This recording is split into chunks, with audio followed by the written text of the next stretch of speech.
friends, real quick. We're on a mission to hit 25,000 subscribers by Halloween, and every single sub, like, and comment helps push The Darkest Hour out to a wider audience. And remember, we never have ads in between our stories. So if you enjoy spooky stories and want to help this haunted little corner of YouTube grow, hit that subscribe button, because it truly makes a difference. Thank you. Now, on with the show.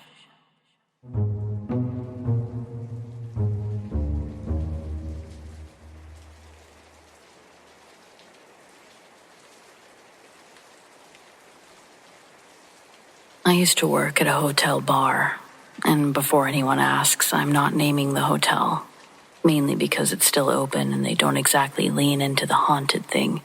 And honestly, it's one of the most beautiful places I've ever worked. Don't want to tarnish that hardwood polished to a shine, chandeliers that looked like they belonged in an old ballroom, or the lobby that makes you want to whisper when you walk through it. Of course, with a place like that, you don't just inherit the decor, you inherit the history. And this hotel had plenty. Every hotel with a few decades under its belt has a ghost story. But ours had the lady in red. She was the celebrity haunting. Guests swore that they'd see her late at night, sitting at a two-top by the window or perched at the end of the bar. Red dress, matching lipstick, shoulder-length hair, done up in a style that belonged to another era. People described her as elegant, beautiful, the type of woman to turn heads without trying. The story went that she died in the hotel back in the 1940s. Some said that it was a jealous lover who killed her. Others whispered suicide. Either way, she never checked out. Plenty of guests saw her. "Did you see where that lady just left to suddenly? We were just talking to her." All I could do was nod and pour another drink. It'd be easy to chalk everything up to the lady in red. She's a ghost that you can put on a brochure. But the truth, the hotel was too old, too beautiful, and too full of life for only one story. This place had been around since the 1920s. That means 100 years of guests checking in, birthdays, affairs, honeymoons, breakups, late-night confessions, even a few deaths that made the papers. A building like that doesn't belong to just one spirit, and I think that's why the activity was so varied. My first experience didn't feel like the lady in red at all. It was late, a Monday, quiet as can be. I was polishing glasses and I looked up at a mirrored wall behind the bar. There was a man standing behind me, not a reflection of someone at the bar. The bar stools were empty. This was a man in a suit in wide lapels, old-fashioned cut, something from the 1940s. He was tall, pale, blurred at the edges. I turned around immediately. No one. When I looked back at the mirror, he was gone. If you want to tell me that was the lady in red showing off, fine. But unless she decided to wear a fedora and a suit that night, I don't think it was her. Other bartenders swore about the voices, murmurs that carried in from the lobby when it was empty. Laughter that broke out and then cut off like someone flicked a switch. One guy I worked with swore that he heard his own name being called, clear as day, when he was crouched in the cooler. He popped up expecting to see the manager, but the bar was empty. Lady in red? Maybe. But laughter and men's voices sound like a whole different crowd. And then there was the elevator. Every so often, in the middle of the night, the elevator doors would ding open in the lobby. Empty. Nobody riding it. No button pressed, no call from upstairs, just opening on its own, like it was letting someone out. More than one guest asked me why the elevator felt strange. One woman told me that she was riding down alone when the air turned icy cold. When the door opened to the lobby, she swore that she heard footsteps behind her, even though she was the only one in the car. Here's my theory. The lady in red is the face of it all, the one everyone loves to talk about. But she's not alone, not by a long shot. It's such a beautiful place. I guess I could see why it would be hard to leave behind. You can sit in that lobby with the chandeliers glowing and the piano music drifting in from the corner and almost convince yourself that it's still 1932. Maybe that's why the spirits stick around. Because they liked it there. Because the place still holds a piece of them. None of them seem to want to harm anyone. Scare us, sure. Remind us they were there, absolutely, but it wasn't malicious. It was more like sharing the space. Like they were saying, we're still here too.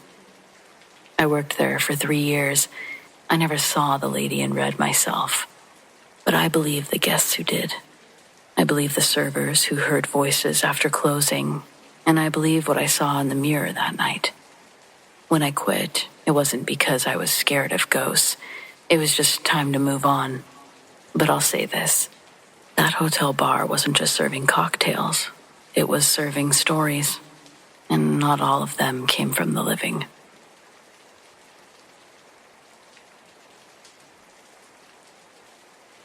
I used to work at a store on a little island in the South Pacific. I'm American, but I ended up living there for a couple of years around 2010. The job itself was fine, but the store, it had something inside of it. Call it a ghost, a spirit, whatever you want, but it had the habit of messing with me. The store only had one way in and out. 2 keys existed. My boss had one, and I had the other. The rest of the staff had to wait for one of us to open up. From the office to the door, you had to cut around a corner and squeeze through this narrow stretch between the wall and the service counter. And that's where the weird stuff always seemed to happen. I stayed up late often, usually to use the internet. Out there, the internet was insanely expensive, like $350 a month for dial-up speeds. So staying after hours was my little luxury. I'd smoke a lot back then, so I'd step out for breaks during these late-night internet sessions. And that's when I first noticed something. More than once, I'd come back to find boxes stacked right across that narrow path to the door. At first, I thought it was just the guy from the counter being lazy. I told him to make sure he threw them out before he left, and he swore he always did. Yet, night after night, the boxes reappeared. Then it got a little weirder. We had 2 flags, the island's flag and the U.S. flag, because the company was American-owned. Every night, they were taken down and tucked behind the counter. One night, when I was heading out for a smoke, both flags were stretched across the counter and the shelf, like someone had carefully laid them out to block me. The problem was, no one could have gotten in without me hearing it. The security guard right outside the only door swore that no one went in. And I knew where my boss was, drinking at the airport before a trip. That was when I stopped staying late just to surf the internet. But the thing that really freaked me out happened not long after. A coworker and I had gone across the street to a resort bar to grab a couple of drinks before heading to my boss's daughter's birthday party.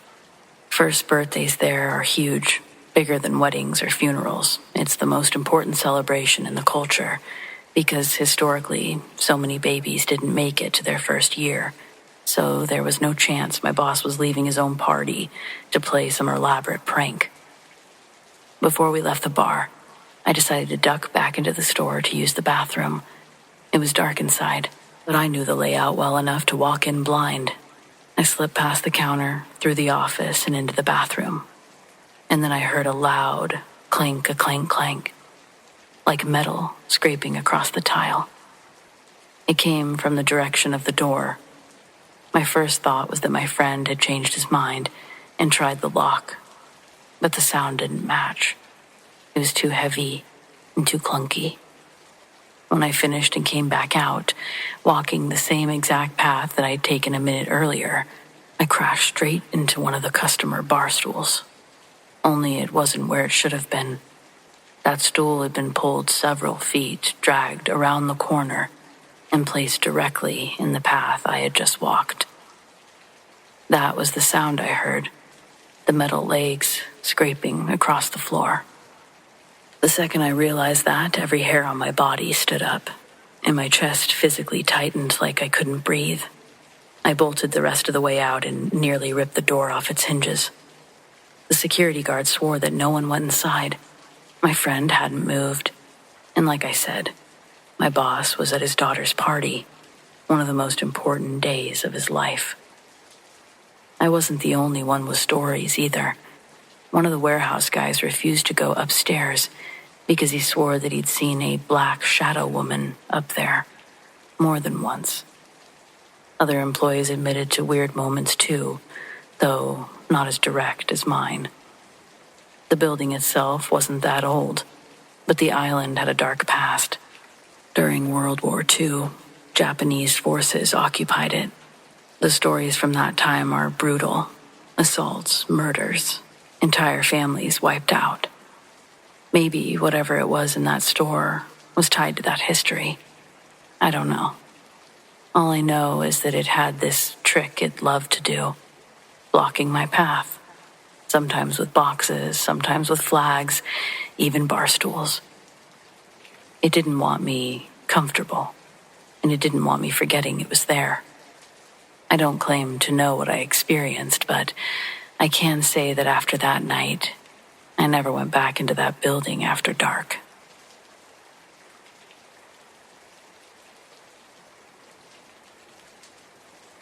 Back in the early 90s, entertainment wasn't at our fingertips. It was at the mercy of the video rental store.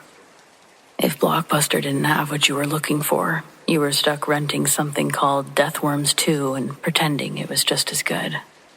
My friends and I were frequent customers, which is how I ended up with the cursed tape. It started like this. I was 17, my parents had gone out of town for the weekend, and my best friend Kyle showed up with a greasy pizza and a VHS that he swore was the scariest movie of all time. The tape didn't even have a label, just a strip of masking tape that said "Play Me," written in Sharpie.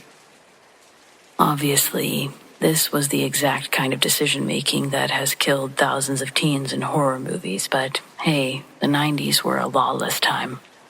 We popped it into the VCR, and there was nothing at first, just static. Then a flicker of a man's face.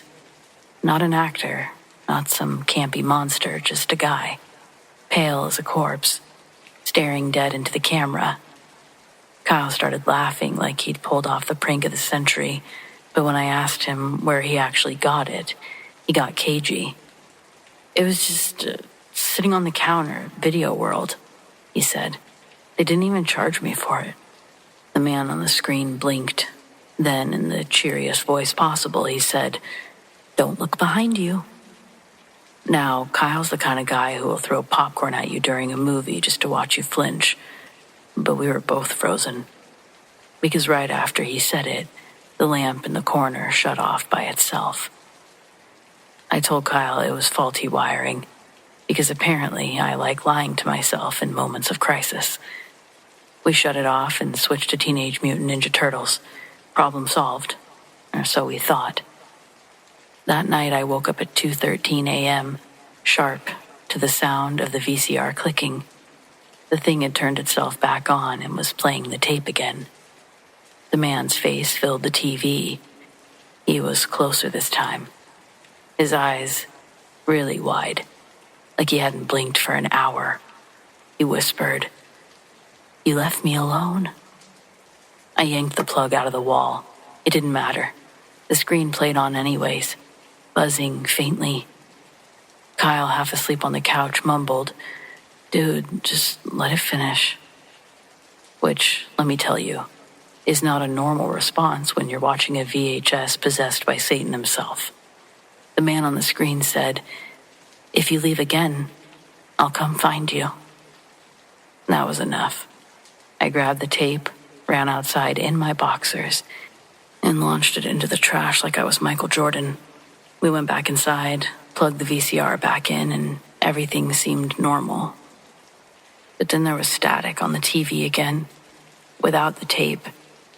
And this time, instead of a man, it was Kyle's face. Same pale skin, same unblinking eyes, and his voice. "Don't look behind you." Kyle screamed at the exact same time as the TV Kyle. I didn't wait for Act 3 of this little performance.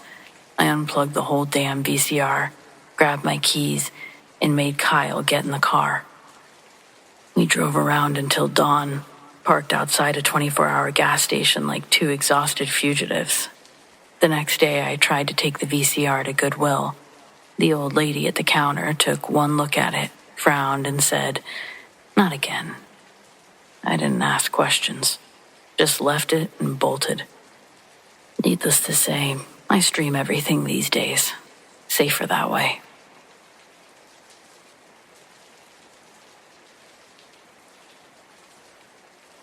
I was house-sitting for my aunt last summer while she was in Florida.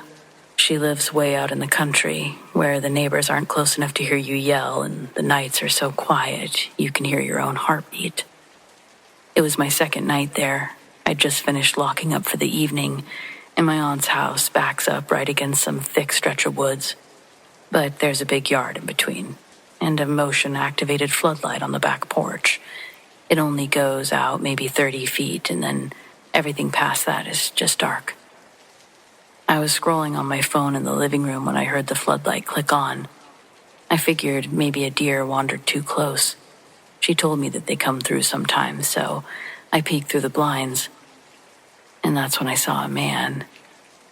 At first, I thought my eyes were playing tricks on me. He was standing just outside the edge of the light, far enough back that the details were hard to make out. But I could tell it was a man. No movement, no flashlight, nothing in his hands, just still. I just stood there, waiting for him to step forward or turn or anything. He didn't. It was like he was staring at the house, but his head was tilted a little, studying something. I pulled my phone out and started recording through the blinds, but between the glass and the darkness, the camera barely picked up anything. My stomach was going crazy. I didn't want to take my eyes off of him to call 911, and then he took one slow step forward. I backed away from the window and ducked behind the couch so he couldn't see me if he got closer. My heart was pounding, stomach turning. Everything was so loud in my head, it felt like it was filling the room. I finally grabbed my phone and called the sheriff's office, whispering to the dispatcher what I was seeing. She told me to stay on the line, lock all the doors. When I peeked again, he was gone. The dispatcher said a deputy was on the way, but it would be about 20 minutes. That was maybe the longest 20 minutes of my life. I couldn't stop thinking about all the ways into the house, the sliding door in the kitchen, the side garage door that my aunt always left unlocked, even the windows upstairs. When the deputy finally arrived, I met him at the door. He walked the property with a flashlight, and I stayed on the porch, too scared to leave the light. He didn't find anyone, but there were footprints, big ones, leading from the tree line up toward the porch, and then back again. Here's the part I don't understand. The prints weren't from boots or sneakers. They were bare feet. The deputy didn't have much to say about that, except that people do weird things sometimes. He told me to keep the doors locked and call right away if I saw anything again. I sat up in the living room that night with all the lights on. Sleeping was not an option. I was facing the backyard, waiting for that floodlight to click on again. It never did. The rest of the week was uneventful, but I couldn't shake that feeling. I kept imagining him standing there, just out of the light, like he knew exactly where the shadows would hide him. My aunt doesn't have cameras, and I never got any clear footage from my phone. There's nothing I can show anyone to prove that it happened, but I know what I saw, and I know that I wasn't just looking at some random guy who was lost in the woods.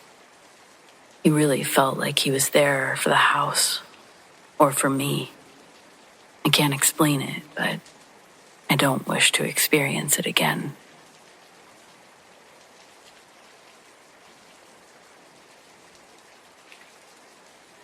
I don't usually post, but this happened last night and I can't get it out of my head. I was home alone, my girlfriend's out of town for work, my roommate's visiting family. Just me, the dog, in a quiet street where you usually only see neighbors that you know. It was around 9 p.m., already dark. I had the TV low in the living room when the dog hopped off the couch and stood like a statue at the front door. No barking, just locked in that stiff, alert stance. And that's when I heard, "Hey, you home?" It was my best friend's voice, no question. I've known him since middle school, and I could pick his voice out anywhere. At first I thought maybe he'd flown in as a surprise. Weird, but not impossible. I started to open the door and then hesitated and peeked through the blinds. There was nobody there. Driveway was empty, yard empty. My porch light was on. I should have seen someone walking away. The dog's tail was tucked now, ears pinned back. Then it came again, softer and stretched out. "Hey, you home?" This time it was coming from the driveway. I felt a cold crawl up my back. I shut off the porch light to get a better look into the dark, but there was nothing moving. My dog let out a low growl. She only uses this when she means it. Here's the problem. I text my friend that morning. He's across the country. No car here, no way that he'd be in my driveway. I text him anyway. "Yo, you messing with me?" His reply came quick. "What? What's up, dude?" Before I could even respond to him, "Hey, you home?"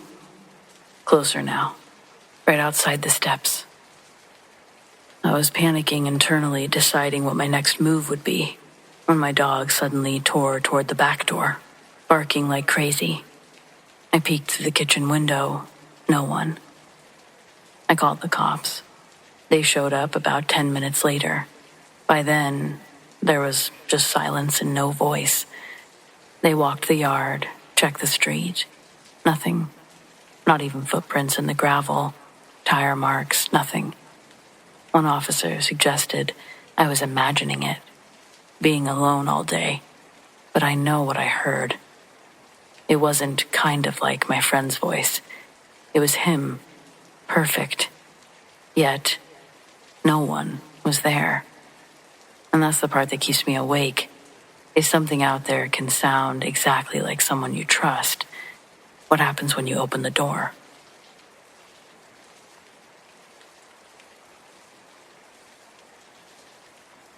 This is my first time to ever admit this, and I haven't talked to anyone about this because I don't need any judgment about the relationship I have with my dad. I'd say about 2 years ago was when I officially cut contact with him and the rest of that side of the family. I'm in my 30s, and I have a family of my own now. Dealing with his belligerence was no longer worth whatever benefits I thought keeping him in my life would provide. 5 years ago, my mom passed away, and he latched onto the tragedy as an excuse to continue drinking instead of mourning properly. And it wasn't her death that got him drinking. He'd always been a drinker. He even owned a bar in his heyday, and that's where he met Joyce.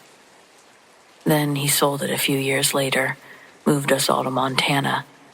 He used to be a functioning drunk, but her death allowed him to go full force into the bottle, as it was the only love that wouldn't leave him. I tried to get him into rehab several times. He'd always been a closeted drunk, lying about his addiction any chance drinking came up.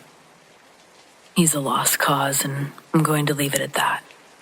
The last conversation I had with him was on the phone while I was on a break at work.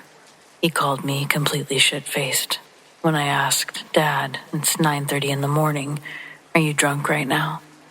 He got pissed, denied it like he always did, even though he couldn't form a full sentence to tell me otherwise. The last words I said to him were, "Call me when you're sober." And don't worry, I've already done therapy to get over this health problem. She's the one that said I either need to accept my dad for who he is or accept that I won't have contact with him. I saw him do that with his mom, my grandma. She used to live in our basement for years, just drinking and waiting for death to come knocking. I watched my dad go into debt trying to take care of her. I watched him have to choose between medications and the mortgage so many times. It was a balancing act that my grandma would outlive past the foreclosure. I refused to let that be my adult life, and I resented my dad for being so willing to let that be his. I could go on, but I'd be beating a dead horse at this point, and you either get it or you don't. Either way, that's not the reason for this. After I cut ties with him, I've been hearing my mom's voice. It's not every day, but it's multiple times a week. I hear something that sounds identical to her tone and cadence. It happens randomly. Been happening for 2 years. Like she's just out of view in the other room. I hear her say my name sometimes, and sometimes it's, "Call Dad." Her name was Joyce. She was my stepmom, not even my real mom. But that's how you know my real mom was into some bad shit if my dad got custody of me. Joyce met my dad when I was 12. As much as she wanted to fill the mother role for me, it was a business I didn't really invest in with her. She was also an enabler. I thought having her around would get my dad to improve himself, but they met through friends at a sports bar. She was already accustomed to that lifestyle, with a few ex-husbands under her belt as well. Could Joyce have gotten a better catch than my father? Yes, absolutely. But she settled because at least he wouldn't leave her. And if that ain't a strong woman role model for you to watch, then I don't know what is. Growing up, I tried to do the opposite of what I saw her do, and for that, I'm not a silly girl with daddy issues. I'm a woman that knows how to conduct herself with self-worth above the level of a submissive, worn-out doormat. So I can't help but to get pissed off when I hear Joyce's voice, especially when it sounds like it's coming from the other room, calling my name, telling me to call my father, because I'm not going to. She either didn't know how bad of a dad he really was, or she willingly chose to ignore it because that was easier than causing any waves. Either way, I'm not fulfilling those wishes, and I've screamed at her to just go to heaven or go haunt my dad's place. Go sit in the dark corners of his home and call out, "Get sober, call your daughter." Because over here, Joyce's ghostly efforts are falling on deaf ears. My sons told me about the yellow-haired lady that plays with him in his room. Joyce was a blonde. Ethan's 3 years old, turning 4 in November. From the baby monitor we have in his room, my husband Joel has seen him have full-on conversations with something invisible. Running around his room, acting like he was getting tickled. It really creeped him out, and I didn't care for it too much either. One day, Ethan and I are on the topic of everyone starting out as a baby. He couldn't believe his mom used to be a baby like him, so I dug out a few photo albums that showed my age progression, at least till 13 or 14. The first picture that he sees with Joyce in it, Ethan starts pointing to it, saying, "That's her. That's the yellow-haired one." Of course it is. Since he was born almost regularly, Ethan's acted like he could see someone playing with him. Now that he's 3 and has a little vocabulary built up, he's been able to describe what he's seeing. Recently, I had a bit of a visual disturbance of my own. I'd just put him to bed for a nap. Joel was at work. It was the middle of the day. Walking out of Ethan's room, my back's facing the hallway, as I slowly close his door, trying not to wake him up again. I'm in our hallway, and when I turn around, I saw a tall man sidestep out of view into the bathroom, like he was trying not to get caught. I've seen shadow figures in the corner of my view before. Sometimes they could be floaties stuck in my eyes, but this man wasn't a silhouette, and I saw him straight on. He wore a white button-up with suspenders to hold his black pants, black shaggy hair, and an unkept goatee. He was also partially see-through, tissue paper thin, and the direction he stepped would have been impossible if he had mass, because the bathroom door opens up right against the wall with a towel rack on it. Nobody could just move out of sight. That's how I knew he wasn't an intruder, but it still spooked me enough to scream and jump back into Ethan's room, waking him up. The person I saw standing there was definitely not Joyce. So now, who was that? Why are they here now? I told Joel about it when he got home that night, but what could he do about it? If anything, it just scared him more than he had already been. But human communication was invented to warn each other of danger. I've done no research to back that up, but I'm willing to bet Ooga Booga meant watch out. And when I finished, Joel had a few Ooga Boogas of his own that he'd experienced.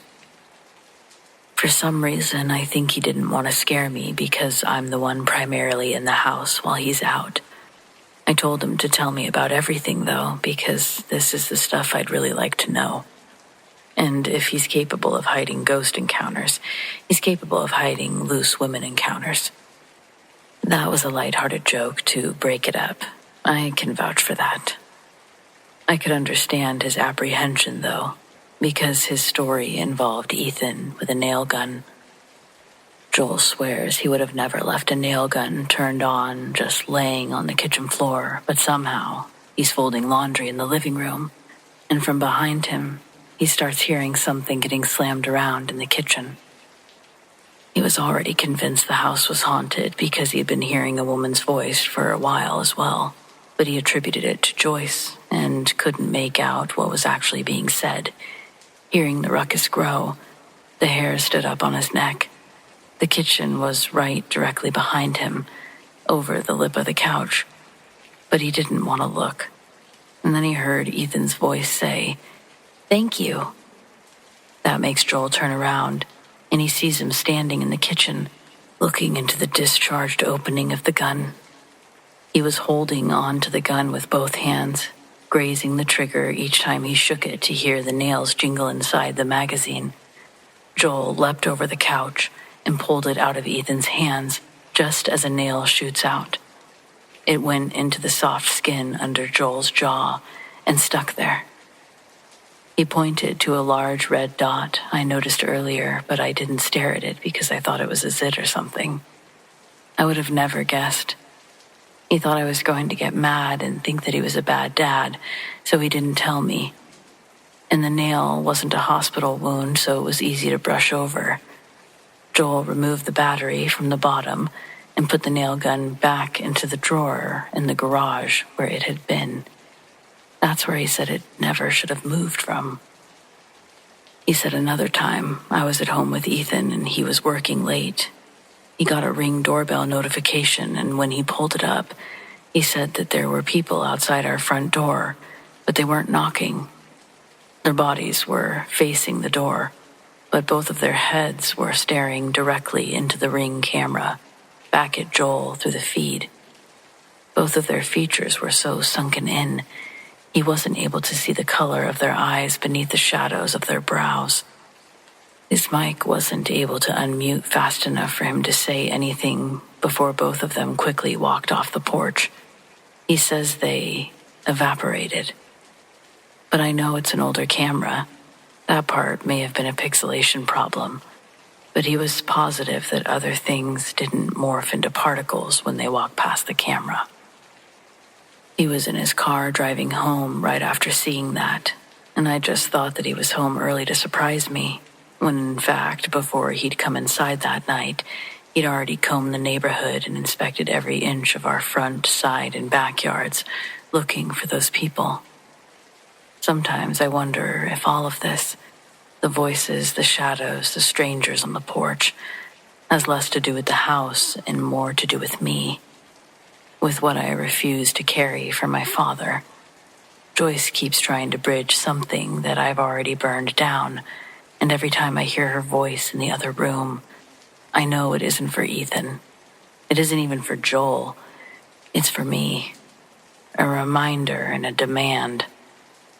But what unsettles me more is the feeling that not all of these experiences are hers. The man in suspenders, the faceless pair at the door, they aren't family. They don't want reconciliation. They just watch. It's a steady, patient kind of watching, like they've been here far longer than I've realized, waiting for the moment that I'm weak enough to let them get closer or something. And if they've been invited by the cracks of my family left behind, then maybe that's the real curse. Once you open the door to the past, you don't get to choose who walks through. The longer this goes on, the more I notice little things changing. Cold spots in the hallway, the faint smell of Joyce's perfume drifting through the kitchen when I'm cooking dinner, Ethan waking up with new words that he swears someone whispered to him in the dark. Joel swears that he still hears someone walking at night when we're both in bed. But when he gets up to check the house, everything's quiet.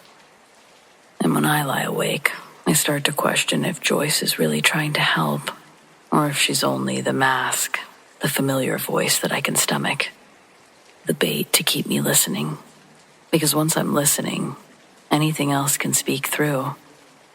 I used to scream at her to go haunt my dad and to leave me alone, but lately, I catch myself wishing that she would come back instead of the others.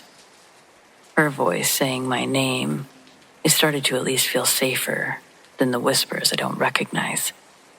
I guess at the end of the day, it's better to have a voice you recognize, because I really don't know how I'd feel if a voice I didn't recognize started calling my name, my son's name. Yeah, Joyce, she's all right.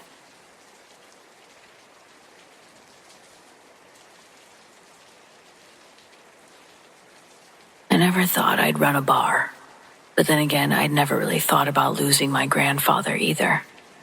Sure, you know it'll happen, but I never put much thought into it on purpose.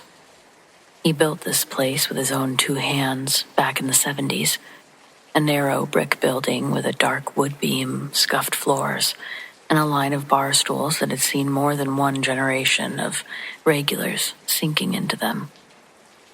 He always called it his second living room, though half the neighborhood practically lived there with him. When he passed, the bar came to me. I was grieving, overwhelmed, not sure at all that I could keep it alive. But walking through those doors felt like stepping back into his embrace. The air smelled of old wood and whiskey. The bar top was polished smooth where his hands had wiped it down thousands of times. Even the faintest trace of cigar smoke still clung to the rafters. That was his thing, cigars. He used to say, half joking but half serious too, "If you ever smell the smoke when I'm gone, that's me saying hello." I didn't believe it at first. I mean, everyone's got a story like that, right? But the first week that I worked there alone, closing up late, I smelled it. Sweet and smoky. Curling into the air, though no one had lit anything. I froze with a glass in my hand, staring at the darkened mirror behind the bar. For the first time since his funeral, I didn't feel quite so alone. It didn't take long to realize the bar held more than just his presence. The first big sign came on a slow Tuesday. I was wiping down the counter when a pint glass, empty and upside down, slid 2 feet across the bar on its own. I know how that sounds, but I swear to you, it didn't tip or roll, it glided. I tried to brush it off, but the next 2 weeks, I saw something in the bar's long wall mirror. Not my reflection, not anyone's reflection, but a man in a dark shirt, with his jaw clenched tight, sitting on the far end of the bar. Only there was nobody there when I turned around. I later learned from one of the old regulars that a man had died in a fight there decades earlier. They found him slumped at the very end of the bar, a broken bottle still clutched in his hand. I've caught glimpses of him in the mirror more than once since then, his eyes burning like he's still angry about whatever ended his life. I guess my grandfather kept that story from me for a reason. Then there was the laughter. That one unnerved me more than anything. On certain nights, especially when I was closing alone, I'd hear it float from the back booth. A woman's laugh, light and breathy. It wasn't cruel or menacing, just different. Like walking into a room and hearing a conversation you're not supposed to. Hushed tones. For this one, I think I know who. I was told about a woman who used to sing at the bar when my grandfather had first opened it. Everyone said that she would light up the whole place with her voice. She was killed in a car accident on her way home one night, and some of the older patrons swore that they'd still hear her singing from time to time. I've never heard the singing, but that's gotta be her laugh. I started leaving that booth untouched. No glasses stacked, no chairs upturned, just in case someone was sitting there.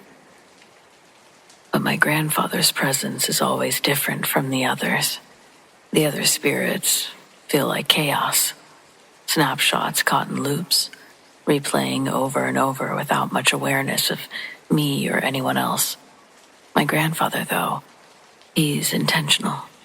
Sometimes when the bar was empty and still, I'd hear his boots on the floorboards, slow and steady, the exact rhythm of his stride. A few times I'd be locking up, and the old jukebox, half broken and unplugged more often than not, would crackle to life, play his favorite song. Always the same one, Earth Angel. The one he used to hum under his breath while stocking bottles, or doing much of anything, really. Then there was the cigar smoke. It came in waves, sometimes faint, sometimes so thick I'd cough. I'd smell it by the register, by my desk in the back, even once in the cellar where we kept the wine. Always when I needed comfort most, always when the weight of running everything felt too heavy. Of course, people noticed things too. One night, a couple sat down at the bar, tourists from out of state. As I poured their drinks, the woman asked, "Is this place haunted?" I gave her the usual shrug. That's what they say. She told me that she'd seen a man in a fedora walk past the hallway, toward the restroom. Her boyfriend nodded and said that he saw him too. I didn't even flinch. That hallway's always been active. Lights flickering, shadows moving when no one's there. I guess it makes sense to me. The bar isn't just mine. It belonged to everyone who's ever passed through the doors, living or dead. But there was one night that cemented it all for me. I'd had a rough evening. Half the staff called out. A fight broke out near closing, and by the time everyone was gone, I was left cleaning the place alone. My nerves were shot, and I remember muttering to myself, "I can't do this, Grandpa. This is too much." As I wiped down the last table, the air was heavy, like someone had turned on a bunch of TVs. There was like an electric buzz. And then I smelled it. Cigar smoke. Thick, unmistakable. My heart was sort of racing. The jukebox clicked on by itself. His song again. I had tears burning in my eyes. I knew then, as sure as I knew anything in my life, that he was still there. Not just an echo. Not just a loop. He was watching, encouraging me, making sure I knew I wasn't alone. Everything has sort of made me think of the bar as more than a business. It's a gathering place for the living, for sure, but also for those who can't seem to leave. Some of them are restless, some are sad, some are joyful, but they're all a part of the fabric of this place. I guess I used to sort of be uneasy about the idea of ghosts, but now I sort of take comfort in them, especially him. I'll be honest, though, I haven't seen him since that night. No smoke, no boots, no jukebox. Maybe he just wanted to introduce himself one last time, to let me know he trusted me to carry it all forward, And I've just decided that's enough. Because every time I unlock those doors, I can almost hear him laughing behind the bar saying, "Welcome home, kid." And I just love that.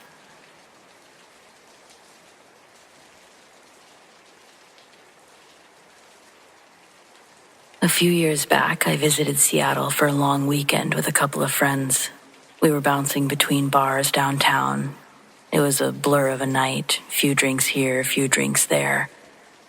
But there was one place impossible to forget. Not because the drinks or the music, but because of what happened when I stepped into the bathroom. The bar itself didn't look like much from the outside. Faded neon signs above the door, black painted windows, a faint throb of bass bleeding into the street. Inside it was wall-to-wall noise, people shouting over one another, pitchers of beer slamming onto tabletops. The music was 90s grunge. The place looked like it had been stuck since the city's heyday. It felt exactly like the kind of dive you'd expect to find tucked between tattoo shops and pawn stores. After a couple of rounds, I excused myself to find the restroom. It was tucked away down a narrow hallway. There was an exit sign overhead. The door never closed all the way, so the sound of muffled music carried in behind me. There were 2 stalls and a urinal. The far stall was closed. I didn't think much of it. Someone was probably in there. So I ducked into the other one. The walls were covered in graffiti, layers and layers of it. Random names, crude jokes, strange little sayings scattered into the paint. It felt like being surrounded by the voices of everyone who'd ever been in there. I wasn't quite done with my business when the rattling started. At first it was subtle, just the clink of the latch being tested. Then it came again, and again, harder each time. My stall door was shaking. I looked underneath. There was no one next to me, no one in that stall. I looked in front of me. No one on the other side of the stall. So who was shaking the door?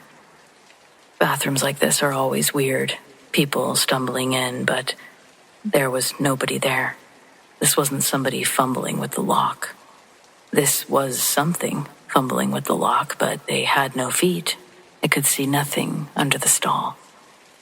The shaking got worse, loud enough that I felt the vibration through the thin wall. The latch clattered like it was about to snap clean off.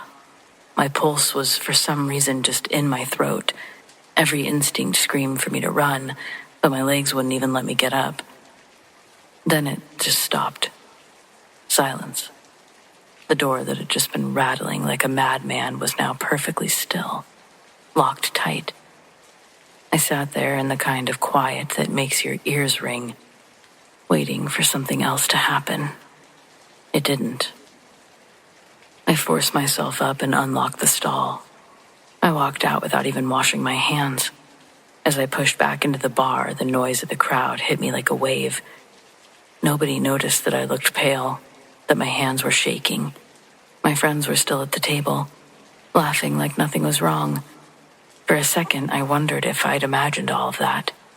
If maybe it was just the building settling or some weird draft. But deep down, I knew better. I only went into that bar once, but even now, I just get a little bit anxious in a public restroom when I have to latch the door shut.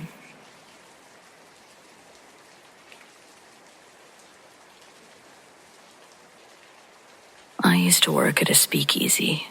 Obviously, I can't tell you where it is, secrets and all that, but I'll tell you this much. It's still around, still open, still pouring drinks, and I've never worked anywhere quite like it. I don't mean one of those fake Instagram-y looking speakeasies where you push through a phone booth to get to some neon-coated cocktail lounge. I mean, this place was actually a speakeasy during Prohibition. The front has changed over the decades. Restaurants, stores, even an office space at one point. But the basement never left. That basement was where I worked. Brick walls, low ceilings, lighting that makes everyone look a little better after 2 drinks. We leaned into the old school vibe. Strong cocktails, candlelight, and music that feels like it belongs in the room. People loved it. But here's the thing about working in a space like that. You start to feel the history, and sometimes the history literally feels you back. Of course, I'll explain. During Prohibition, the basement had been the kind of spot that people only whispered about. You couldn't and wouldn't just stumble in. You had to know someone. The door was hidden, and once you were inside, you had live jazz, poker tables, bathtub gin, the whole 9 yards. But the good times didn't last in this little spot. In the late 1920s, the place got raided. The story goes that the feds kicked down the door. People panicked, bottles smashed, tables overturned. And somewhere in the chaos, a man was shot. No one agrees on whether it was a gangster, a customer, or just some poor guy in the wrong place at the wrong time. All they say is that he was wearing a dark suit and never made it out of that basement.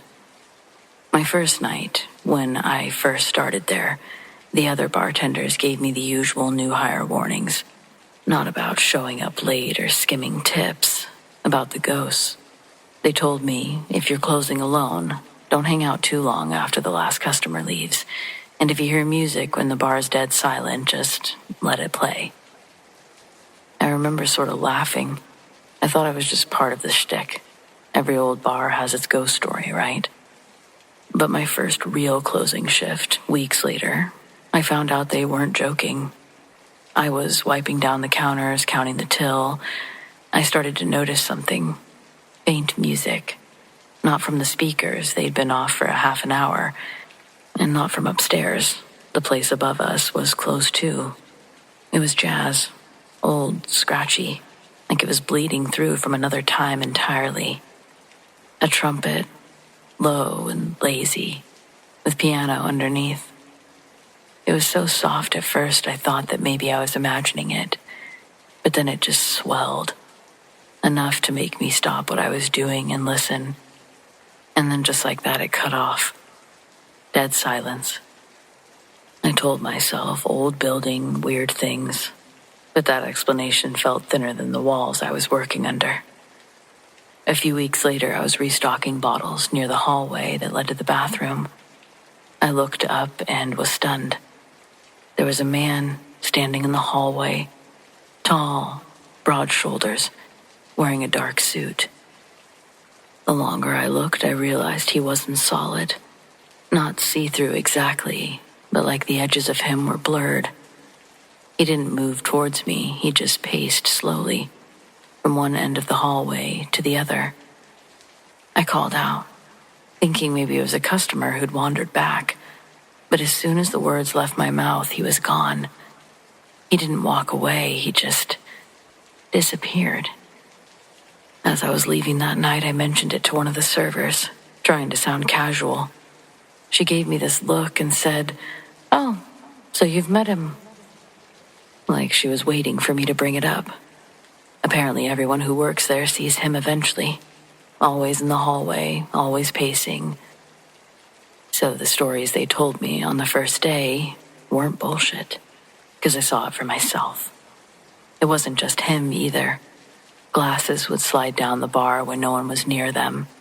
He'd set a bottle on a shelf, turn to grab another, and the first one would clatter to the floor. Customers sometimes mentioned seeing an extra man in the mirror, the one behind the bar, even when there was no one standing where they swore he'd been. But that music, it always happened. Always late, always after stragglers were gone. Sometimes just a trumpet, others a full band. Always jazz, always from nowhere. One night, the entire staff had heard it.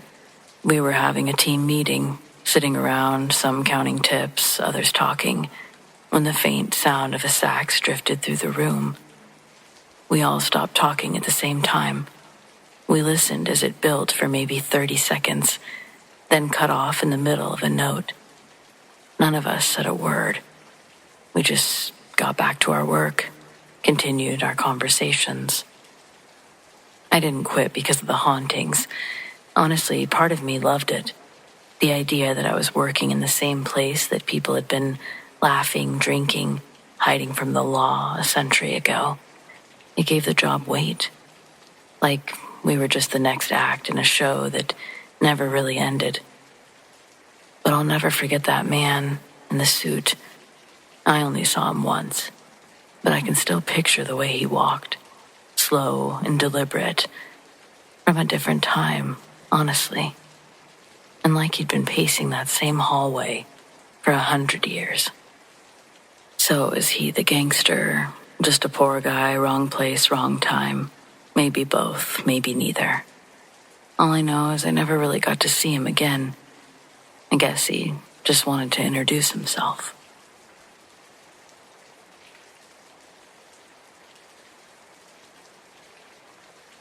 I spent some time in my early 20s working at a dive bar. When I say dive, I don't mean the kind that advertises itself as such while still charging $12 for a cocktail with lavender syrup. I mean the real thing. Floors sticky no matter how many times you mop them. Beer signs buzzing in every corner. And the bathrooms that you'd only use if you'd already had 3 shots and a prayer. The bar had been around forever. Before my time. Before my boss's time even.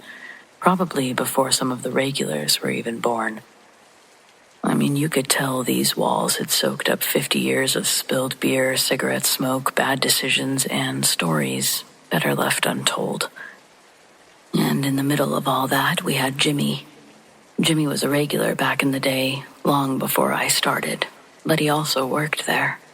The old-timers all had stories about him, how he'd walk in at 4 p.m. sharp, claim the third stool from the left, order a cheap lager and a whiskey back, and hold court until closing on his days off. He wasn't loud about it, just steady, reliable. The kind of guy who gave a bar like ours its backbone. The thing about Jimmy, though, was his TV. See, in the back room, the cluttered little break space where we kept extra cases of beer, boxes of chips, and random junk too dusty to throw away. There was this old 13-inch TV perched on a shelf. It barely worked by the time I got there. The screen was scratched, the antenna was bent, the dials really stiff. But back when Jimmy was alive, that TV was his ritual. Every night he'd shuffle back there on break or when the bar got too loud, crack another beer and tune into whatever game or late-night rerun he could find. Baseball, boxing, old sitcoms didn't really matter. If it was noise, he was happy. When Jimmy died, heart attack, sometime in the early 2000s, the bar lost one of its fixtures. But if you asked anyone who worked there, Jimmy never really left. The first time I heard about him, it was on my very first night behind the bar. One of the regulars leaned over and asked, "You met Jimmy yet?" I thought he meant another bartender. "No," I said. "You will," he told me. And then he grinned like it was the punchline to a joke. I didn't get it until closing. We'd cut the lights, locked the door. I was restocking napkins when a faint glow spilled through the cracked door of the back room. I thought maybe someone had left a flashlight on, but when I opened the door, there was the old TV, lit up, flickering. The antenna angled toward nothing, static hissing loud enough to fill the room. I just stared at it. Nobody had touched that TV all night.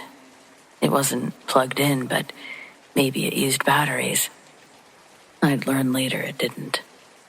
Then the static shifted, rolling like a wave, and through the snow came a voice. Just 2 words clear as day. "Hey, friend."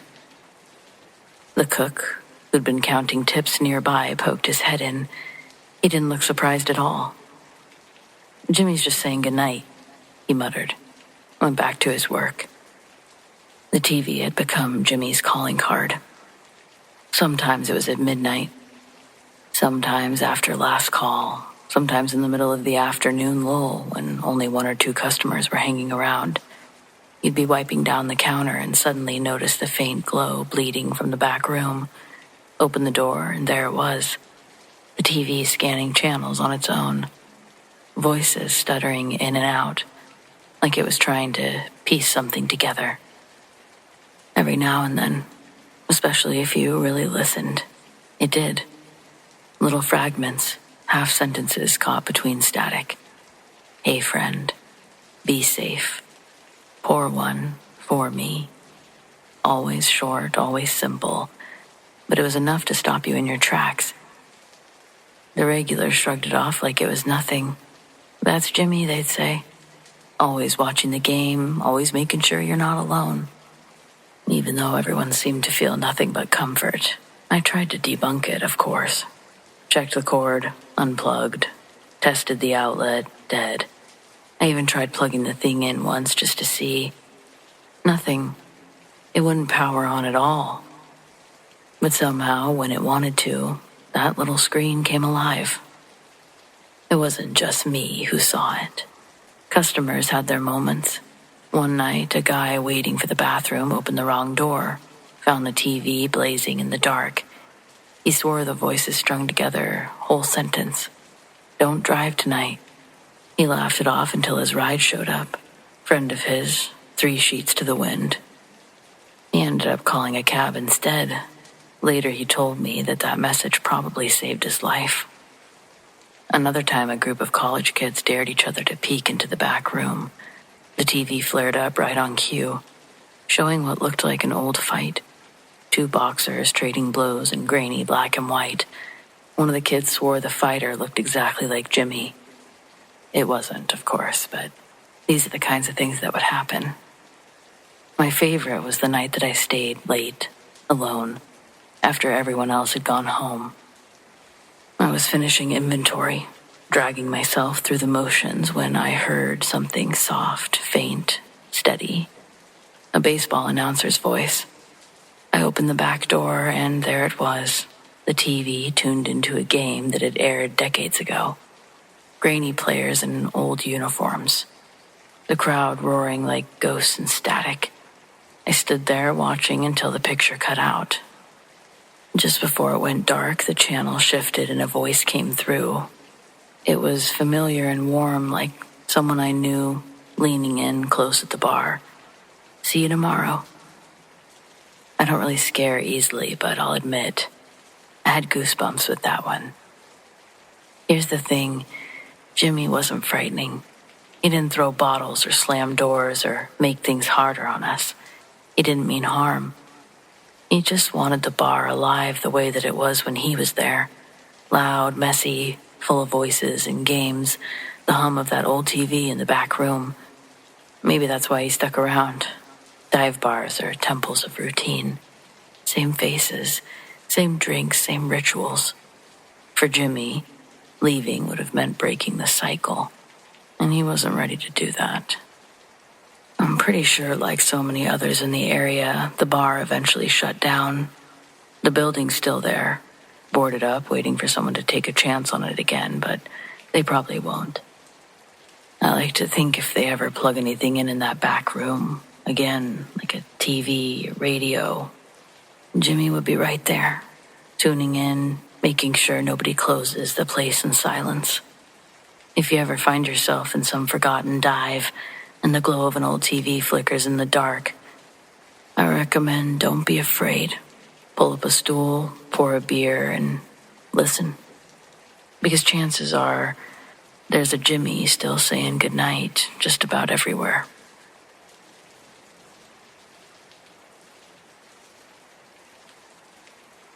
I worked at a rowdy little dive bar in my early 20s. The floor was always sticky. The neon sign was always half lit. The regulars knew every bartender by name. It wasn't glamorous by any means, but it was always packed, always loud. I learned more about people in those few years than I probably have in the rest of my life combined. One night, though, the bar became something else entirely. It was a weekend, busy as hell, when a couple burst through the doors. At first we thought that they were just another drunk pair, looking for a late-night drink. But the energy was wrong. They were frantic, looking over their shoulders. Within seconds, it was obvious they weren't just hiding from an argument, They were hiding from the law. Turns out they were on the run. Law enforcement was close behind, and they tried to disappear into the crowd, pushing through people as if they could blend in. It didn't work. The place erupted into chaos as officers poured in. And before long, the entire scene spiraled into a standoff. It ended violently. A heavy shootout right there at the bar, and both of them were killed. For weeks afterwards, the place felt different. The regular crowd came back, the music cranked up, security increased. But when the lights dimmed and the noise died down, there was this strange heaviness, like the bar itself had remembered what happened and was grieving every night. It started small. A few of us closing up at night would hear things, faint voices, like someone calling a name. The strangeness, of course, being that no one else was around. Sometimes it was clearer, or like a muffled conversation carrying from an empty corner. At first, we brushed it off, figured that sound just bouncing off of old walls. But over time, it happened too often to dismiss, and investigations would lead to nothing. The jukebox was something that really got us, though. This was back before everything went digital, so it was the old school kind. Rows of CDs, plastic tile cards that you had to scroll through with a keypad. Quarters feeding the whole machine. During a busy night, that thing ran constantly, blasting the same handful of songs over and over again until you thought your brain would melt. But after hours, when the last drunk stumbled out and we were sweeping up, the jukebox would come alive on its own. At first, it was random songs blaring without anyone touching it, which was bad enough. But what unsettled us most was catching the machine in the act. Every now and then you'd glance over. You'd see the little plastic tile cards flipping back and forth, as though someone invisible was carefully browsing before making a selection. No coins, no hands near the buttons, no one close enough to explain it. Just a jukebox choosing for itself. And it wasn't just one or two of us seeing it. Everyone who worked there had their own moment. The first time it happened to me, I nearly dropped a tray of glasses. I stood frozen, watching it flip through albums, land on a track, and then, without hesitation, the music started. The rest of the activity was typical haunting fare, but no less unnerving. Lights that would flicker so often we stopped bothering fixing them. Bulbs that burnt out after only a few days. Pool cues tipped over from the racks when no one was near them. I even heard, more than once, someone say my name, clear as day. When I was alone at the bar, a couple of times, I thought that it was one of my coworkers calling me from across the room, only to remember I was the only one there. And on the rare occasion where more than one of us had heard it, a name specifically, we'd exchange uneasy glances, but never talk about it for long.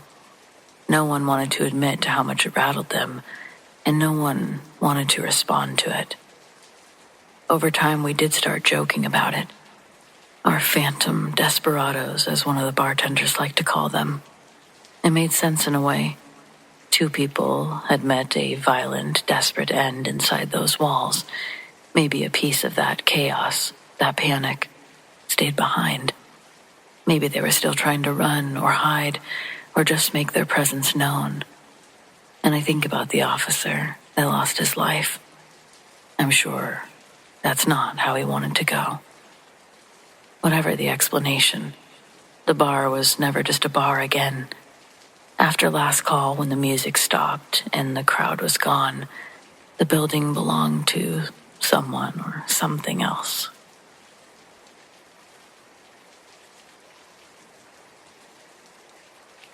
I was working at a small wine bar on the Jersey Shore, back when I had first started in the service industry.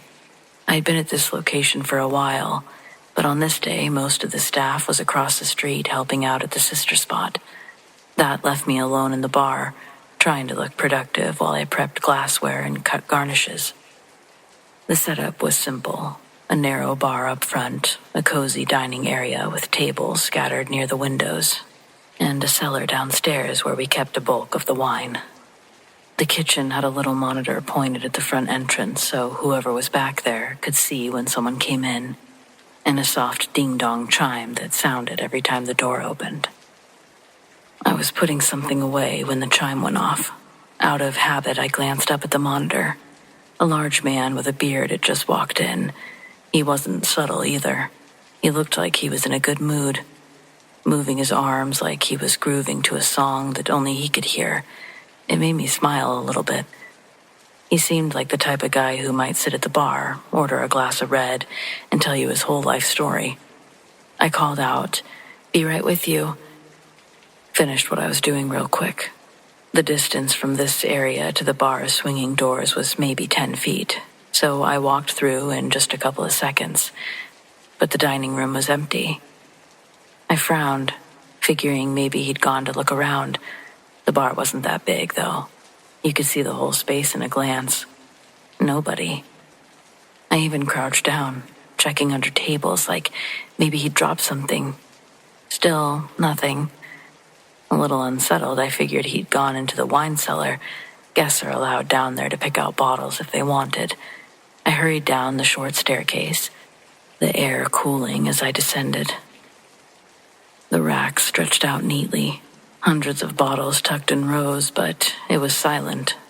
No steps or movement, and no sign of any person. That's when my nerves sort of kicked in. I jogged back upstairs and went out the front door. The street outside was empty. Not a soul in sight. By the time the rest of the staff returned from across the street, I was still kind of rattled. I told them what I'd seen. The man had come in, clear as day, waving his arms like he was dancing, and then completely vanished. They didn't look surprised at all. One of the girls said, "Oh, you saw him too." Turns out the building had a reputation. Years back, a man had lived in an apartment above the bar. He died suddenly, heart attack or the like. They said that ever since, people swore they caught glimpses of him inside, always cheerful and animated, always lingering near the front entrance. I worked there for a while after that, but I never saw him again, and nobody else disappeared on me like that.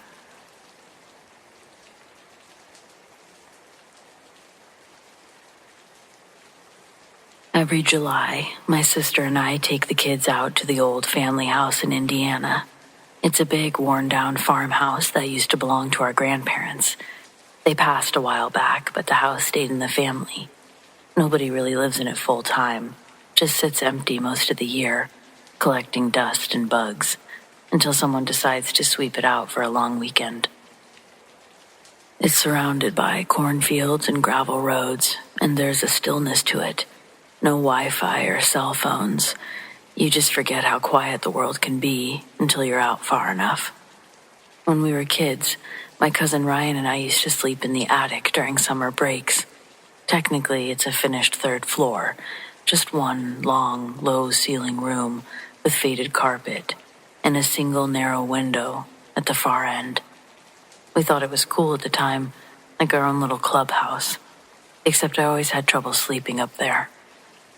There was one night that I woke up to Ryan crying. I asked what was wrong, and he just whispered, "He's watching me." He wouldn't say who, just pulled the blanket over his head and shook. I remembered that night a lot more clearly than I wanted to, but I chalked it up to a bad dream.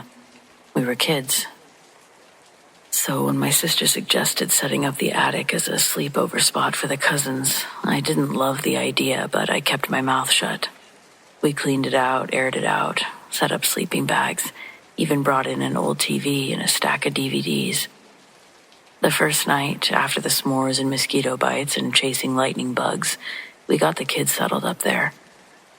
They were all between 5 and 10, giggling like they were at sleepaway camp. By about 11 p.m., the house had gone quiet.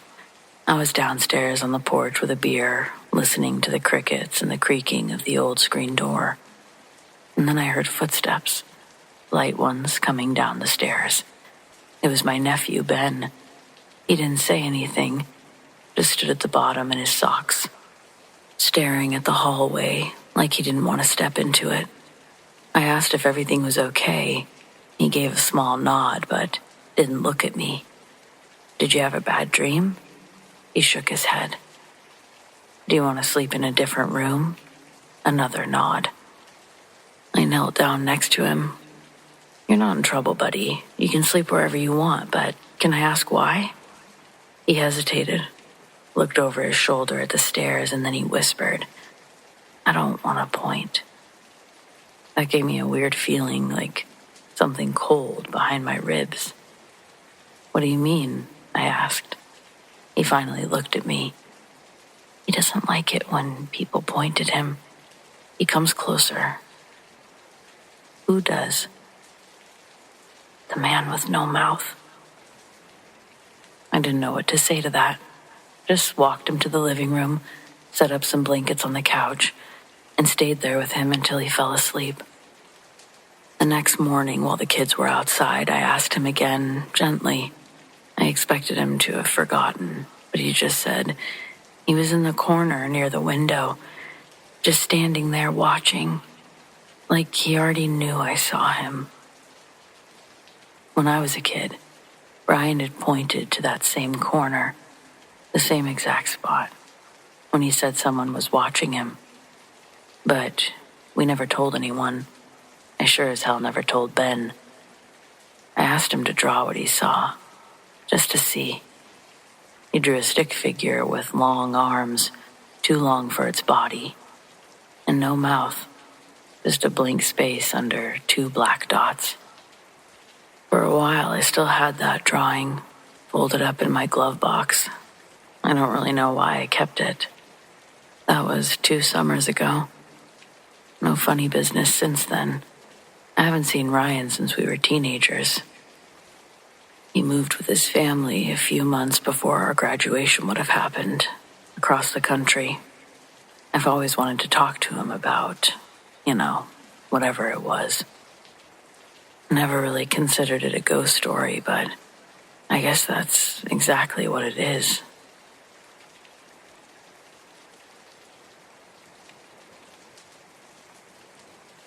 This is from my college days, so as much as I wish I had a Ring doorbell cam, it just wasn't a possibility.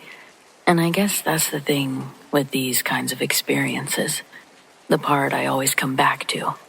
If there's no proof, no real record, did it even happen? Because for all the effort I put into catching whatever it was, installing motion lights, obsessively checking locks and windows, sleeping with a phone in hand, I never actually saw anything that explained it. But I know that something was there. It started with the doorknob, and that didn't stop. I was up late working on a paper when I heard the distinct sound of jiggling. Not a knock or thud, just 2 slow, firm twists, like someone was testing it. I froze. It was past 2 in the morning. The porch light had burnt out weeks ago, and my landlord wasn't exactly quick to fix things.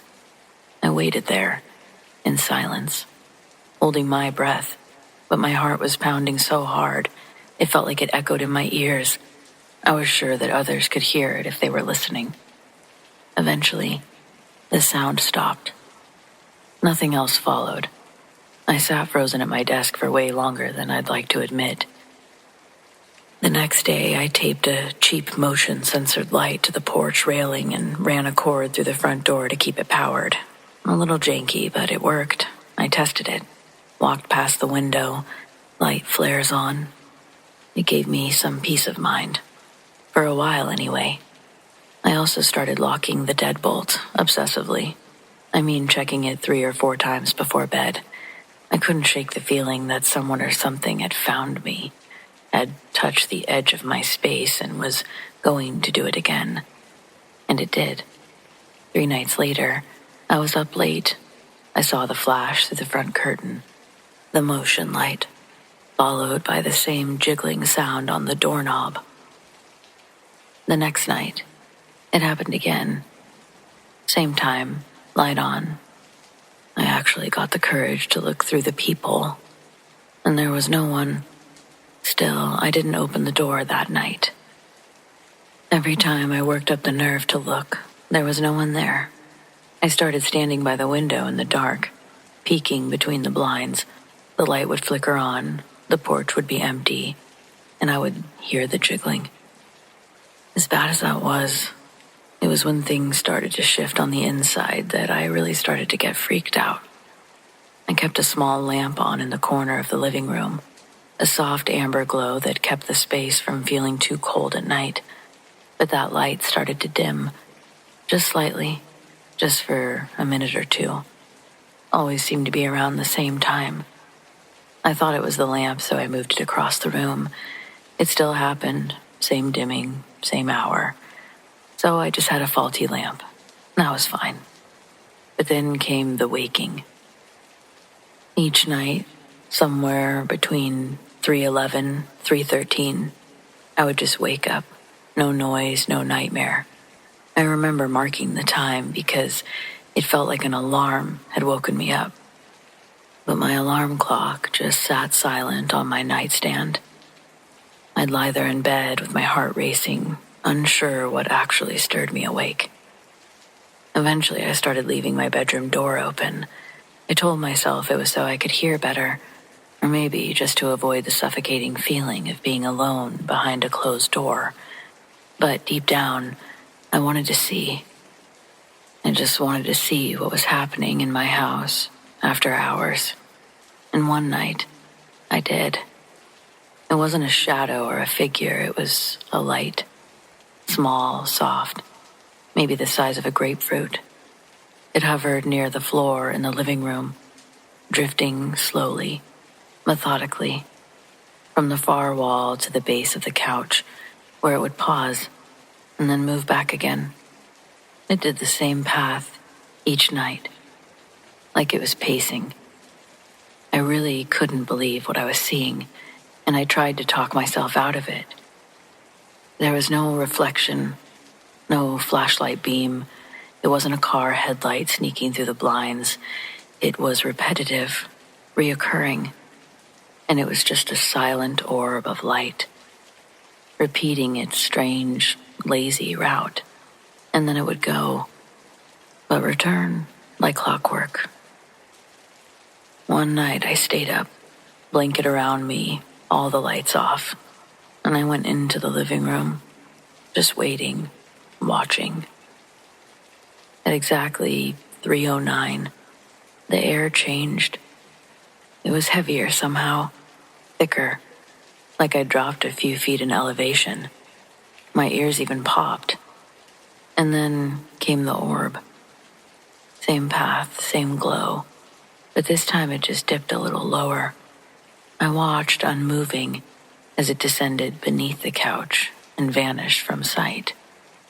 But then I felt something, a crushing pressure between my shoulder blades, two solid points of weight pressed down hard, like someone leaning in with both hands. I couldn't breathe. My chest felt like it was collapsing inward. I doubled over, gasping.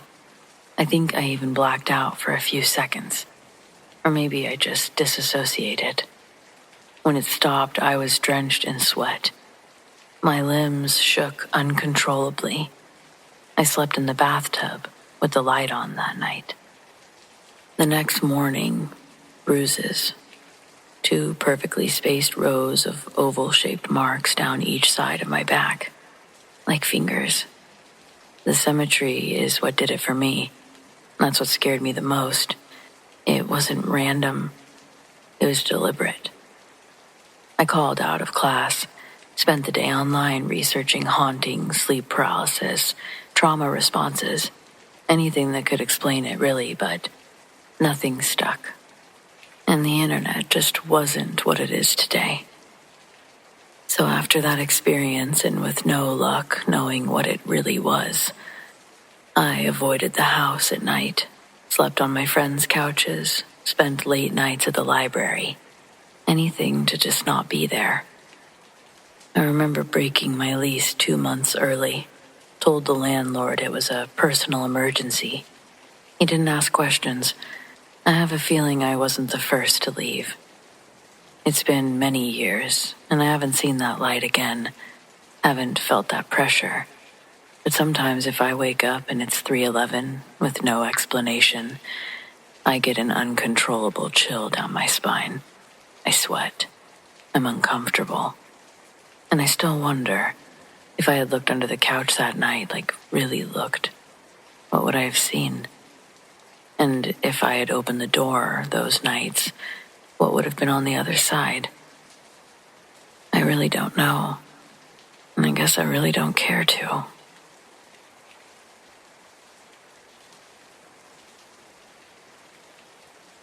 I used to work security at a local museum. Small town, non-profit, housed in a 3-story brick building that used to be a courthouse back in the 1800s. During the day, it was all school field trips and local history buffs. At night, just me, the cameras, and a checklist. It was an easy gig, mostly. Walk the floors every hour, make sure no doors are propped, no displays have fallen over, that kind of thing. Lights off in most areas, just emergency lighting, and the green glow of exit signs guiding your way. The place was quiet, which was nice, until it wasn't. It started with the exhibit room on the second floor, the one with all the old portraits, paintings of city founders, judges, Civil War generals.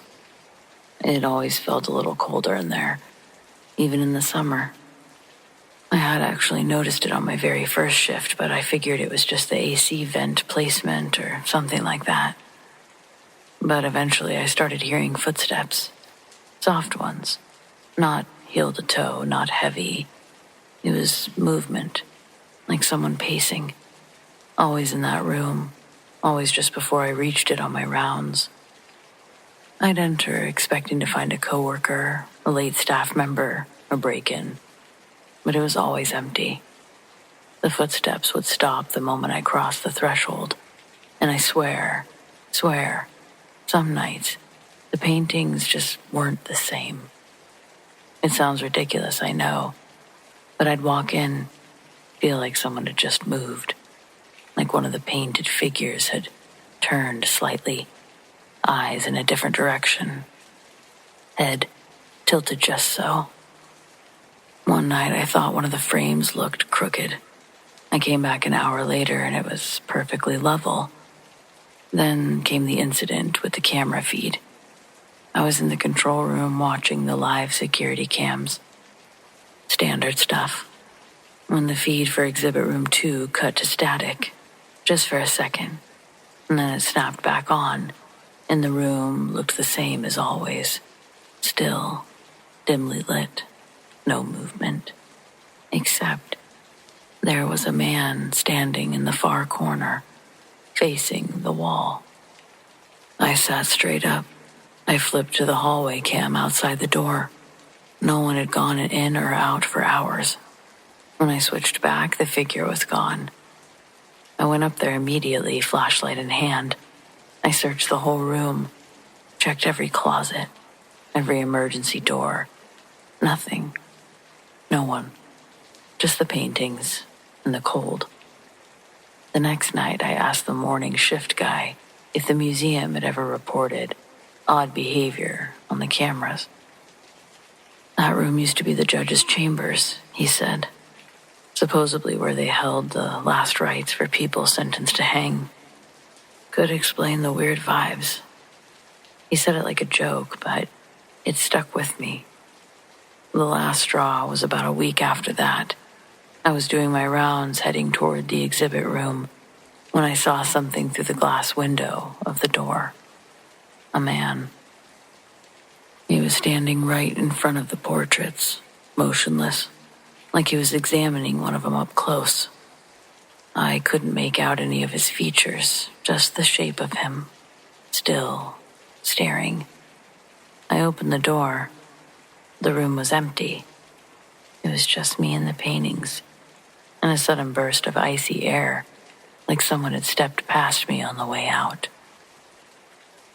I did end up putting in my 2 weeks shortly after. I still drive by the museum sometimes, but I've never gone back in. Some places just hold on to the past a little too tightly.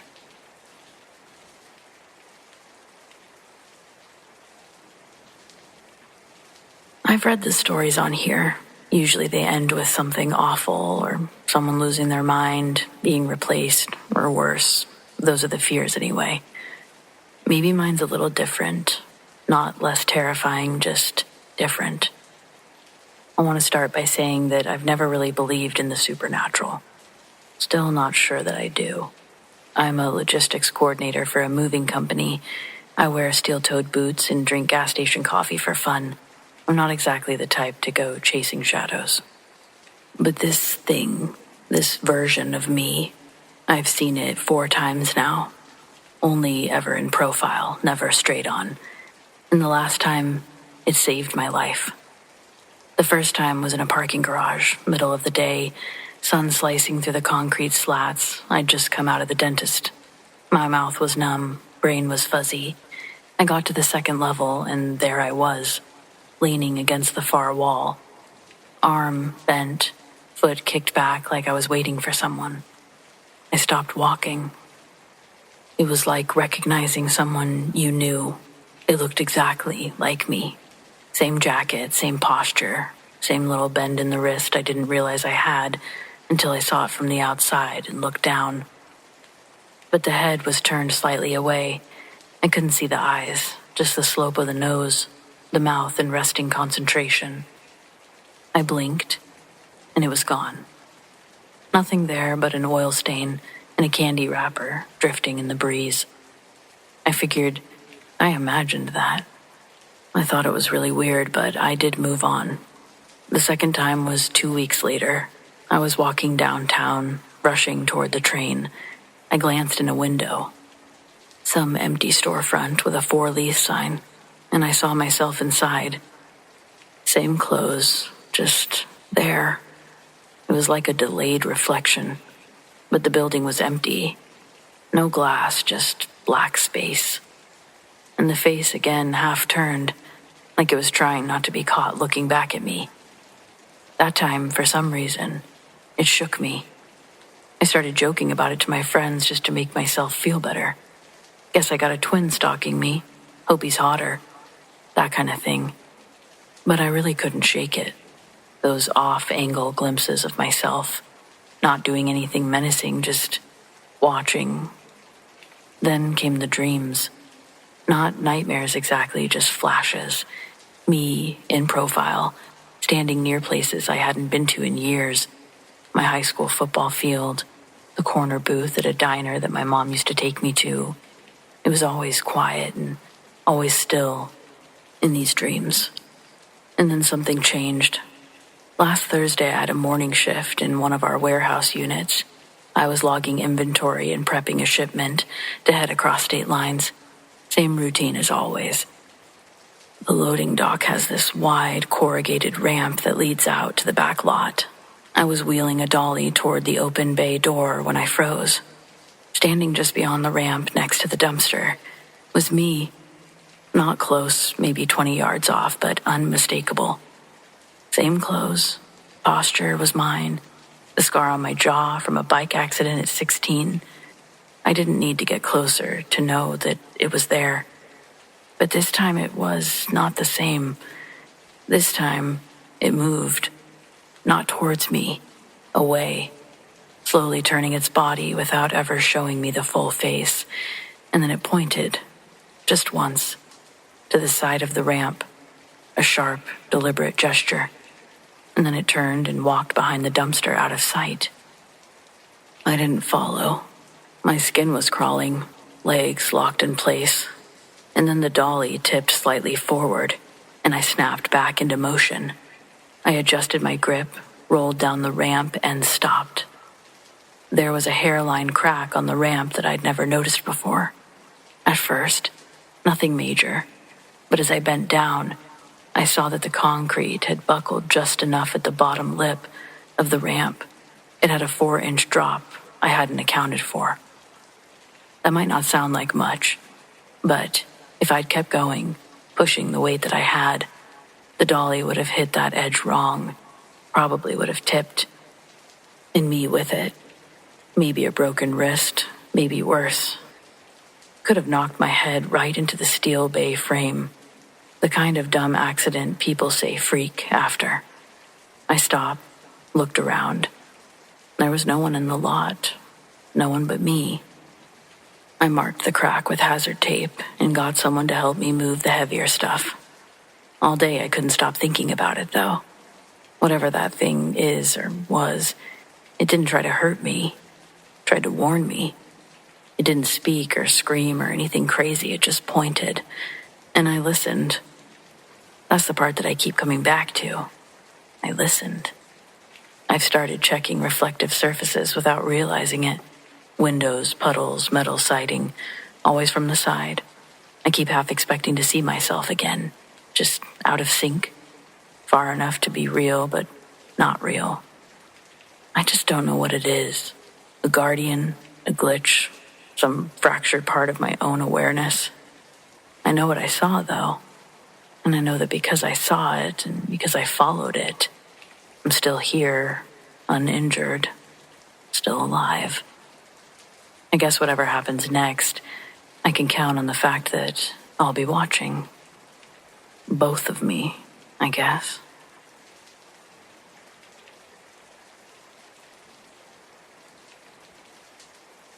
This happened 2 summers ago when I rented a secluded Airbnb outside of Palm Desert. I was trying to unplug for a few days. No notifications or meetings, just sun and silence. Something that resembled peace. The listing had promised a private pool, full kitchen, spiritual tranquility. That was their wording, not mine. The place looked nice enough. Spanish-style roof, stucco exterior, 3 bedrooms. The host had left a bottle of wine and a printed welcome note. I remember thinking that it felt a little too curated, like they were trying to distract me from something. I don't know, paranoia, or was it? The pool was the real draw. It sat behind the house, framed by rock landscapes and desert brush. At sunset, the water turned glassy and gold. I definitely took more than 10 photos to send to all but no one. It was just that beautiful. I swam that first evening. Water was cool and quiet. The air buzzed with crickets and dry heat. It wasn't strange or scary. But that didn't last too long. The second night, I sat out by the pool with a book and a drink, just after dark. I hadn't gone in yet. I was watching the steam rise off the water in soft ribbons. Strange, because the air was still warm, and the water hadn't been heated. It was too late in the day for evaporation like that.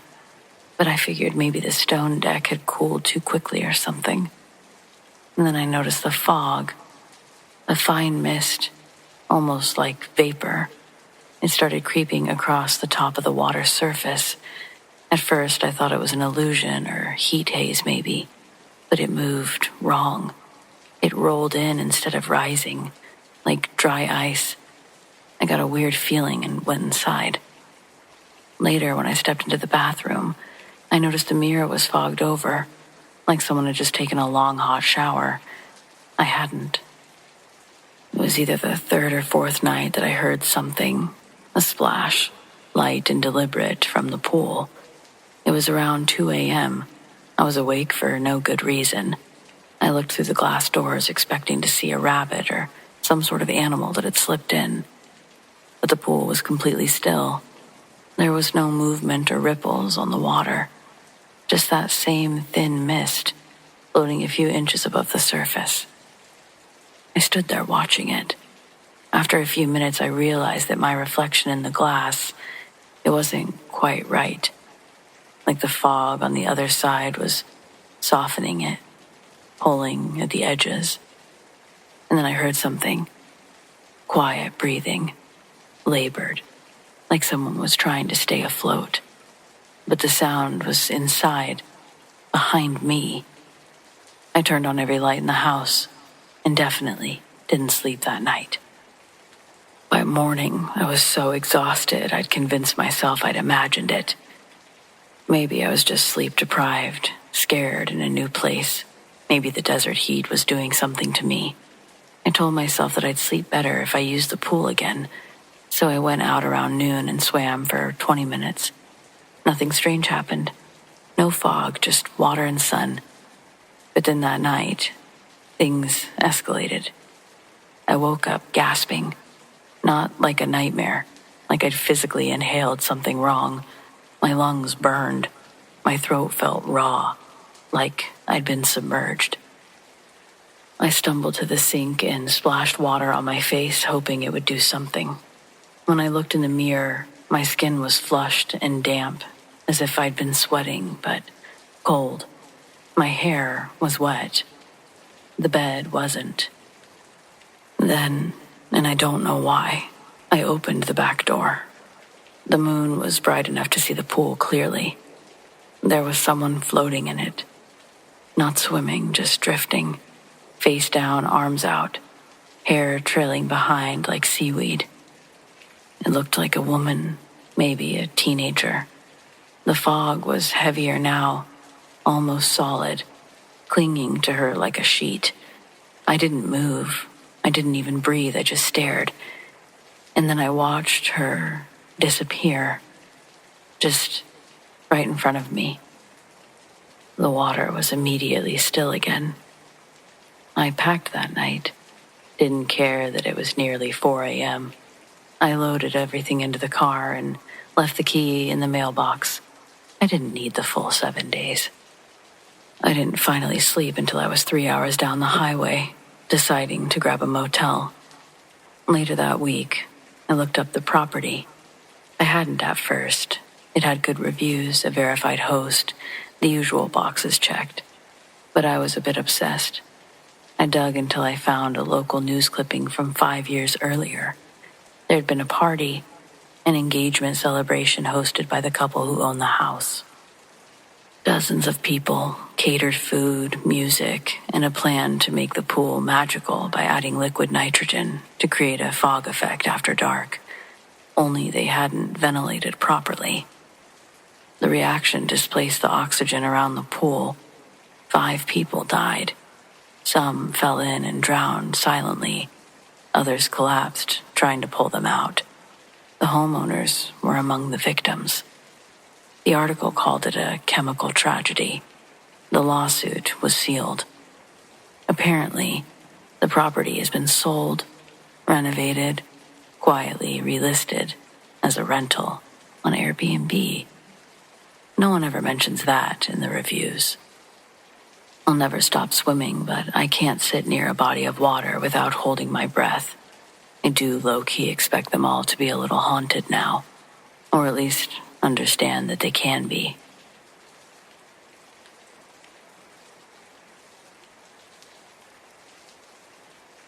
I remember I wasn't supposed to work that night.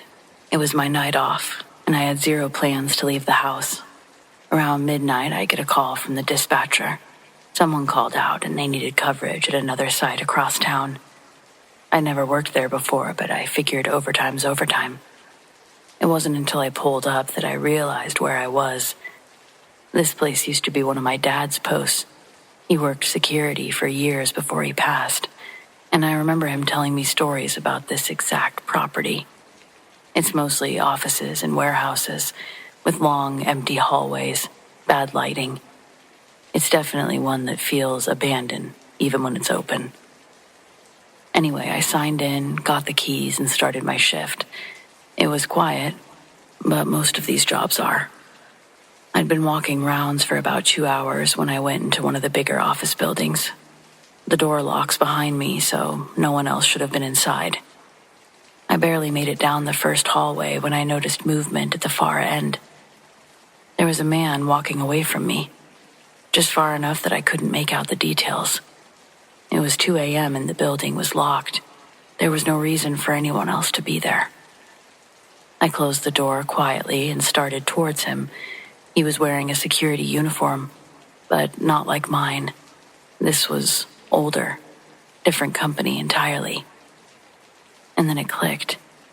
That was the company my dad worked for when he was posted here. By the time I was close enough to see his face, my heart was practically out of my chest. Because it was my dad. Not someone who looked like him, not a trick of the light. It was my dad. Same build, same way he carried himself. Same face I'd grown up seeing across the dinner table. He stopped mid-step and looked right at me. We just stood there, staring at each other. It couldn't have been more than 20 or 30 seconds, but it felt longer. His expression never changed. And then he turned the corner. I ran after him full sprint. The hallway was empty. No open doors or footsteps. Just the same dim lights and the hum of that building. That was almost 2 years ago. I've covered shifts at that site at least 20 times since, always hoping I'll see him again. But I never have. I still don't really know what to make of it all. Could have been a ghost. Could have been my mind messing with me. Because I was in one of his old posts. Or maybe I actually saw him working that night. Just in another time. Whatever it was, I've never shaken that feeling that for a few seconds, we were in the same place again.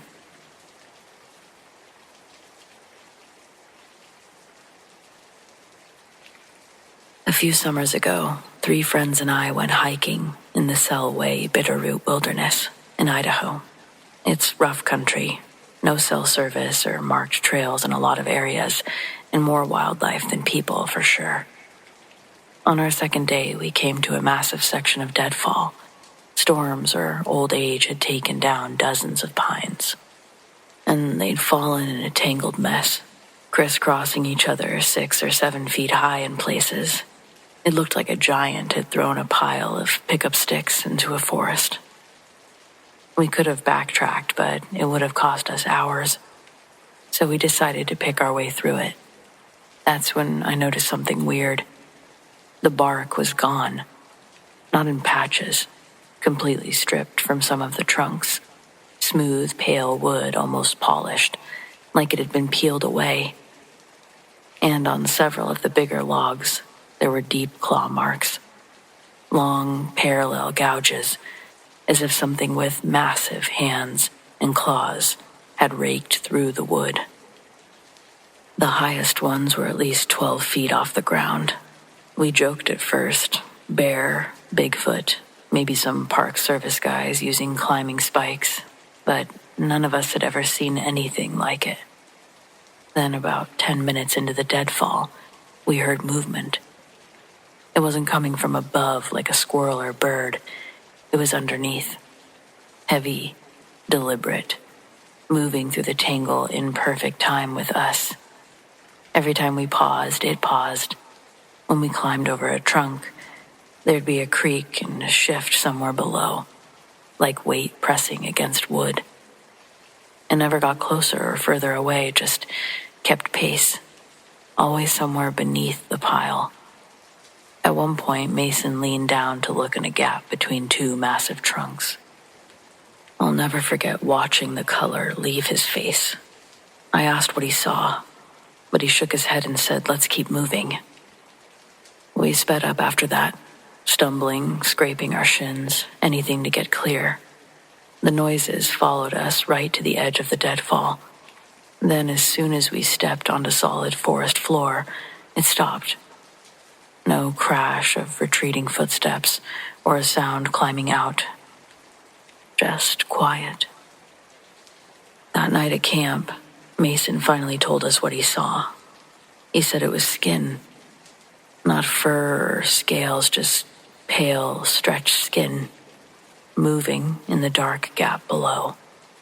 He swore he saw it flex like something was pushing against it from the inside.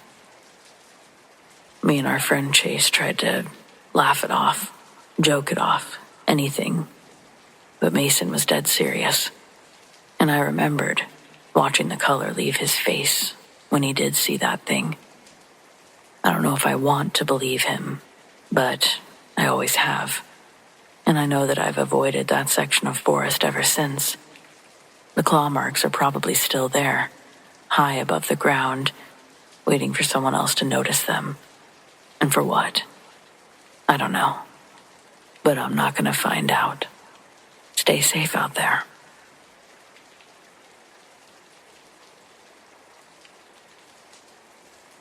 It was an especially cold morning. The sun was up, but it hadn't managed to warm anything yet. I was on my way to a school fundraiser, just trying to be on time, driving a stretch of road that I'd driven 1,000,000 times before. The highway looked clear, maybe a little damp, but nothing unusual, until I hit a patch of black ice. There was no warning or a chance to react. My tires just lost grip and everything stopped making sense.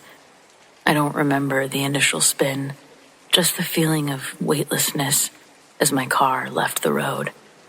Then the first impact hit, and it was like being inside of a dryer full of bricks. The ravine I went down was 61 feet deep. I know that number because they told me later. At the time, it felt infinite. The car flipped the entire way down, over and over and over again. Metal was screaming in my ear, glass exploding. My shoulder wrenched violently out of its socket. My bicep tore. A finger snapped like a twig. I hit my head hard enough to crack it open, and there was blood everywhere. In my eyes, my mouth, bits of glass embedded in my face and my skin, my hands. It felt like the world had folded in on itself, and there was this silence. The car landed upside down, crumpled into itself like a crushed can. I didn't know it at the time, but I was lucky to be alive. I was barely conscious, pain lighting up my entire body like Christmas, and I was alone. My phone had flung somewhere during the crash out of reach, but by some miracle, someone had seen me go off the road and called for help. The problem is, I didn't know that yet. I had to wait. It took 40 minutes for the ambulance to get me, and in those 40 minutes, I started slipping. I could feel the shock setting in, my body shaking uncontrollably, cold from the inside out. My vision started narrowing, like someone was dimming the lights. I got sleepy, which scared me more than anything else. It wasn't a normal tired. It felt final, like something deep inside me had decided, okay, that's enough. And then I heard it, a voice, soft, gentle, calm. It said, just breathe. You're going to be okay. I couldn't tell you where it came from. It wasn't booming or echoing or theatrical. It was like that. It was close. Like someone had leaned in next to me and whispered it just for me. And somehow, it worked. I focused on that voice, on the words. I clung to them. Every time my eyes started to close, I heard it again. Breathe. Stay with me. You're not done yet. After fighting to keep my eyes open for several minutes, the next real sound I heard was the crunch of boots on gravel and the frantic voices of EMTs.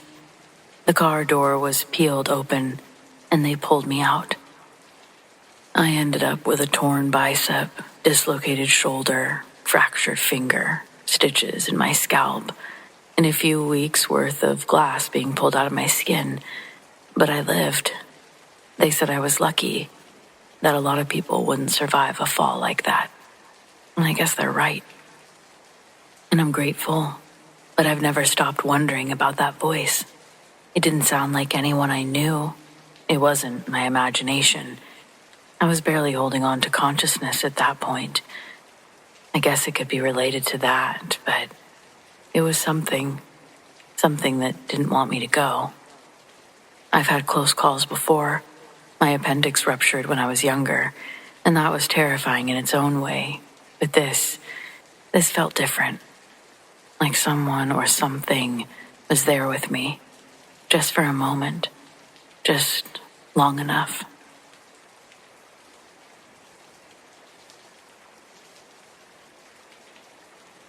My aunt recently passed away, and our family is pretty small, so I helped my cousin pack up her belongings. She had an extensive antique doll collection, a few of which were insanely creepy. One in particular gave me chills when I first saw it. The doll was over a foot tall when standing upright. Its face paint was so faded that it looked like war paint, and you could see the staples protruding from under its thinning red hair. It was like a 50s version of Chucky. As a lifelong horror fan, it seemed blasphemous not to keep it. I put it on my bedroom dresser and mostly forgot about it until it started moving. It was subtle at first. Its arms or legs would be sitting differently, but I assumed I was bumping it when I used the dresser. Eventually, I came home to find it on the floor. It had been sitting against the wall at the back of the dresser, and there were other things sitting between it and the edge, but nothing else was disturbed. I put it back in place only to find it on the floor again a few days later. Not long after that, I saw its head move in my peripheral vision. But then I thought I was just making myself paranoid, so I put it in my closet for the time being. After another few nights, I woke up to find it lying on the floor between the closet and the bed. I don't have any pets, and I live alone. How the hell did it get out? I didn't care about the doll anymore, about keeping it. I just wanted it out of my house. When I tried to pick it up, it felt alive. I really don't know how else to describe it. There's a difference between picking up a toy or something like a kitten, even if it doesn't move around while you're holding it. I got so freaked out that I dropped it back on the floor. It landed on its back, looking up at me, and its eyes gleamed. There was moisture in them, but only for a second. Then it stiffened, and when I picked it back up, it felt like a normal doll again. Just throwing it away wasn't good enough anymore. I wanted to put it in a box and throw it into a river, but I had to get to work. All I could do for the moment was throw it in a drawer and deal with it that afternoon. I even bought a lockbox on my lunch break. At home, I could hear the smoke alarms as I pulled into the driveway. I was hit by a cloud of smoke the moment I opened the door. The dresser was on fire, and the wall was catching as I rushed in with the extinguisher. All of my clothes were ruined, and the dresser was destroyed. The wall, floor, and ceiling, they all had to be repaired, and insurance paid for none of it due to the accident's suspicious nature. It's not like I could tell them what really happened, and I certainly don't know how to fake an electrical fire. Maybe I should have thrown a candle in there. Who knows? The doll wasn't so much as scorched, and I swear it smiled at me when I picked it up out of the ashes. I wasn't sleeping in the same house with that thing, not for another night. I threw it into the lockbox and drove over an hour to a bridge on the Ohio River, where I threw it into the water. I didn't leave until it was completely submerged. Whether it sank to the bottom or just got carried downstream, I'll never see that thing again. I'll probably never be able to watch Chucky again either, but at least it's over now. That was 3 weeks ago, and I haven't had any problems since, except for the nightmares and random whiffs of something burning, but I imagine those will take some time.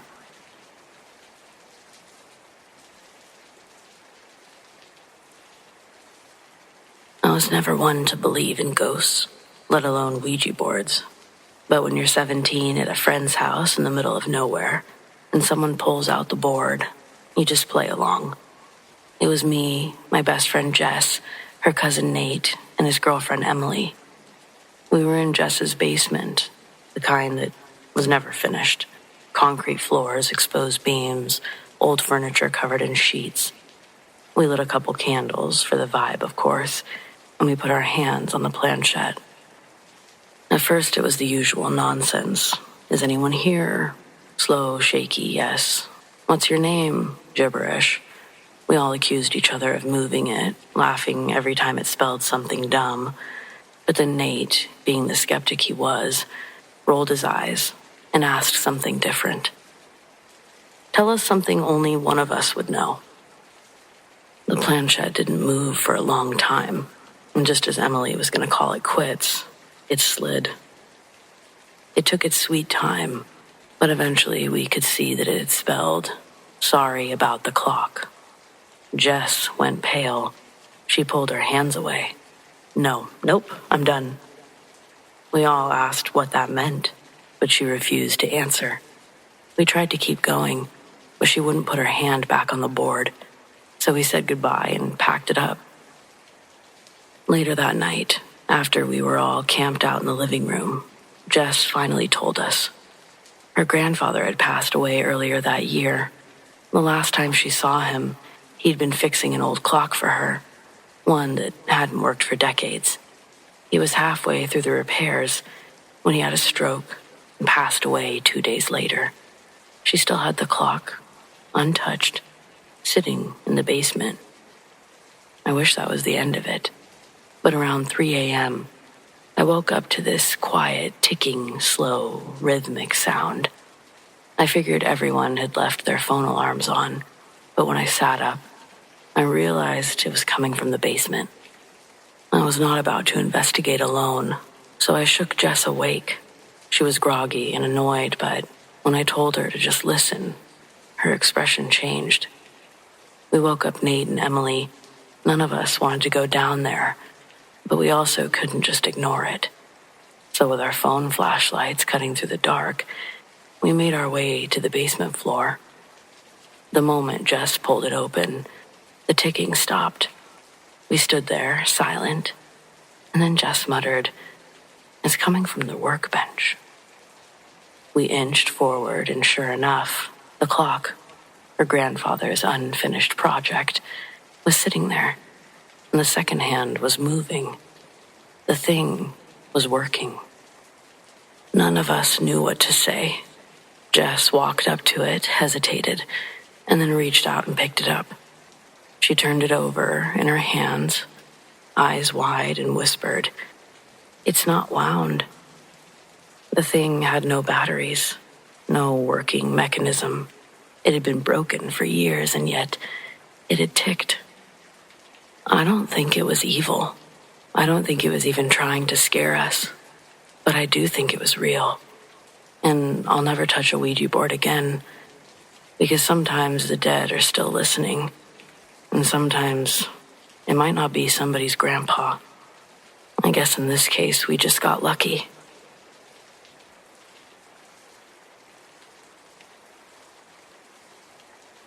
I'm a 24-year-old female, and I recently decided to try Hinge for the first time and quickly matched with a guy named Max. We talked for 2 weeks, had a ton in common, really hit it off, all that junk. He was handsome, athletic, funny. Some people would have seen those as red flags, but live and learn. Our first date was a picnic on the beach, and he actually looked like his picture, so I called it a win. He took me to the fair for our second date, and I thought there might actually be a future for us, so I decided to take the initiative for date 3. I invited him to my apartment for dinner and a movie. We had chicken Alfredo with garlic bread and caramel cake for dessert, my grandmother's special recipe. Afterwards, we cozied up on the couch with a little wine and started a movie. Pretty early on, we began making out, but I ended things before they could go further, gave him the whole, like to take things slow speech. Max took it like a gentleman, poured us some more wine, and we put our attention back on the movie. That's the thing about a lifetime of bad relationships. You tend to fall for the first guy who treats you like a human being. Big mistake. I felt the drugs as soon as they kicked in, and let's just say my tolerance for narcotics isn't 0. I tried making it to the front door, screaming for help all the while, but Max grabbed me, clamped his hand over my mouth. With the last of my strength, I I threw my weight into him and managed to push us into the wall, where we fell to the floor, tangled. Once on the ground, he easily got on top of me and wrapped his hands around my throat. My air was instantly shut off mid-gasp. It felt like my lungs were on fire, and my vision faded. I don't know if I can say that my whole life flashed before my eyes. It was more of a montage, all of my best and worst moments, along with a handful of the mundane playing on a simultaneous loop. The books I would never read, the shows I would never finish, the places I would never see. The instant before I lost full consciousness, I remember thinking, all of this because I didn't want to be single anymore. I'm telling you, if you ever want to get a new perspective on life, have a near-death experience. That shit changes you. But unlike what you see on TV, I didn't have any dreams or visions. Once I was out, I was out. Game over, black screen, sweet nothingness. When I began to regain consciousness, it felt like waking up in the morning. For a split second, I thought everything was normal. Then the pain started to set in. My whole body was sore, but my head and throat were throbbing, and it hurt like hell to swallow. That's when it all came flooding back to me, and I sat up screaming. I was in the hospital. My mom was there, and nurses began flooding into the room, everyone trying to reassure me. When I finally calmed down, I was informed that all of my neighbors heard the fight and came to the rescue. At first, they called 911, but when the screaming stopped, because I was being choked to death, the operator advised them to wait for the police.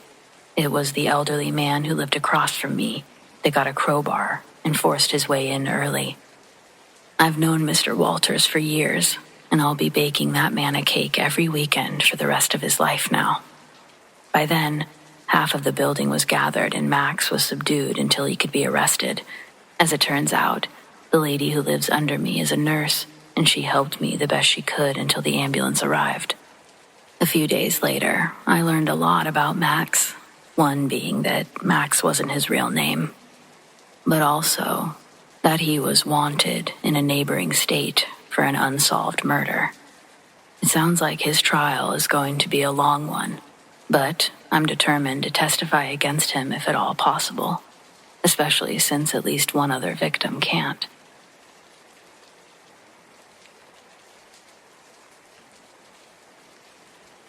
So my name is Tucker, and people call me Tucker the Trucker, and I can't say that I hate it. I've been driving for almost 12 years.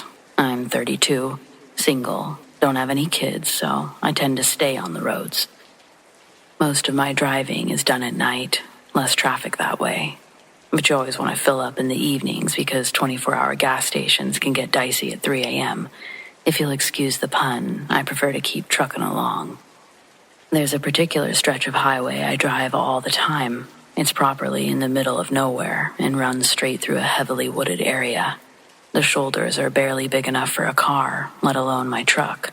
So I lived in constant fear of flat tires. Now, it's weird to think that such a little thing ever worried me. Last Wednesday was a normal, boring night until I got a call in the middle of that long stretch. There was an old SUV with its hood up, stopped diagonally across both lanes. One guy was standing next to it, waving me down, but I saw a second person ducking on the other side of the SUV. One of the first things you learn with life on the road is to beware of a stranded motorist as much as a hitchhiker. This one checked every red flag. Middle of the night, in the middle of the blocked road, in the middle of nowhere, with suspicious characters. And I don't mean the one that I saw trying to hide. My headlights hit the one waving me down, and he had the friendliest shit-eating grin I ever saw. And I'm from the South, so that's saying something. Trust me, someone in that situation wouldn't be happy. Stranded people are angry and or desperate, period. I've heard horror stories of truckers stopping to help someone and getting robbed or worse, so nothing was getting me out of that truck. I tried to dial 911 right then, let the cops handle whatever the situation turned out to be, but We were, surprise, surprise, also conveniently stopped in one of the highway's dead zones. When I got a little closer, I could see two more shadows, one on either side of the road, trying to get behind me. I'm always armed. You have to be in my line of work. But I still wasn't sticking around for a shootout if I could avoid it. I'd been slowing down, but now there were at least 4 road pirates against just me, and it takes big trucks a second to get going. If they had weapons, I didn't stand much of a chance, so I made a split-second decision to keep going. I pulled as far into the shoulder as I could fit, but I still clipped the back of the SUV pretty good. Just a tip, if you ever find yourself in this situation, always aim for the back end. You never want to go head-on with an engine. Right before I made contact with the rear end, I saw the guy who'd been crouching behind it dive out of the way. He was wearing all black, with a hood pulled over his head. I didn't see where the grinning idiot went, but he was probably the one who shot at me. I don't know how many shots were actually fired because they started when the metal was still scraping, but it was at least 3. One came through the driver's side window and struck the windshield. I felt the wind on my cheek as it flew by. I almost swerved off the road, but managed to get back straight. 2 more shots hit the trailer as I sped off. I drove fast as I dared in case they tried to come after me. There was a second that I thought I saw lights behind me, but they were gone as fast as they appeared. I called the police about 2 miles later when I got service back. Later on, I was informed that they'd found the SUV abandoned in a ditch a little further up the road. It looks like they tried to drive it, but bailed when they realized how bad it was. The license plates were gone, and the VIN number was partially scratched off, but they were in a hurry and did a poor job. Cops traced it back to an elderly woman who lived next door to one of the suspects.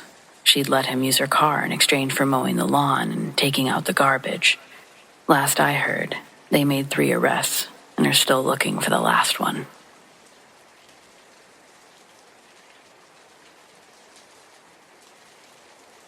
I'm a single dad who had to move into a new home after my wife passed away from delivery complications. I wanted to be close to family and to get out of the place where everything reminded me of Christy. Finding a new house was actually easier than I could have dreamed. The second place that I looked at was owned by a single mother with a 6-month-old who wanted to sell fast and move back to her hometown, which sounded super reasonable considering my own circumstances. We got along great. As soon as the money went through, she was out the next day, and I moved in. A few nights later, I was up late finishing work when there was a loud, steady knocking. It instantly woke the baby, so he was crying at full volume when I opened the door to a tall, skinny man with a long beard.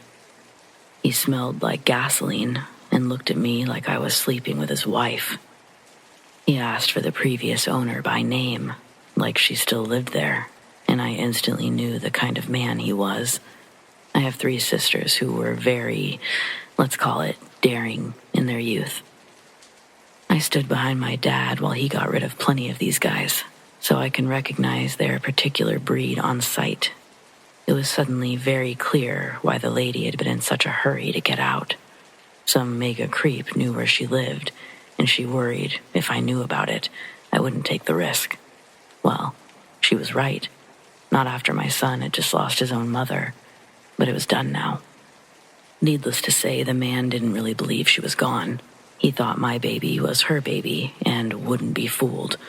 Thankfully, I'd kept the glass door shut and said that I was calling the police as I closed the front door in his face. But he didn't move.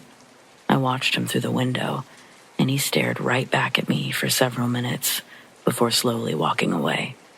The police arrived about 5 minutes later and didn't find anyone walking around. I got cameras up the next day, but nothing happened for nearly 2 weeks. I'd almost forgotten about the guy until he showed up on my doorstep at midnight. His banging once again had the baby screaming, but this time I spoke to him through my Ring doorbell. It was the same conversation in more heated tones, and a 911 operator was listening to the whole thing. The guy kept insisting the baby was his, and he wasn't leaving without talking to its mother. A few minutes later, the police arrived. Before making him leave, they told him he wasn't allowed on the property and he'd be arrested if he returned. He didn't have a record, and the cops explained to him that the previous owner was actually gone. So I really didn't expect him to return. A month, maybe 2, went by, and all was well. I forgot all about the asshole and fell into a new routine working from home. Part of that routine consists of a lunchtime nap since my son decided he doesn't enjoy sleeping for more than a few hours at a time. I had just gotten him to sleep and laid down myself when I heard a living room window shatter. I was on my feet in a second and soon realized my phone was still in the other room. Someone was walking over broken glass toward the hallway, meaning there was no way to get to the phone without confronting them. I knew it was the creep, because who else would it be? I pulled the dresser in front of the door. The only option I could think of was to grab the baby and try to get out the window, but as soon as I started opening it, the man was at the door. I could hear the knob turn before the banging started. He never said a word, but the dresser was moving another inch with every impact. I wasn't sure if I should hold it shut or keep going for the window. Climbing out with an infant isn't exactly a fast process, especially while my body was shaking from fear and adrenaline. Ultimately, I did go back to push it closed again, and the drawer's knobs dug into me painfully with each subsequent kick. I begged him to stop. I said I had called the police even though I couldn't. I tried offering him money. I even claimed to know the previous owner's address, but nothing stopped him. With each strike, his breaths became a little heavier, but at least 5 minutes went by without him slowing down. Do you know how long 5 minutes is in terms of attacking a door with your full strength? I was exhausted just trying to hold everything in place, but this guy wasn't showing any sign of quitting. I honestly didn't know what to do. Every worst-case scenario played out in my mind as the dresser continued bruising my arms and back. I was literally on the ground, legs braced against the closet wall and pushing with everything I had. Then I heard the most wonderful voice I'd ever heard in my life. It was a woman yelling, "Freeze, this is the police." Multiple footsteps came charging down the hall, and there was a loud crash as the creep was thrown to the ground.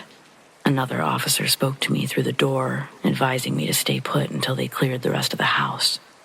Once they had the man outside and knew that he was alone, I gave my statement. Luckily, my neighbor noticed the window on his lunch break, and when I didn't answer the phone, he called the police. Really does pay to know your neighbors. I have a full security alarm now, along with other cameras. The creep has spent a little time in jail, but he won't be there long enough to suit me. I can't afford to move yet again. Somehow, I don't think the restraining order will mean very much to him, but I'm happy to have it anyway. Hopefully, I'll just never have to see the man again. But yeah, that's my intruder story. Thanks for reading.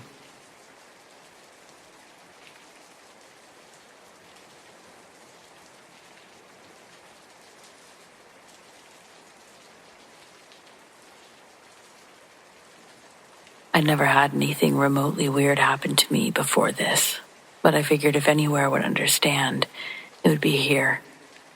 This happened just outside of Ville Platte, Louisiana. I was out near Chico State Park, where my uncle's got some land that he'd let me hunt on. I'd been going out there since I was a teenager and never felt anything strange. It's thick pine and oak woods, with low spots that flood after a good rain. Gators in the bayou, hogs in the bush. Normal Louisiana stuff. Anyway, this was in early September. Still hot, but the air had that heavy, tired feel to it. Like the season was just about ready to tip. I'd gotten out of the woods a little before 5, planning to set up a foot plot and catch the last bit of daylight. The birds were quiet, and the usual bugs were oddly low. Everything felt still. I noticed it, but I didn't think too much of it at the time. About an hour in, I started hearing something moving through the palmetto. Heavy footsteps, too heavy to be a hog, too slow for a deer. I figured maybe it was another hunter, so I gave a whistle to let him know I was posted up. The footsteps stopped. At first I thought I'd imagined it, but then I caught sight of something through the trees. It stepped out just a little, a tall figure, grayish, almost ash-colored skin. I swear to God, it didn't look like anything I'd ever seen. For a second, I told myself that it might be a bear standing on two legs. But bears don't move like that. It stood upright, arms incredibly long. Its movements were smooth but kind of delayed, like it was unsure of the body it was in. And it was watching me. Even at a distance, maybe 40 yards, I could feel it. I could see a face, just the shape of a head, turned right towards me. I sat there frozen, rifle in my lap, but something told me not to raise it. I know it sounds nuts, but it felt like if I even flinched, something would go very wrong. It turned and walked off after a minute or two, not fast or afraid, just like it lost interest. I stayed put another 10 minutes. My heart was pounding the entire time before I grabbed my gear and quietly made my way back to the truck. I told my uncle about it that night. He just stared at me for a long time before finally saying, "You seen a rougarou?" Now, I don't know if I believe in that old swamp tale, but I've read a few things since. Some of the older Cajun stories talk about creatures that roam near the water, especially during seasonal shifts. Things that don't want to be found, but don't mind being seen.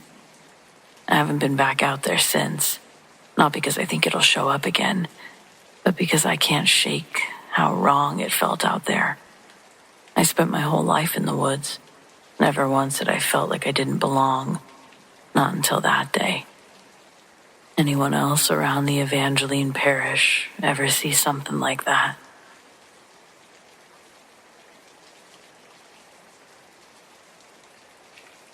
This happened about 4 years ago, and even now I'm not really sure how to talk about it. Some people hear this story and think it's about trauma. Some think that it's about the supernatural. I'm not really sure which camp I fall into anymore. I used to hike a lot. It was kind of my therapy. Just me, my boots, and a stretch of trail to get lost in. There's this spot about an hour outside of Eugene, Oregon. Not a national park, just a sprawl of untamed woodland, dotted with old game trails and forgotten logging roads.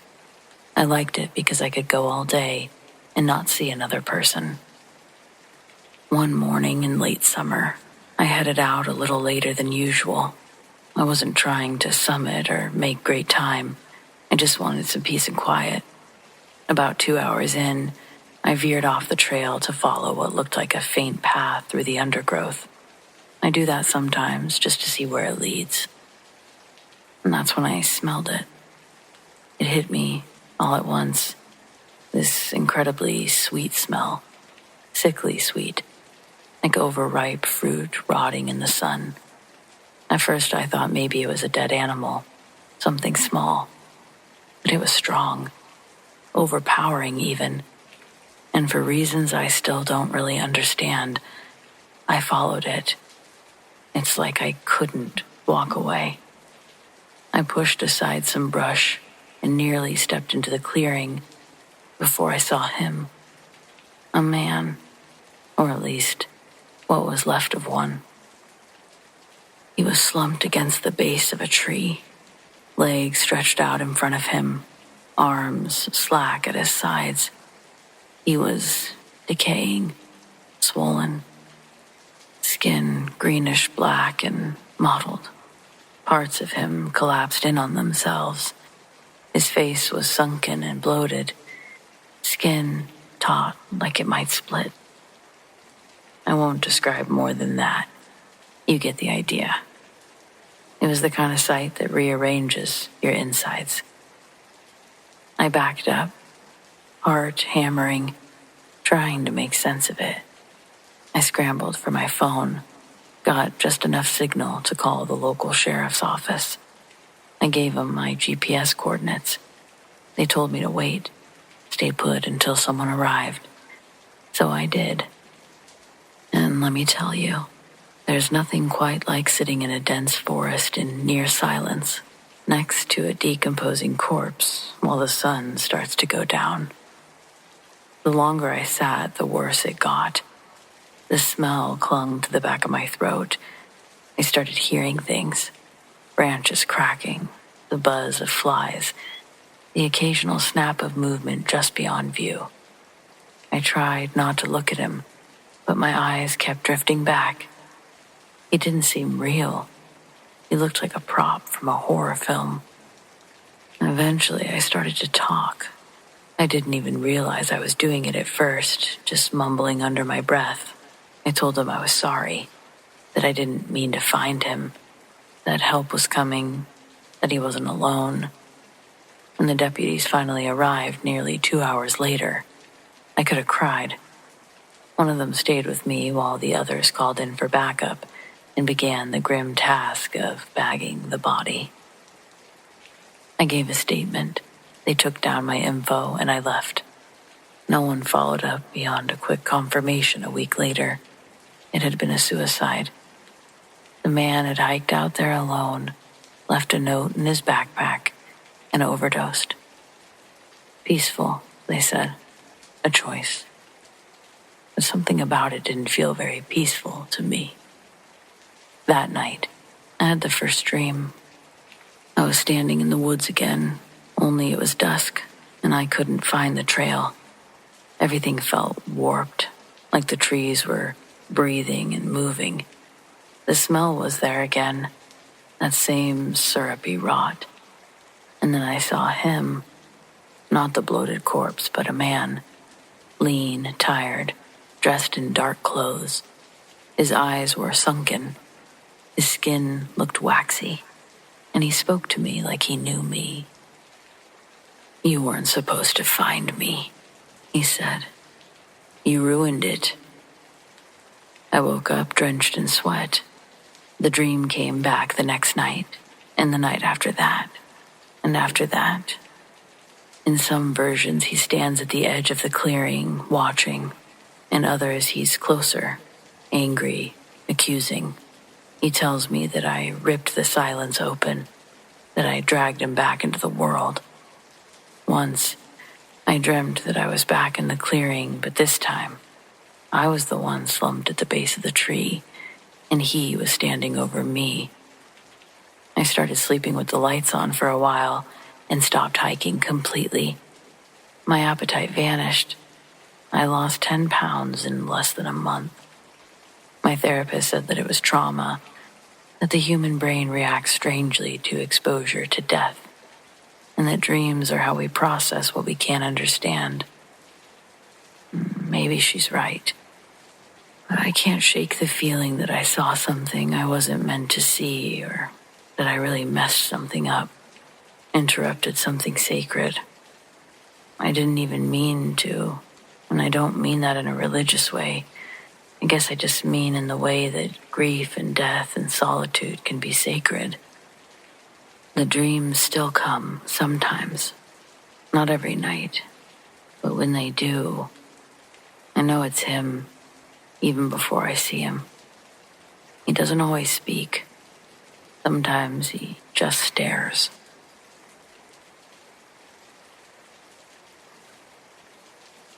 Last 4th of July, I was riding tailboard on the fire engine. It was a crazy day that pretty much started when we got there. Around 10 p.m., a call comes in for a traumatic injury. Dispatch does its thing, says 32-year-old male, injured by firework. They never give enough info anyway, but gold star for trying. I was super busy, chasing fire calls when we heard the medic 1. This is the unit that was dispatched to this call. They radioed for dispatch to dispatch a fire engine, emergency traffic, and to get a bird launched, with our LZ being the nearest middle school's parking lot. So we hop in the engine and take off toward this middle school to meet Medic 1 there. Medic 1 gets there first, being closer, and we pull up not too far behind. I jump out of the engine, hightail it across the parking lot, and hop into this ambulance. I look down to see this dude's military ID sitting on the countertop. He's active duty Army, as there's a base just a few minutes down the road. There's blood everywhere, all over the floor, all over the stretcher. The medic in the captain's chair is pretty seasoned. I glance down to see the patient, 32-year-old male, wearing a white t-shirt, khaki cargo shorts. The entire right side of this dude's face is missing. Half his lips gone, his nose gone, his right ear gone, his right eyeball also gone. He was still awake, trying to talk to us. He was kind of dazed, but you could see it in what was left of his face that he knew what was happening. Airways completely compromised, missing teeth. The medic had already suctioned, so we RSI this guy, put him under. The bird gets there. We transfer him into the bird along with a report and patient care, and he gets airlifted to the closest level 1 trauma hospital. The call was brought up at the next run review. The dude actually survived the ordeal, albeit with half of his face. He purchased a mortar firework from a local stand, which turned out to be a dud. It's the type that you set on the ground, light, and then run away as a timer runs down. Well, this one didn't work right. When he bent over to light it, the entire firework exploded in his face. His injuries were soft tissue trauma and multiple avulsions and lacerations. Several skull fractures, opened and closed, 2 subdural hematomas, and a concussion. Wild. Be safe out there, or you could literally lose your face, or worse, your life.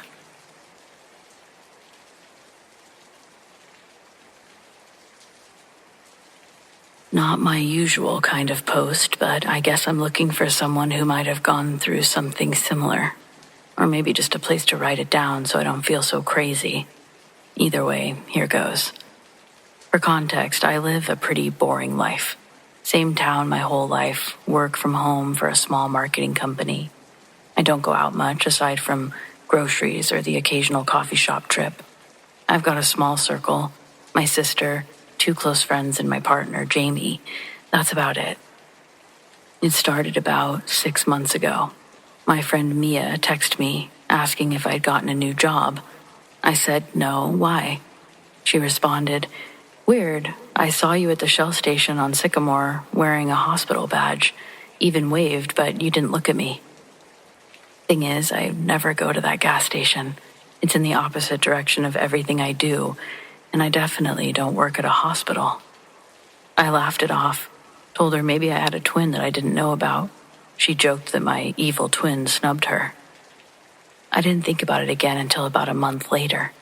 Jamie and I were watching TV when his phone buzzed. It was a missed call and voicemail from his cousin Jack, who lives about an hour away. We listened to the voicemail together. Jack said something like, hey, just saw Carrie at the plaza near the theater. Didn't realize you guys were in town. She looked like she was in a rush. I didn't get a chance to say hi. Let me know if y'all want to grab lunch. I was on the couch in sweatpants with a bowl of cereal at the time that Jack said he saw me. And again, the plaza is not somewhere that I've ever been. We both laughed it off. Maybe someone with a similar haircut, whatever. But it kept happening. A cashier at the coffee shop asked if I was feeling better, said I looked sick the day before when I came in. I hadn't been there all week. A neighbor waved at me one morning and later asked if I was house-sitting for someone down the block because she'd seen me coming out of their front door around 7 a.m. That one really unsettled me. Not because she was watching me. If you're from a small town, everyone knows what everyone's doing. Obviously, it unsettled me because I wasn't leaving that house. I don't even know the people in that house. And 7 a.m., I'm barely functioning until 9. But the worst one, the one that made me stop brushing it off, was what happened with my sister.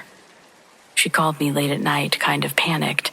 I picked up before I could say anything. She said, "Where did you go?" I was confused. I told her that I was at home, in bed. What was she talking about? She said that she'd just seen me outside of her apartment. To be clear, my sister lives about 30 minutes away from me, in a secured building with a gate and keycard access. She told me that she had just parked and was walking up to her door when she saw me across the lot. She waved, and I didn't wave back. Instead, I turned and walked quickly around the corner of the building. She said it was definitely me. Same coat, same posture, same gait, same sister. She even called out my name. I told her that she'd been mistaken, that I wasn't anywhere near her place, and she didn't believe me at first. Actually, she got kind of upset. Said, "Why would you lie about something like that?" I had to FaceTime her, show her my bedroom, my pajamas, the fact that I was clearly not anywhere near her complex. That was the moment her face changed. I watched the realization wash over her in real time. She said quietly, "I swear to God, it was you. I'd bet my life on it." I asked her to describe what she saw. She said I looked tired, like I was avoiding her, but there was something off. She said my face looked tight, and that was the word she used, like I was forcing it to be neutral. And the way I walked, while familiar, it was a little unnaturally stiff. She thought that I was upset with her, avoiding a conversation. I haven't been to her place in months. Since then, she's been a little nervous with me. Not in a dramatic way, just little things. She double-checks plans, triple-checks, confirms things multiple times. She even asked once, "This is really you, right?" Half joking, but not really. And then just last week, Jamie told me something that really upset me. He said that he woke up around 3 a.m. and he saw me standing at the foot of the bed, just staring at him. When he called my name, I didn't move. He blinked, reached for his phone to turn on the flashlight, and I was gone. But I was asleep next to him, the whole time. He swears it wasn't sleep paralysis, says he sat up, that he saw someone who looked exactly like me, just watching. Maybe I'm giving him nightmares. Who knows? We tried to debunk it. He was dreaming, maybe it was sleep paralysis, but he's sure of what he saw. I don't really know what to do with any of this. It's not like I can report it. I'd like to file a complaint about my double impersonating me in public.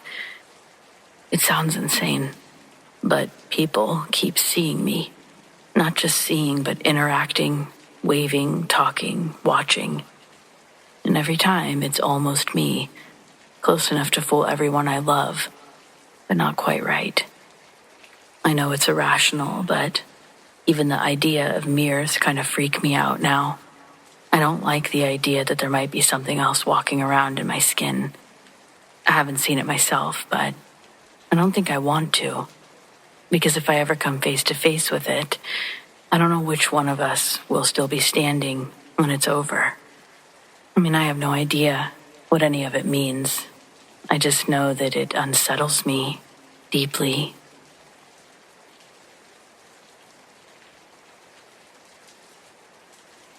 When I was in high school, we lived in this old house in upstate New York. It dated back to the 1700s, with the classic haunted house energy, before I even knew what that meant, really.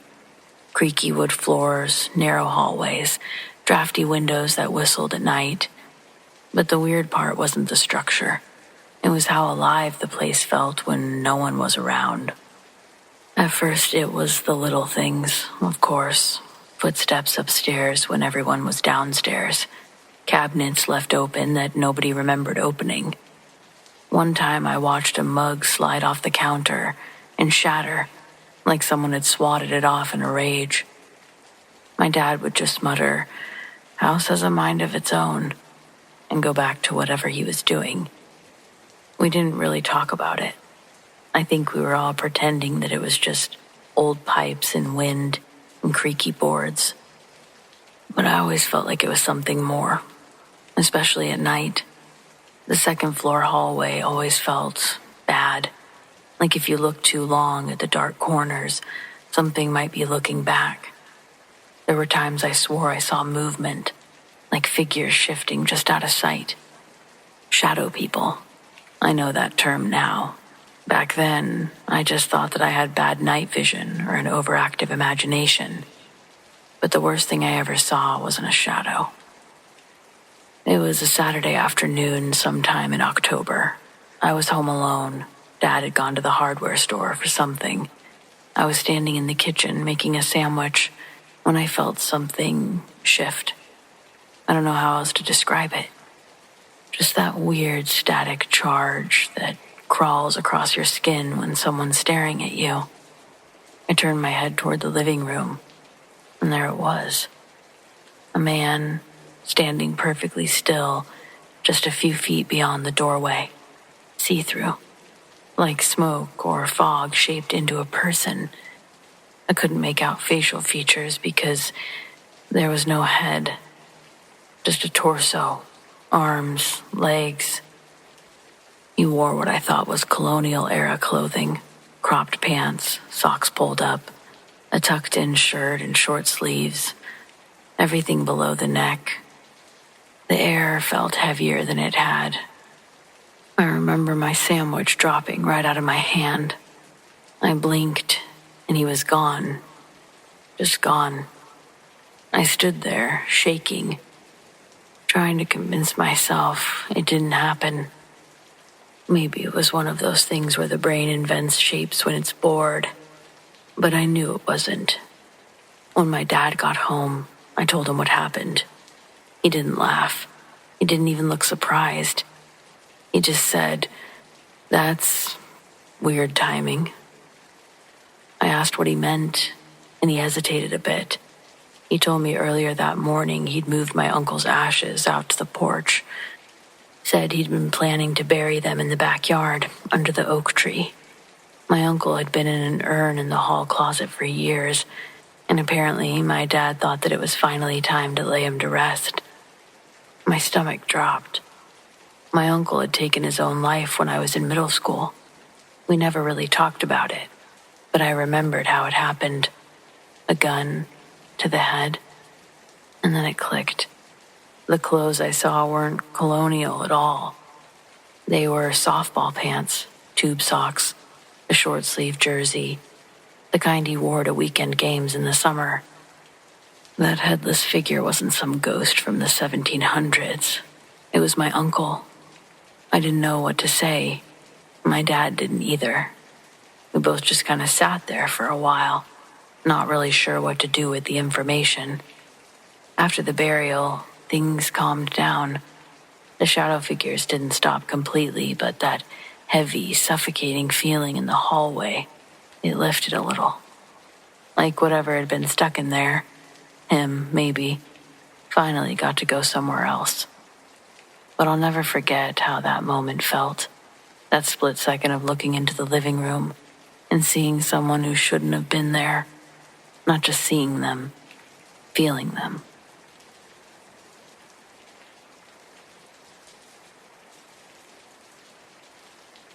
This actually happened a few weeks ago, and I haven't stopped thinking about it since. My wife was out of town for work, so it was just me and the kids at home. That night, after a normal evening of homework and late-night cartoons, I put the kids to bed and turned in myself. I remember falling asleep quickly. The house was still and quiet, in the way that it only is when you're the only adult there to listen to every creak or groan. Sometime around 1 a.m., my son crawled into bed beside me. He does that every so often. Bad dreams, weird noises, or just one of those nights that he needs to be close. I barely stirred, just shifted to make room for him and went back to sleep. What woke me up a second time was the soft click of the bedroom door. I opened my eyes in that half-asleep state where nothing feels real, but everything is vivid. The room was dimly lit from the hallway nightlight. I saw the door slowly swing closed, and then clear as day, a young girl walked across the end of the bed. She was wearing a red sweater, and she had shoulder-length brown hair. I didn't panic. My first thought was that it was my daughter. She sleepwalks sometimes, and it wouldn't be the first time she wandered down to our room in the middle of the night. I checked the clock, 3:02 a.m. The girl didn't say anything. She just moved across the foot of the bed and stopped at the doorway to the bathroom. I propped myself up on one elbow, watching her silhouette in the dim light. Something felt off. The stillness, the silence, the way her head stayed perfectly forward, not glancing at me or the bed. I called my daughter's name gently, not wanting to startle her if she was sleepwalking. There was no response. The girl didn't move, she just stood there. Then, without a sound, she raised her arms straight out to her sides, slowly, like someone performing a ritual or being pulled by invisible strings. Something about the movement, it sent a bolt of cold through me. I said my daughter's name again, louder this time. Nothing. That's when my son bolted upright beside me. He sat up fast, eyes wide, looking toward the bathroom door. "Is that Bella?" he whispered. Before I could respond, I jumped out of the bed and flipped on the light. No one was there. The bathroom was empty. The hallway was quiet. I rushed upstairs and opened my daughter's door. She was fast asleep, tangled in her blankets. I came back down and checked every room. Nothing. But when I stepped back into the bedroom, I felt it immediately.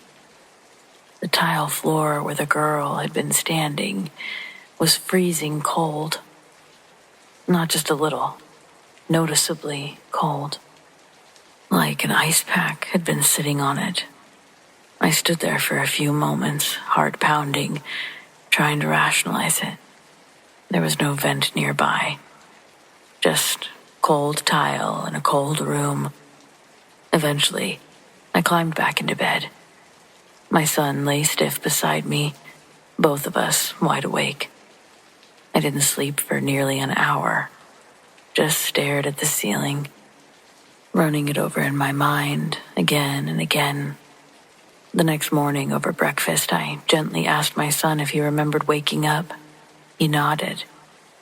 "Yeah, I saw Bella in your room.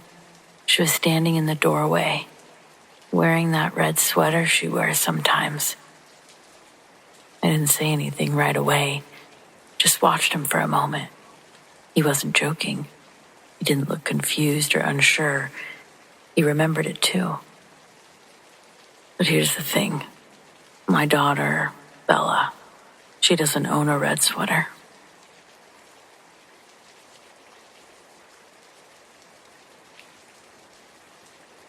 This was in the early winter of '94, back when I was working nights at a small regional hospital in Kansas. I was in my late 20s then, still new enough to the job that I hadn't grown numb to it. The building was older, cinder block walls, linoleum floors that echoed even soft footsteps. Like I said, it was a pretty small hospital, so things stayed quiet unless something went wrong. We were understaffed that month.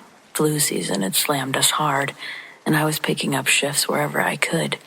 Sometimes I would be working 20 or 24 hours straight. It was the kind of fatigue that settled into your bones. You start to forget if something happened yesterday or last week. There was a patient in recovery, Mr. Hallbrook, older man, maybe late 60s, 70s. He'd come out of a minor surgery just fine, but they were keeping him overnight due to his age and blood pressure. I'd only met him once during intake. Gentle guy. Liked crossword puzzles, wore thick glasses, and called everyone kiddo. The night after his procedure, I wasn't even on his floor. I was 2 levels down in postnatal, helping with a colicky baby whose mother was too weak to sit up. I never left that floor, except for a break around 1:30 a.m., and even then, I just stepped outside for some cold air.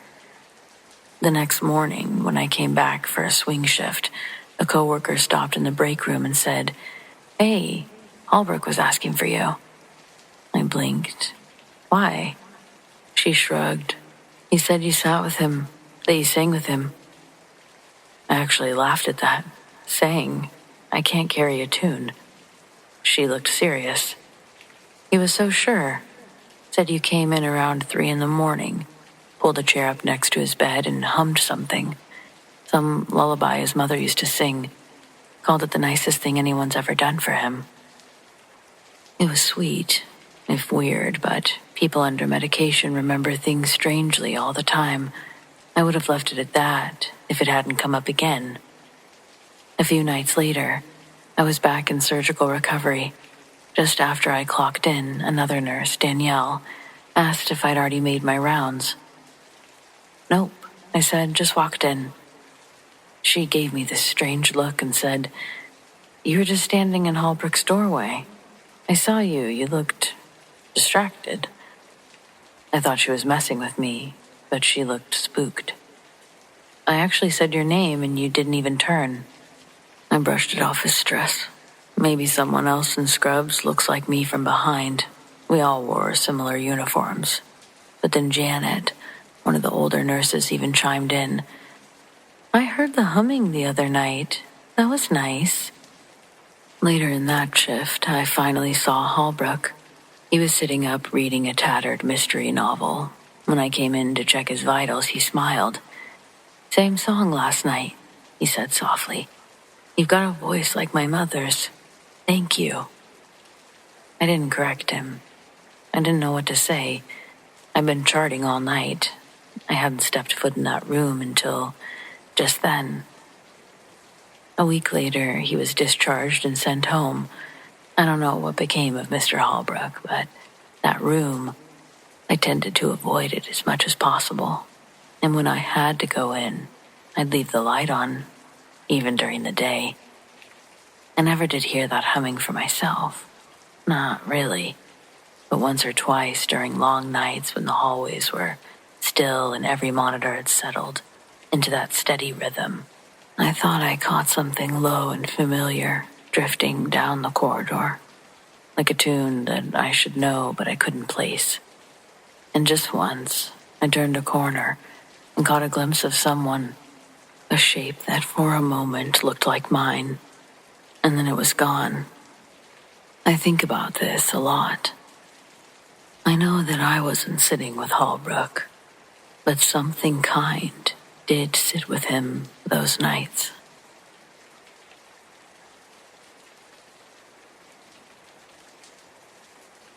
I've had 2 near-death experiences in my life.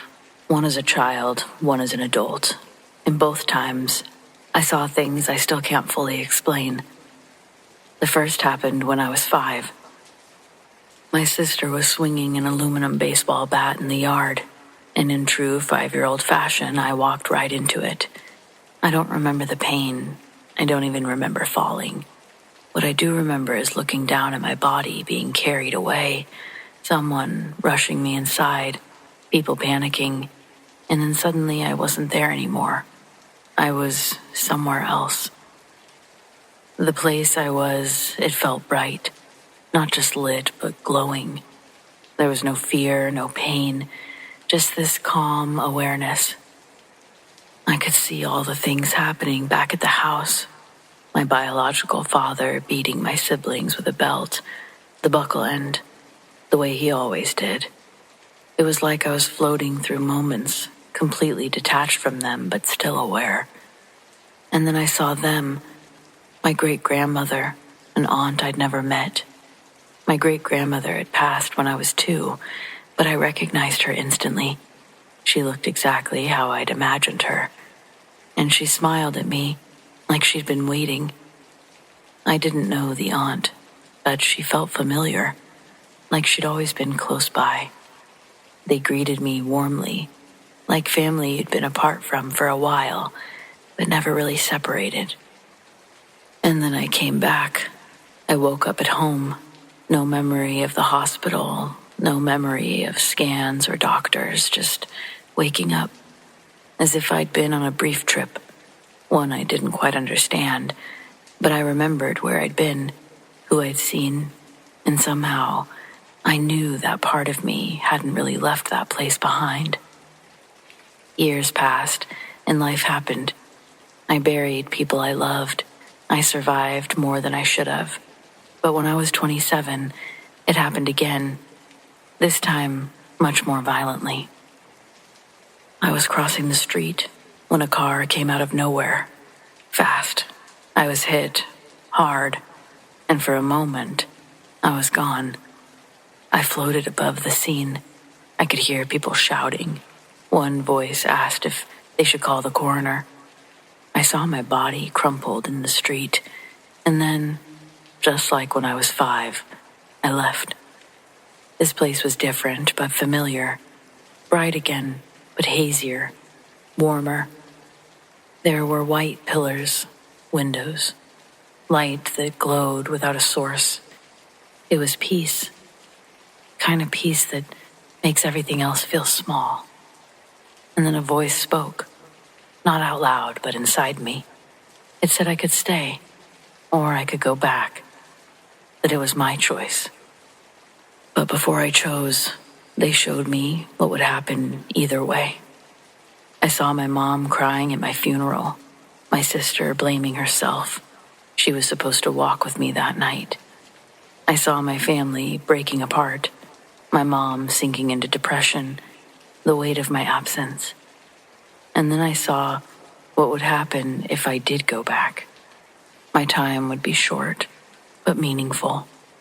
I could help prepare them. I could help them let go. The voice told me I had already finished what I needed to do in this life. Returning wouldn't be for me, it would be for them. So I came back. Since then, I've lived with this sense of clarity that most people don't get. I've repaired relationships. I've made peace with the ones I couldn't save. I've recorded songs for my nephew, so he'll always hear my voice. I've written letters, told the people I love what they mean to me, and cut ties with those who only ever took from me. I've also warned the people closest to me that when my time comes again, and it will, they need to let me go. I've felt it since I was 5. Death isn't something I fear. I know what's waiting, and what's waiting isn't darkness. It's home.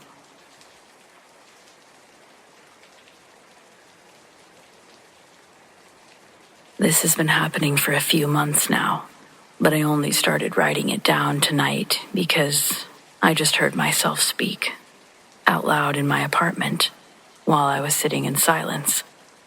Let me back up a little. I live alone, 1-bedroom apartment in a decent part of town, 3rd floor, quiet neighbors. I'm a night owl.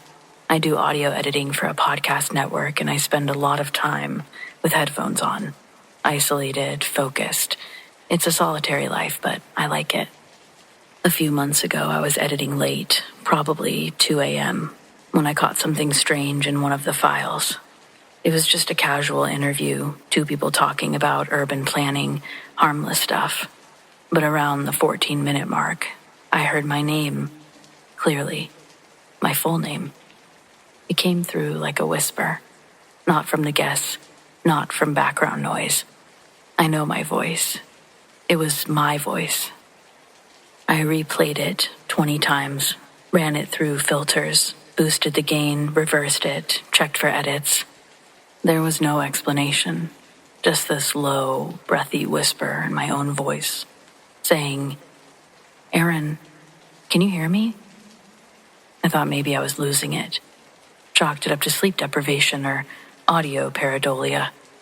I didn't mention it to anyone. But it didn't stop.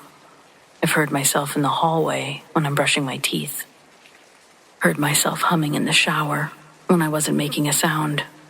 Heard laughter, my laughter, coming from the bedroom while I was in the kitchen. I froze mid-step with a knife in my hand and dish soap still on my fingers. At first, I thought maybe I was playing back recordings without realizing it. I checked everything. Disabled smart speakers, disconnected my phone from Bluetooth. Nothing changed.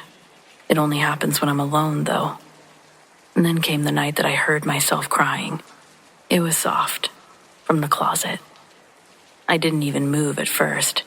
I just kind of stood in the middle of my apartment, like my brain was buffering. It went on for maybe 30 seconds. And then it stopped all at once. When I finally got the courage to open the door, there was, of course, nothing there. Just coats, boxes, the usual.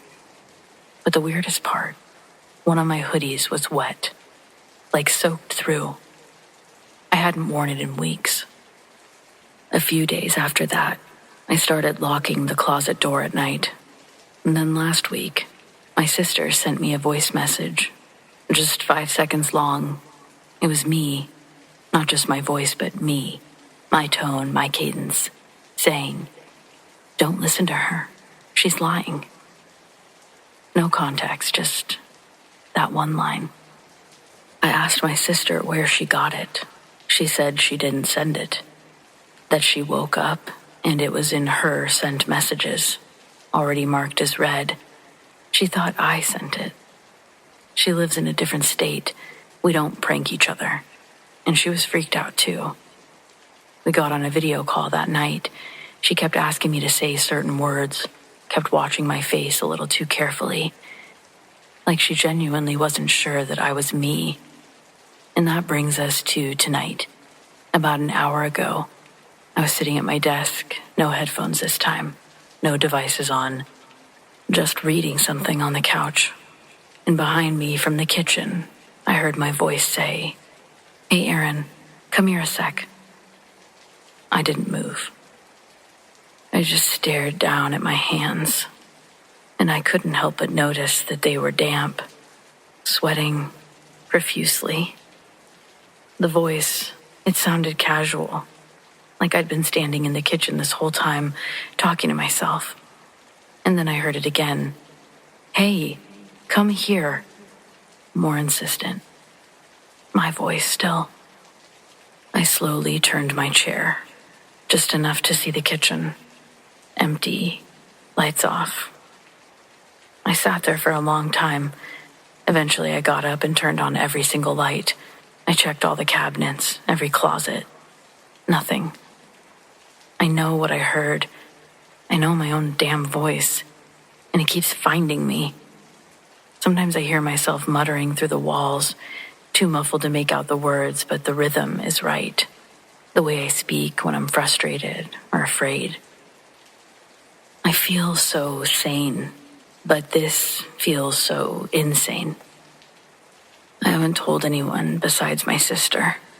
I don't really think anyone's going to believe me, or I'm sure they'll just think I'm crazy. And yeah, I'll make an appointment with the doctor, but I can't explain how real it feels. And the voicemail message to my sister, what's that about? Something's going on. Something's in here with me.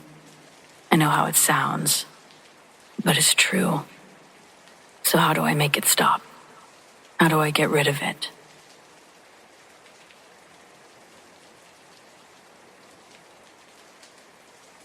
Weird things happen in my house sometimes. Little noises, misplaced objects, the occasional creak in the floorboards when no one's walking. Nothing I've ever been too concerned about. My husband is a hardcore skeptic, so that helps. The type to immediately debunk anything strange, so whenever something does happen, he usually has an explanation before I can finish my sentence.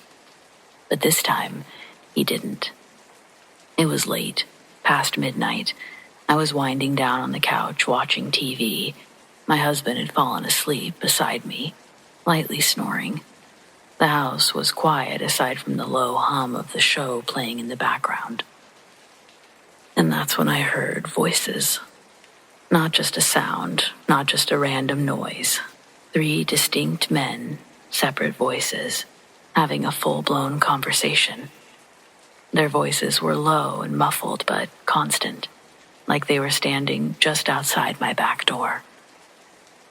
I immediately paused the TV. The voices didn't stop. My first thought was that someone was outside, maybe on the patio or near the driveway. My husband and I live in a quiet area, so hearing people talking outside this late was unusual. I got up, crept to the back door, and peered outside. No one, no movement, no wind, just the dark outline of our yard stretching into the night. I hesitated for a second. I shook it off and went back to the couch. Maybe I was just tired. Maybe I misheard. I turned the TV back on and I tried to relax. But then, the voices started again. I paused the TV immediately. This time, I really listened. The voices weren't coming from outside. They were coming from inside the house, more specifically, from the oil tank room. Now, our oil tank room is an unfurnished concrete space in the basement. There's no reason anyone would be in there. No vents or pipes that carry outside noise inside, just solid walls, cold floors, and an empty space where the tank sits. But I was clearly hearing someone there. Someone's. I shook my husband awake, whispering, "Do you hear that?" He groggily sat up, frowning at me, and then he stopped. His expression changed. "Yeah," he muttered. "What the hell is that?" For once, he didn't have an explanation. No, it's just the house settling, or probably a radio from next door. He just sat there, listening with me, both of us frozen. The voices continued, low and constant. We couldn't make out the words, but we knew they were talking. I wasn't about to go look, neither was he. So we just sat there, listening, until finally, about 15 minutes later, the voices faded, just gone, as if they'd never been there. After that, we just went to bed, pretending nothing had happened. We haven't talked about it since because it's never happened again, but I haven't sat in the living room alone at night since.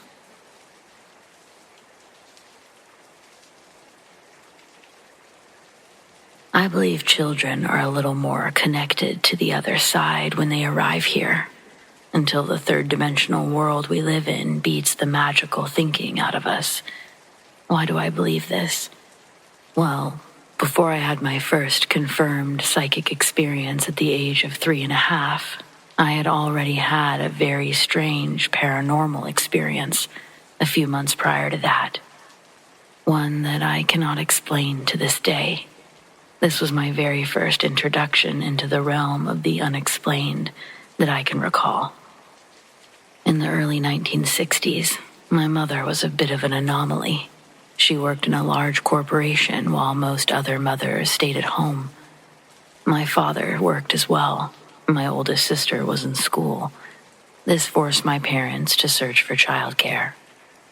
My mother found a woman about 6 blocks from our house and began dropping me off there every morning. Now, I was a very loved child up until then, and I'd always felt secure and safe. But this, my first foray into the world outside my family, was a bit of a shocker. The babysitter had 2 little girls that were 2 to 4 years older than me, and they obviously really disliked my being there. They didn't get a lot of attention from their disengaged mother, and resented what little attention she had been paid to give me. Within the first few weeks of being there, they would hide every one of my toys that I brought to play with and torture me endlessly. It was a hide-and-seek game with my toy of the day that I had brought. I could never win because they always hid it in one closet that we're not allowed to go into. That was in their mother's bedroom.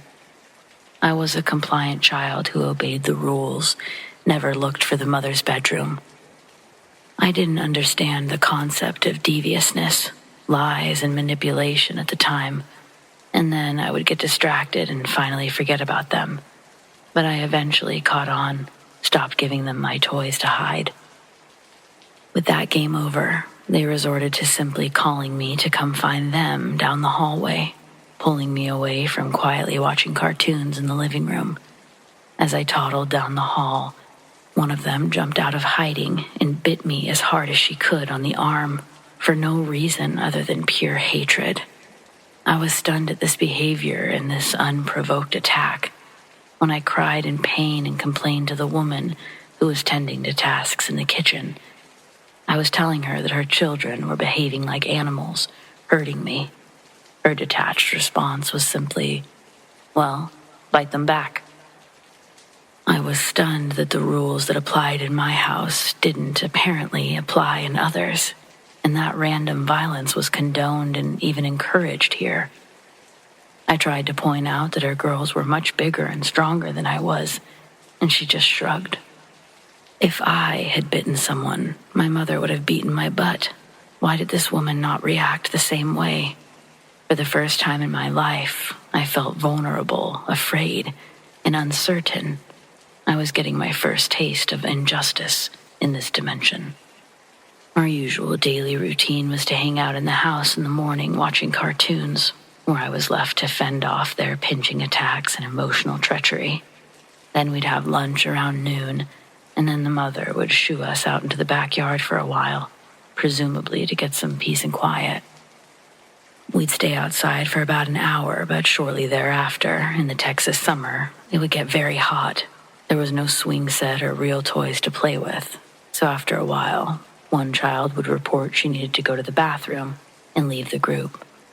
A few minutes later, the second would state that she was going to get a drink or something and would leave me, waiting, alone, in the yard. Of course, neither of them came back, and I was baking out there in the hot summer sun by myself. I would go to the back screen door that led into the kitchen and the living room area to see where everyone was. There was the mother, 6 feet away from me, reading a newspaper in the kitchen. And the girls were in the cool shade of the house, watching afternoon cartoons. Those were the days before air conditioning. Well, I certainly didn't want to be outside in the heat with nothing to do, and I really would like to be in a cool house watching cartoons too, so I tried to open the door. First came the surprise, and then the shocking realization that there was a conspiracy against me when I found the door to be locked. I asked the mother, too, "Unlock the door, please, and let me in." But she just said, "Nope, you stay outside."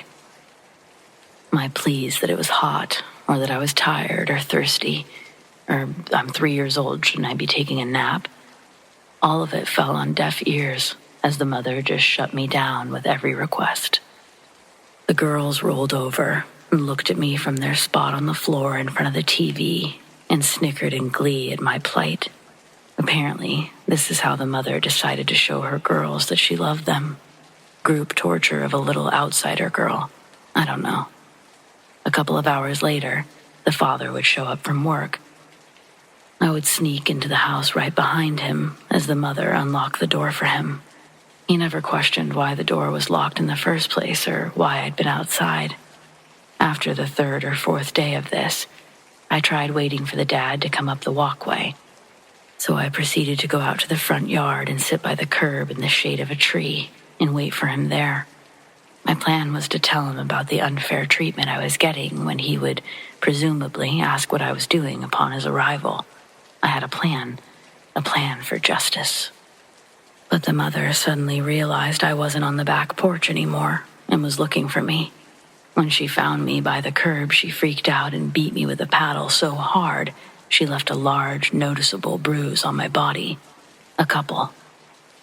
I was to never go out into the front yard again, she screamed. I did, however, get to stay in that particular afternoon, watch cartoons in the shade for a little bit, till my parents came to pick me up. Apparently, she realized her mistake, because when the father came home before my parents arrived, she showed him the bruises that she'd left on my body with some concern. She wondered out loud to him what my mother might think about this. I'm not sure, but his reply seemed to be along the lines of, "You did it, you're going to have to deal with it." That night, when giving me a bath, my mother notices them too, and questioned me about them. I explained, as best as a 3-year-old can, why I'd gotten a spanking. My mother seemed to get it, and seemed upset with her. I had a feeling that my mother was going to right this wrong. She was a strong woman. I had no doubt she would protect me. The next morning, though, I was dropped off as usual, and my mother didn't say anything.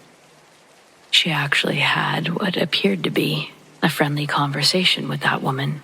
In retrospect, I'm sure that she was just being smart and simply didn't want to rile the woman into abusing me even more on my last day, as she needed to find alternate childcare.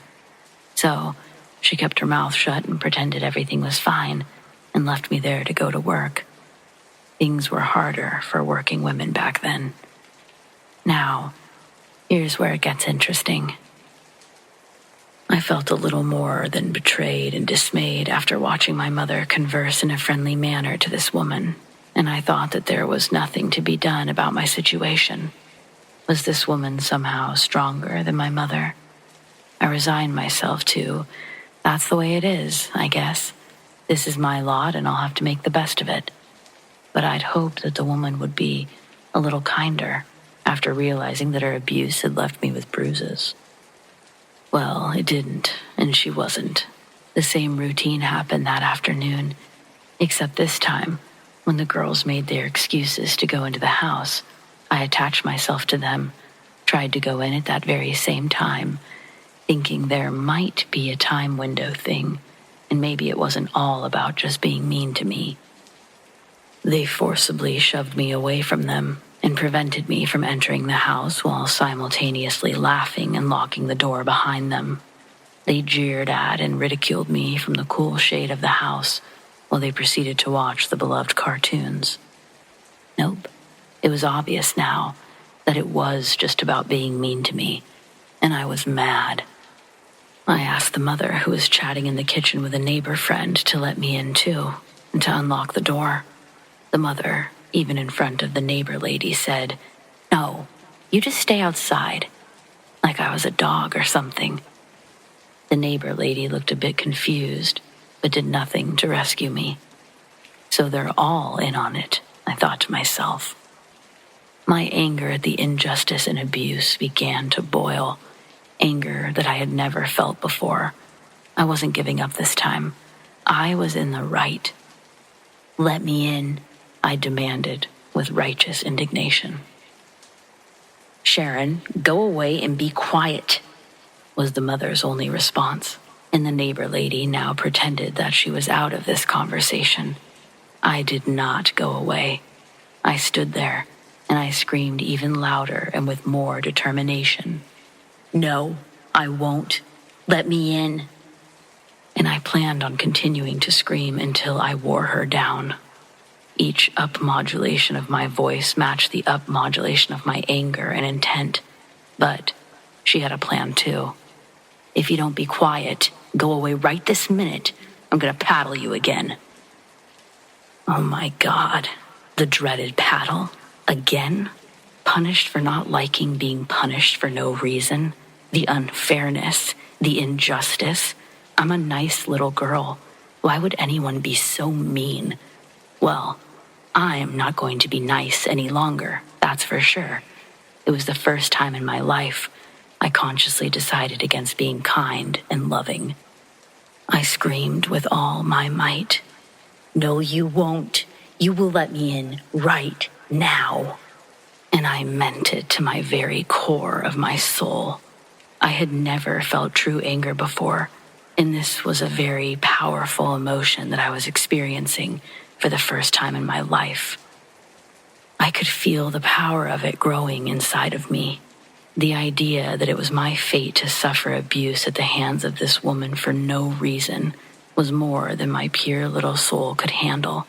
All of my bioenergy, all of my new emotions, anger and hatred, seemed to converge into one uncontrollable shadow being that was now growing and welling up deep within me.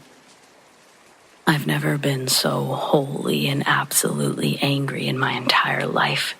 It was turning into pure rage and fury.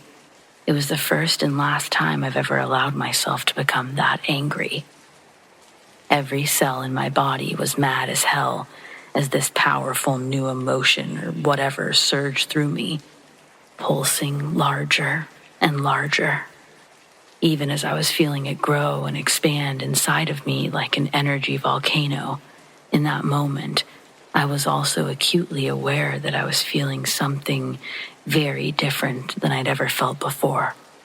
Part of me subconsciously knew that this thing, this emotional, powerful energy volcano, it had the ability to become very large and possibly uncontrollable. It might overtake me. It might even kill me, crossed my little mind. I actually thought I might cease to exist at that moment. Weird for a 3-year-old.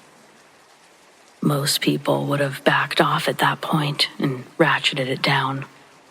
But I, being the curious and science-minded sort, continued to allow it to grow, just so I could see what would happen.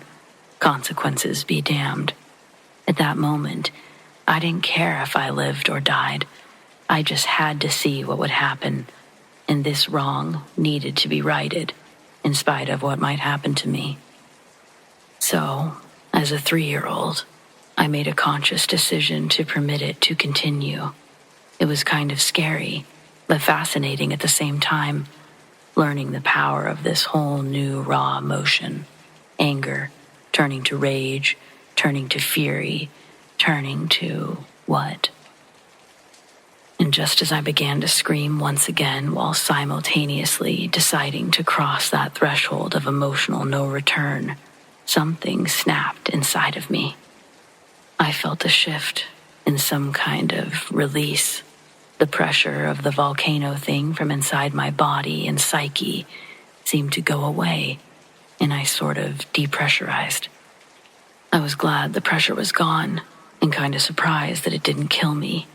And then, at the very same moment that everything snapped inside of me, something snapped inside that kitchen too, and my focus and attention to my inner self got diverted to the outer world. With an audible pop, a small ball of blue fire, about the size of a soccer ball, appeared right in the middle of the kitchen, hovering in the air in the very center of the room. Almost before you could say, "What the heck is that?"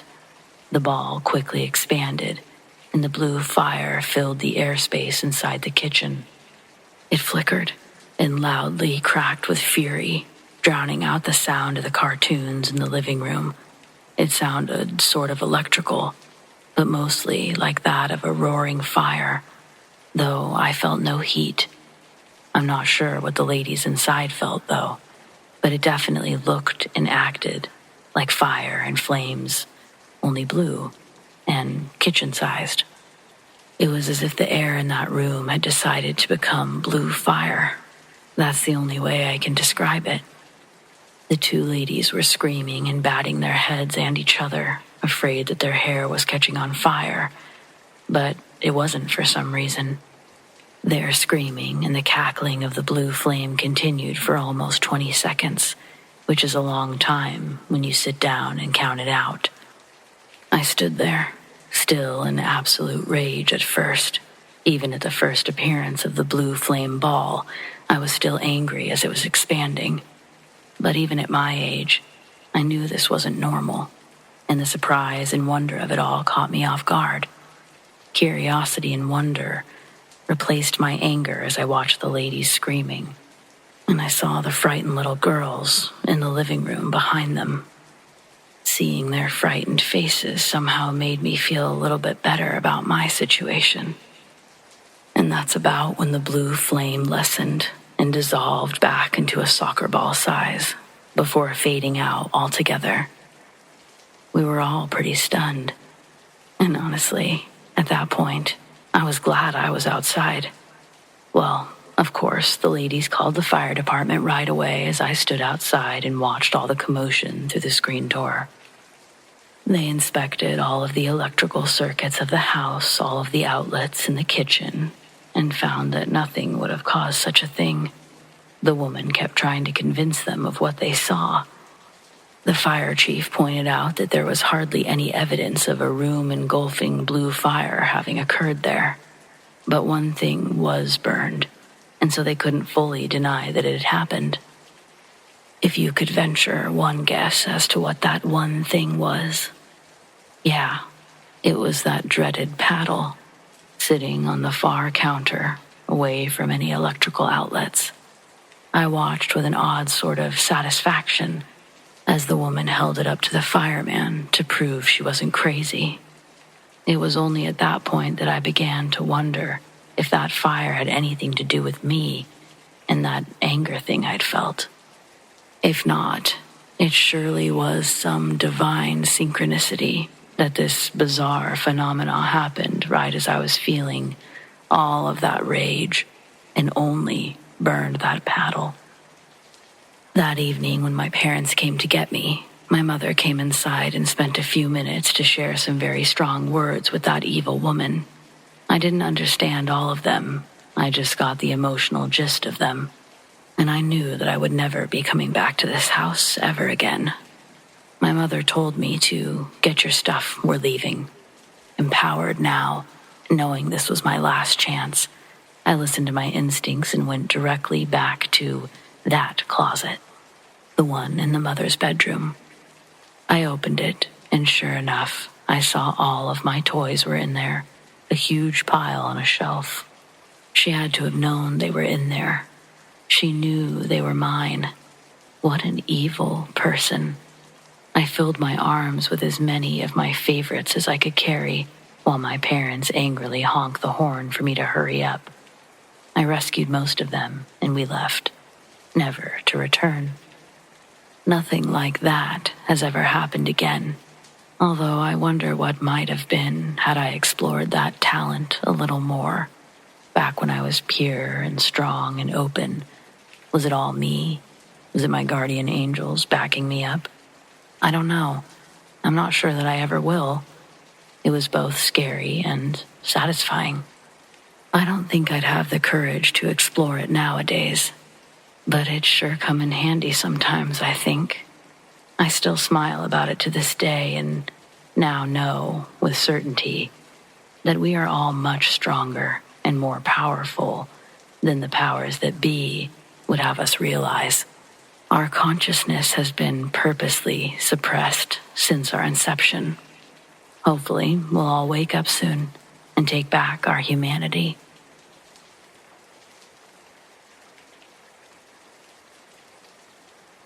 I'm a preschool teacher. The school I work at serves primarily Section 8 housing. Our funding for the school is low on resources across the board. Low staffing, low quality, and low quantity of classroom materials, low access to grants. I could go on, but I digress. Because all educators know our job is to create the future. I just so happen to work in an area where a lot of futures have a 50-50 shot of going to prison or breaking the cycle. The elementary school my students end up going to is down the block from the preschool. I've seen success stories, triumphs against all odds, but alongside those star students are a million that will eventually grow up to fill the shoes of an adult who grew up in their similar circumstances, etched into their being. A vicious cycle, if you will. My partner tells me that I've grown colder to the world. I can't help but to agree. Here's an example of thoughts that have actually gone through my head this week. I'd only admit this through anonymity. But driving to work, I assist with preparing breakfast for the children that arrive early, so it's usually dark on my drive there. I was driving, entering city limits, where I'm usually met with a cluster of junkies on the sidewalk, hunched over, nodding off. This morning, I can see a shirtless man with a shopping cart zigzagging in the middle of a 3-lane highway. Speed limit's 45 on that road. I maintained 45 miles per hour and continued down the lane I was originally traveling in, thinking, I'm not stopping or swerving if this guy wanders in front of me. I'm in the very right lane. He's giving me a 1 to 3 chance that I can take the day off. I'd call my boss from the scene of the accident. Tell him some homeless man just jumped through my windshield. He'd obviously not expect me to be coming in after something like that. The shopping cart would probably get so fucking embedded in the grill of my car that I couldn't very well drive it to work even if my boss did expect me to come in. The S pattern this guy's doing looks like it's coming back into my lane. I'm 100 yards away, 45 miles an hour. I'm driving a little over 20 yards per second. It's a 5 count. I come within inches of clipping him. In my rearview mirror, I watch him drift into the middle lane and continue his highway escapade, completely oblivious to how very close he came to dying. I'm sure my future self is glad it didn't happen, but at the time, I had no empathy for that man or his situation. So, to say I'm mentally exhausted would be the understatement of the year. But my spirit stays strong for the children in my classroom. It makes my day brighter when I can make their day brighter, as they come into my classroom from the hell their subjective home life provides them. So now comes the story that brings me here, I guess. A few months ago, a new student enrolled and was placed into my classroom. The guardians of the child, who we'll call Leon, consisted of his mother, Sasha, a 20-year-old woman who spoke English as a second language. Our primary communication and translator for the family was a man named Angelo. He was Leon's uncle and second guardian. Angelo was also in his 20s and Sasha's brother. The three of them lived in low-income housing apartments provided by the state. Sasha worked at a fast food restaurant. Angelo worked at a hotel. They both worked long hours on switch shifts in order to be there for Leon. Angelo was also taking online classes trying to get his degree. They were the epitome of everything our preschool strived for with our families, working hard for a better future. Where I work, it's not luxurious. It's not supposed to be. It should feel like liminal space. You can find a better, safer place to live, but only if you work for it. Some people are content with this life. The apartments around my school will always be filled. But there will also be tenants who use this as a stepping stone to move up, and that's the goal. It's the reason I show up to work, to show hope to the hopeless, give a boost to the fighters who deserve more than what life has provided. At the beginning of this month, Leon wasn't in attendance for a whole week. The office told me that his mom called sounding distraught, told them that it was a family emergency. Because of her limited English, she wasn't able to explain or advise when Leon would be back. On that Friday, after the children had left, I was organizing my classroom, preparing take-home packets as next week was the final week before spring break. I'm shuffling through papers at my desk when I hear a gentle knock on one of the glass windows on the other side of the room. I look up and it's Angelo. He waves at me, and I was happy to see him standing there.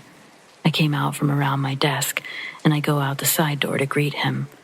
I had so many questions. I didn't want to overstep my boundaries, but I really cared about this family. When I come out, I'm like, Angelo, hey man, it's so good to see you. Sasha called, told us there was an emergency. How's it going? Is Leon okay? Angelo smiles, and he tells me everything will be all right, that Leon will be in class on Monday. I'm so relieved. I leave my questions there. He tells me, thank you for all the love. I said something like, of course, man, thanks for being you. He leaves, and I go back into my classroom to finish the last of my tasks before going home. The weekend passes and Monday comes. Leon's in class. He's noticeably somber. Midday, having his friends back around him made his heart perk up a little. He was conversing more with his peers. Throughout the day, I would ask, how are you feeling? And it was finally met with an answer instead of the silence he'd been holding on to. With a sigh, he tells me, Tio's gone. I say that I'm sorry to hear that. Then another child distracts Leon's attention with a dinosaur toy, and I'm grateful to see his eyes light up again.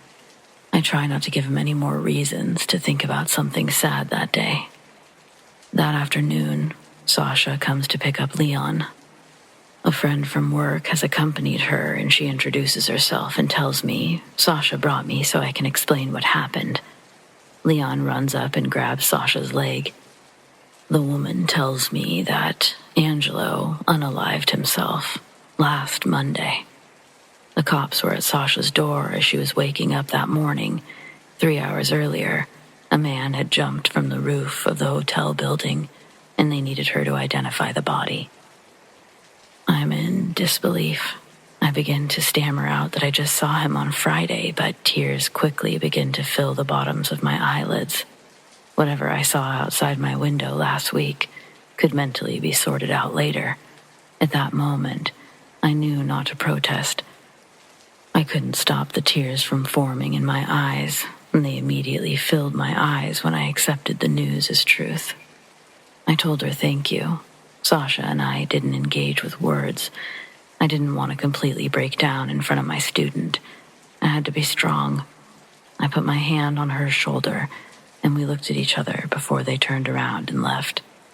I really don't know how to end this. I really don't know why I started writing it to begin with. I do feel better for it, though. The world is dark, and it only becomes more opaque the longer you look. All you can do is try your best to make it a better place, and hope the next person will do the same. Be kind to one another. You don't know what real horrors families face every day. What you have does not make you who you are.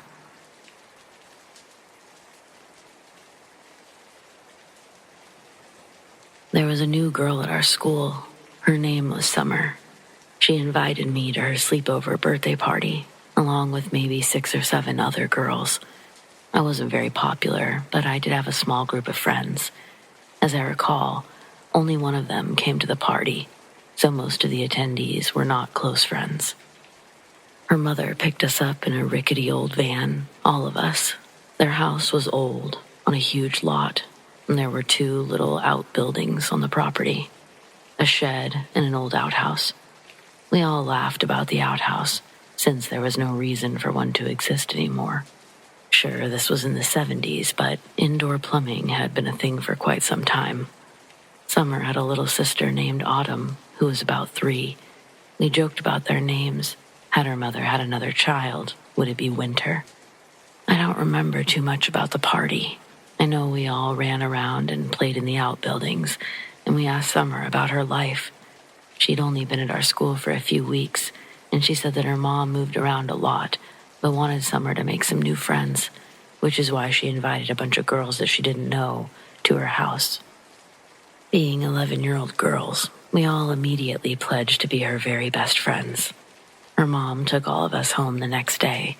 On Monday, I didn't see Summer. I asked my friend who'd been at the sleepover if she'd seen Summer. Nope, maybe she was sick. A few days went by and no Summer. I asked one of the other girls who had been at the party if she'd seen our new friend. She looked at me in puzzlement. Summer? I don't know anyone named Summer. Okay, didn't we all just say that she was our new best friend? How fickle can you be? A few days later, I was in the car with my mom. We drove by the street where Summer lived. I said, "That's where I was last weekend." I started to point, and then it hit me. There was no house, no greenhouse, no outbuildings, nothing but a field of grass. I was trying to convince my mother that a house had stood there a week ago, and she pointed out that there was no rubble, no sign of a house. And she said there hadn't been a house in that location as far back as she could remember. Since none of the parents had dropped us off or picked us up, no one was able to verify the house's existence. And aside from my one friend, no one else acknowledged that they had been there. No one at school remembered knowing Summer. I don't know if this qualifies as paranormal, but it sure as hell wasn't normal.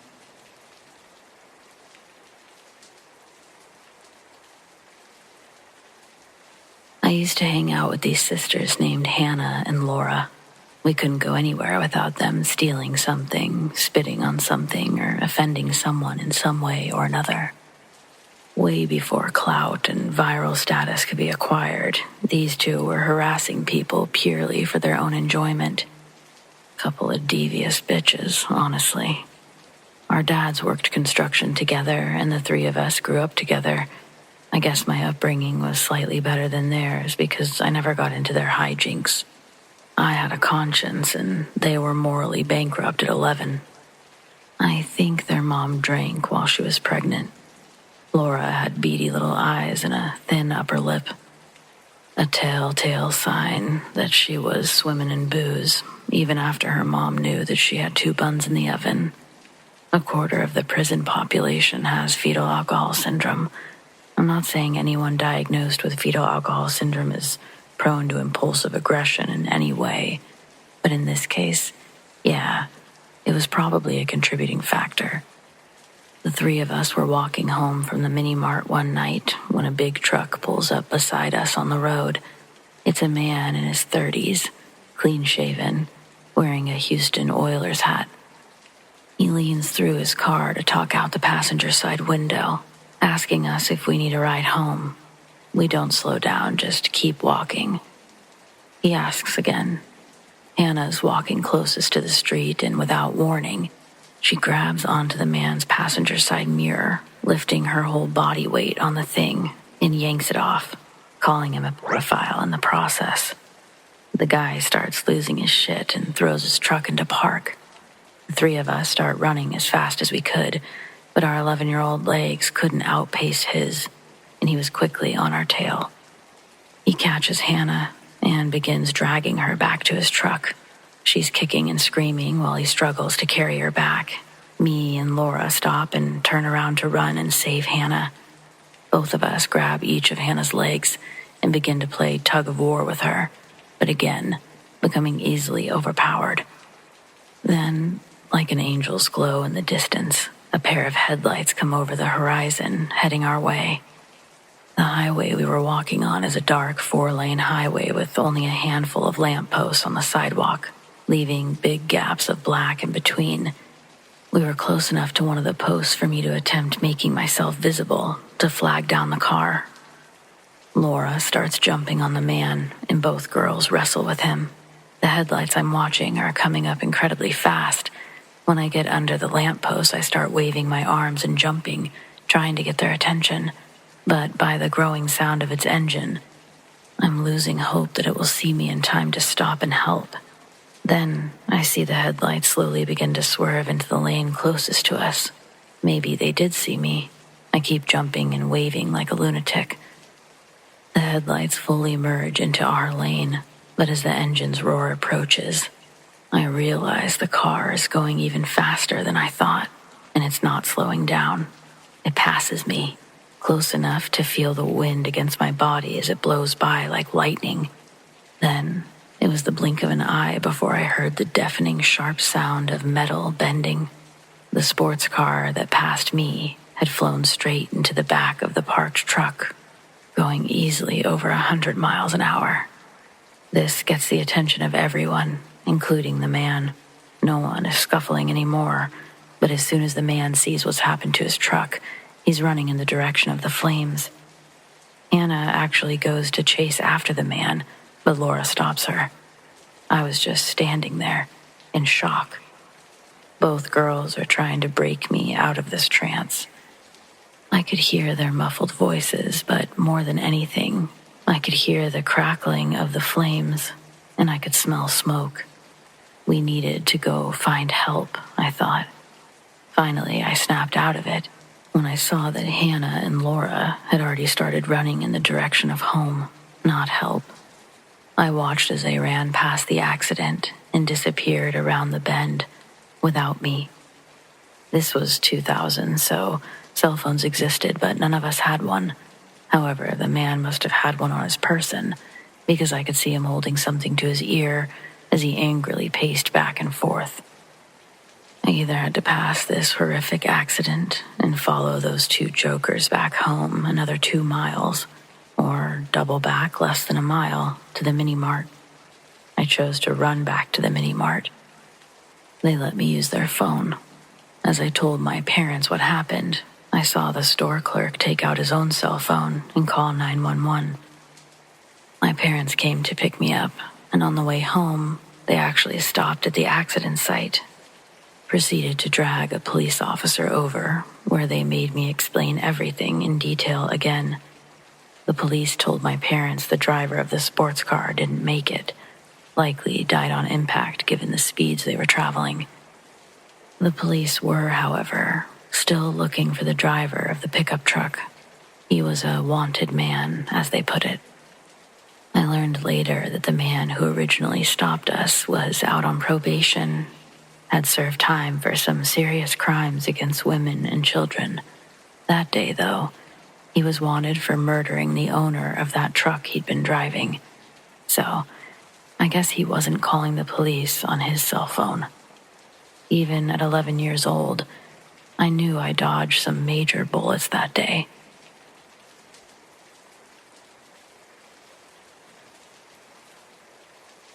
I'm sure everyone says this, but I want to preface my story by saying that I try to be as rational and as logical as I can be in everything that I do. I wouldn't attribute something to the paranormal if I thought there would be a rational explanation. That being said, I've always had a fascination with the paranormal. Here are some of my, what I believe to be, paranormal experiences. The first was when I was about 10 years old. My family and I went to stay with my dad's sister and her family for Easter. Before my aunt and uncle split up, they lived in a very large, very old, almost mansion-like house. I loved this house, even though it often made me feel uneasy. One night when my extended family were in the kitchen playing board games, I opted to stay in the living room and watch TV. My family are all quite a bit older than me, and I often got bored sitting around with all the adults. I was channel hopping and generally zoning out when a noise startled me. The handle to the living room door was rattling. I quickly turned and the rattling stopped. I went to the door and opened it, expecting to see one of my brothers tearing down the corridor to the kitchen, but there was nobody there. The corridor was dark, lit only by the light that leaked out from around the kitchen door. I returned to the couch, a little perturbed but otherwise okay. A few minutes later, the rattling started again, this time more urgently. I quickly got up and sprinted to the door. For a moment, the rattling stopped. Then, to my horror, the handle began to turn, slowly but surely. I don't know how I found the courage to do so, but I ripped open the door while the handle was still turning, ready to scream at whoever was teasing me. The corridor was empty. I'd considered several explanations, from the wind to a mini earthquake, but nothing explains how the handle started turning, as if someone was on the other side. My next experience, it took place in my family's home. I was about 15 and going through a phase of staying up late every night. Before my dad died, he ran several brass bands in the local area and often came home late at night. He'd always wind down with some TV before going to bed, but he'd always forget to put the headphones in. This night was no different.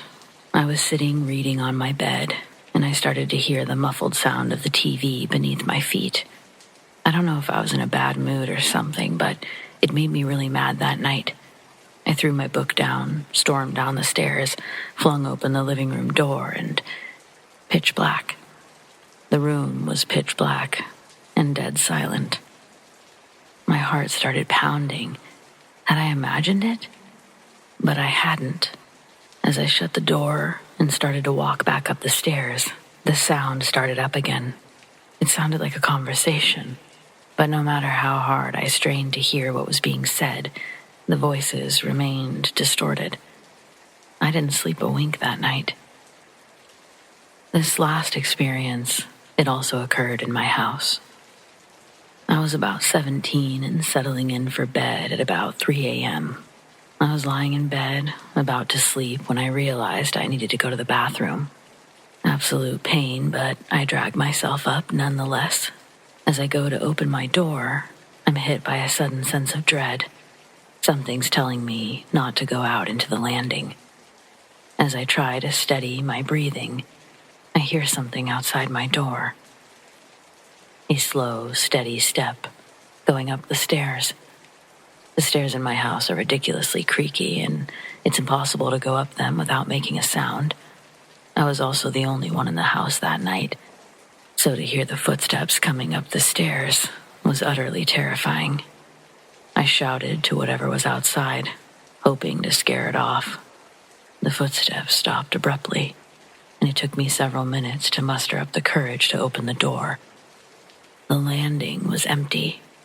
I quickly went from room to room, looking for any evidence of someone having been in the house, but everything was undisturbed, and the windows were all shut. I didn't sleep a wink that night either. So, there you have it.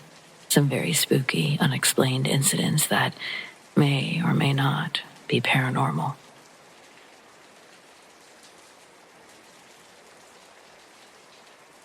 Yesterday, I was surprised to see an old friend's name in my unread messages. His name's Austin. We knew each other from elementary school. He contacted me asking if I remembered a birthday party we'd both been in attendance for. His inquiry wasn't pertaining to the actual festivities, more so what happened adjacent to the party. And boy, did I remember. The birthday was being held at the apartment complex this kid lived in. The family had rented out the cabana for the day. The inside had air hockey, table tennis, and a few arcade games, which were all set to free play during the duration of the rental. Out the back doors was a long path that led to a lake with a dock. That's where most of the kids were playing that day.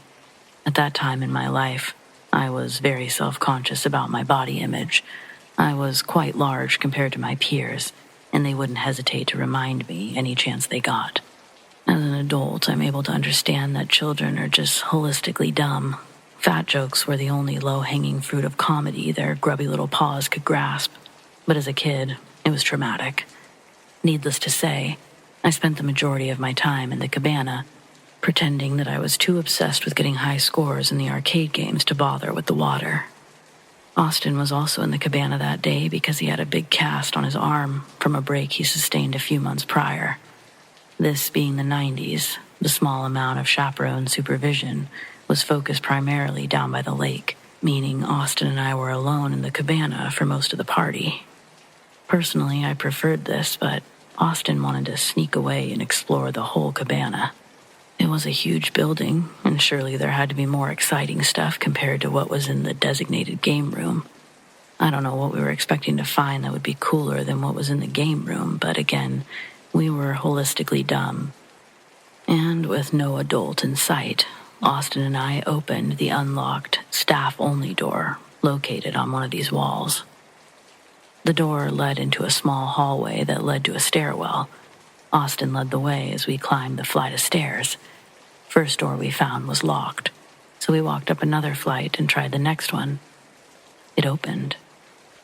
Through this door was another hallway. It was dark. Keeping the stairwell door open, we used the light to search for a light switch, but there were none on the walls. I looked up, and there weren't even light fixtures on the ceiling, almost like it was under construction. But from the stairwell glow, the rest of the visible hallway looked intact. Clean carpet, no musky odors. We could also see another door directly across the way. It was a large glass door. It looked slightly illuminated from the sunlight coming in from the room's windows. Seeing that as our next destination, we let the stairwell door close behind us, turning the hallway black again, aside from the light emanating from the glass door in front of us. It was about 20 paces from where we were, but we were both a bit spooked, standing in the dark, quiet hallway. Austin was more hesitant to take the lead this time, and we walked parallel, approaching the door. After the first few steps, I began to feel that overwhelming sense of dread, like something was waiting to grab us from the shadows. The only reason I continued walking was because I didn't want to look like a baby in front of a new potential friend. Out of nowhere, Austin says, "What?" And so I say, "What?" And he says, "Were you just whispering?" I say no, and he gives a forced laugh and says, "Oh, weird." most likely trying not to look like a baby in front of a new potential friend. So we continue towards the glass door. The sense of dread has only grown in my stomach, and I swear I see movement in the black around us. I don't know if I actually saw the dark moving, but to this day, I haven't seen anything like what I was seeing in that hallway. It was like waves of shadows rippling around the walls. My eyes couldn't comprehend exactly what I was seeing. Then, I feel Austin's cast pressed against my chest, stopping my stride. He doesn't have to tell me why we stopped, because when I stare directly forward again at the glass door, there's now a silhouette on the other side of the glass, blocking out a portion of the door's light. It stood completely still, examining us from the other side.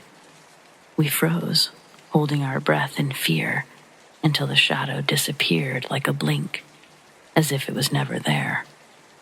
The door once again had a soft glow fully engulfing the glass and the carpet in front of the door. It was gone faster than we could react. Austin and I remained statued for a good couple of seconds before our brains told us to panic and run. When we get to the stairwell door, the handle acts as if it's locked, and Austin starts pounding on the door with his cast while we both cry out in terror.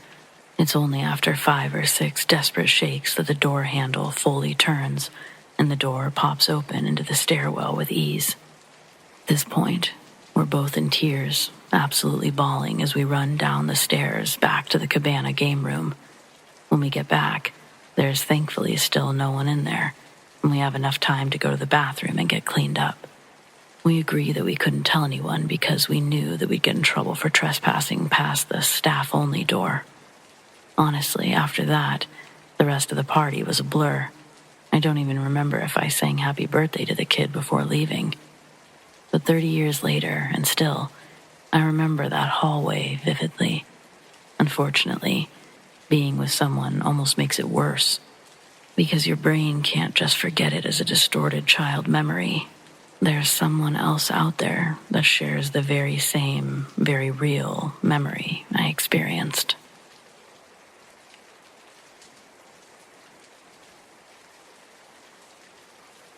When I was in school, I was invited to a 3-day strawberry music festival by an acquaintance. She called me up and said she had an extra ticket and wanted me to go with her. I told her I wanted to go. Epic festival and music is my thing.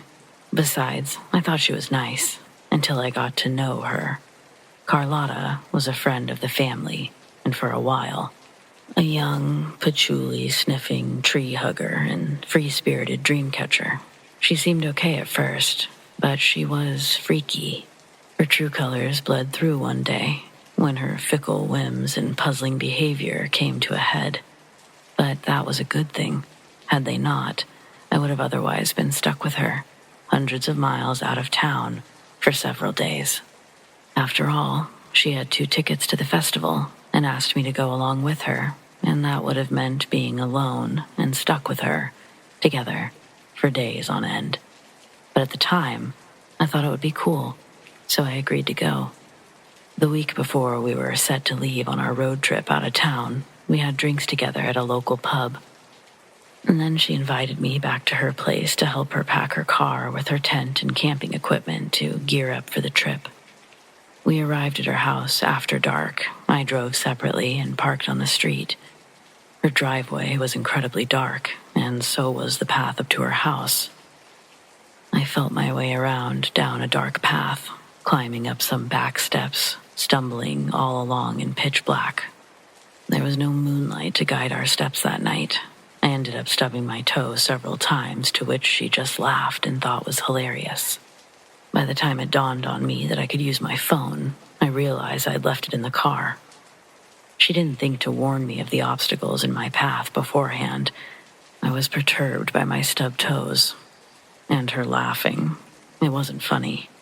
I stumbled up to her door, and when she unlocked it, I expected her to switch on a light, but she never did. I stood in the dark, waiting, anticipating. We stood there awkwardly, in the dark, without speaking. We were supposed to be packing, But instead, she was just breathing. I could hear her breathing. She grabbed my hand and tried to lead me deeper into her pitch-black home. "You got electricity?" I finally asked. She snorted and said she did. "Then could you possibly turn on a light?" "No, it's fine this way," she said. I could feel her standing right in front of me, breathing in my face, heavy, panting. Weirdness. She seemed to sense that I was uncomfortable, and so she added, "Darkness is our friend." Well, it may have been her friend, but it wasn't mine. I panicked at that moment. I didn't know if I was about to be jumped by a serial killer, or if this girl was putting the moves on me. But this wasn't my idea of wooing me in a romantic manner. It was downright giving me the creeps. Who wouldn't it give the creeps to? This chick was clearly a freak, and not in a good way. Good freaks, they just feel good. This bitch felt sinister and off, missing, definitely missing something. I suddenly didn't like her. I trust my instincts. I don't know what room I was in, where her knife drawer was in proximity to her body. I didn't know if I was standing in a hoarder pile filled with roaches and fleas, or if her ex-dead lover may have been mummified on the couch. I had no clue as to why she wouldn't turn on the damn lights. She was keeping me in the dark on purpose, and I didn't like it. What were her intentions? So, I felt my way backwards, away from her.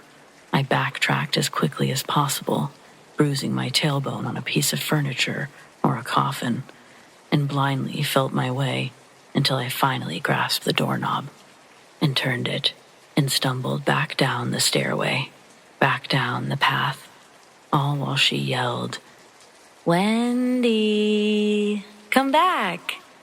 No thanks, Jeffrey Dahmer. Stubbing my toes again on skulls and skeletons, likely her dead grandmother, until I finally got to some streetlights and ran. Sighs of relief. I escaped her. She called me the next day, said that she had a better date for the Strawberry Festival. Boy, was I relieved.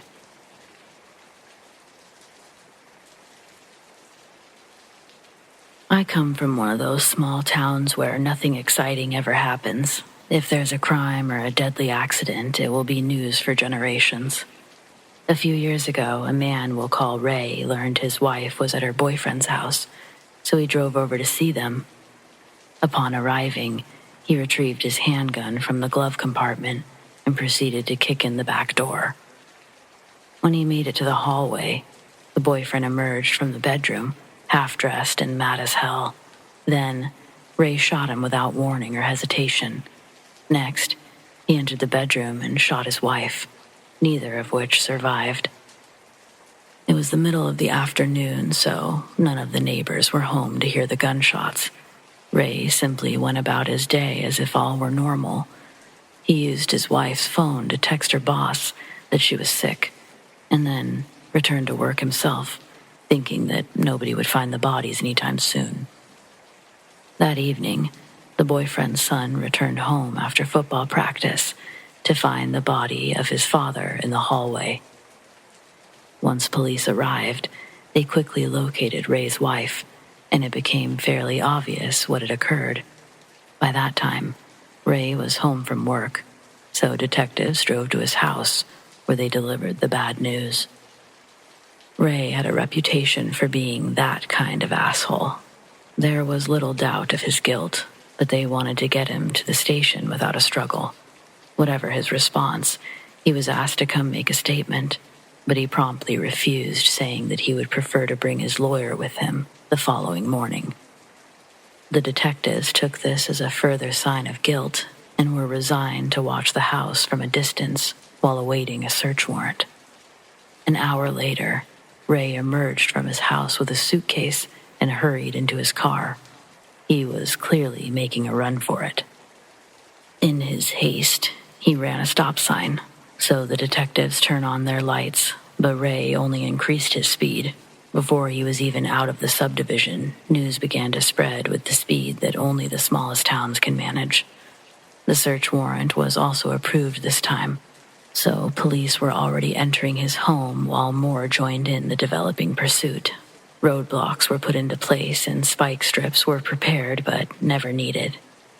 Just before the first trap, Ray pulled onto a frontage road where he collided with a Ford Taurus at 65 miles an hour, killing himself and the other driver instantly. The sole occupant of the Taurus just so happened to be a town treasure. He was the owner of a locally famous bakery that our entire community will swear is the best in the world. I've had family and friends move all over the world, only to come home wanting his desserts on every visit. I've been in a fair few places myself. I've never found anywhere that comes close. There wasn't a single resident who didn't mourn his loss. He had been leaving the bakery late and just got off the phone with his wife. She warned him of the pursuit happening nearby, so he decided to take the frontage road in order to avoid the highway. She still blames herself for the accident, but she and her son have kept the bakery running. It might or might not be the best in the world, but it's the best I've ever had. Most of all, it absolutely terrifies me how much damage one sorry jackass can do in so little time.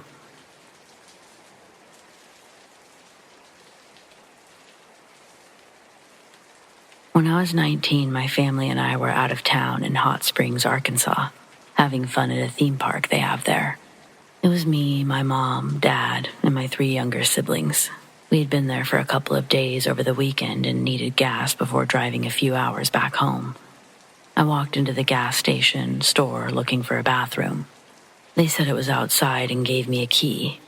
Even though it was daylight and my parents were right outside at the pumps, I instantly had a horrible gut feeling. It was such a strange feeling that it's hard to describe. It wasn't quite fear, but something like if you could feel evil, maybe like a warning sign.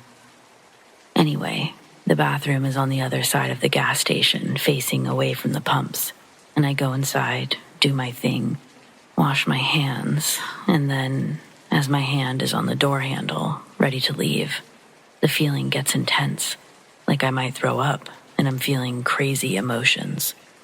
And I knew, without knowing for certain, that I shouldn't leave. I decided to call my parents from the restroom.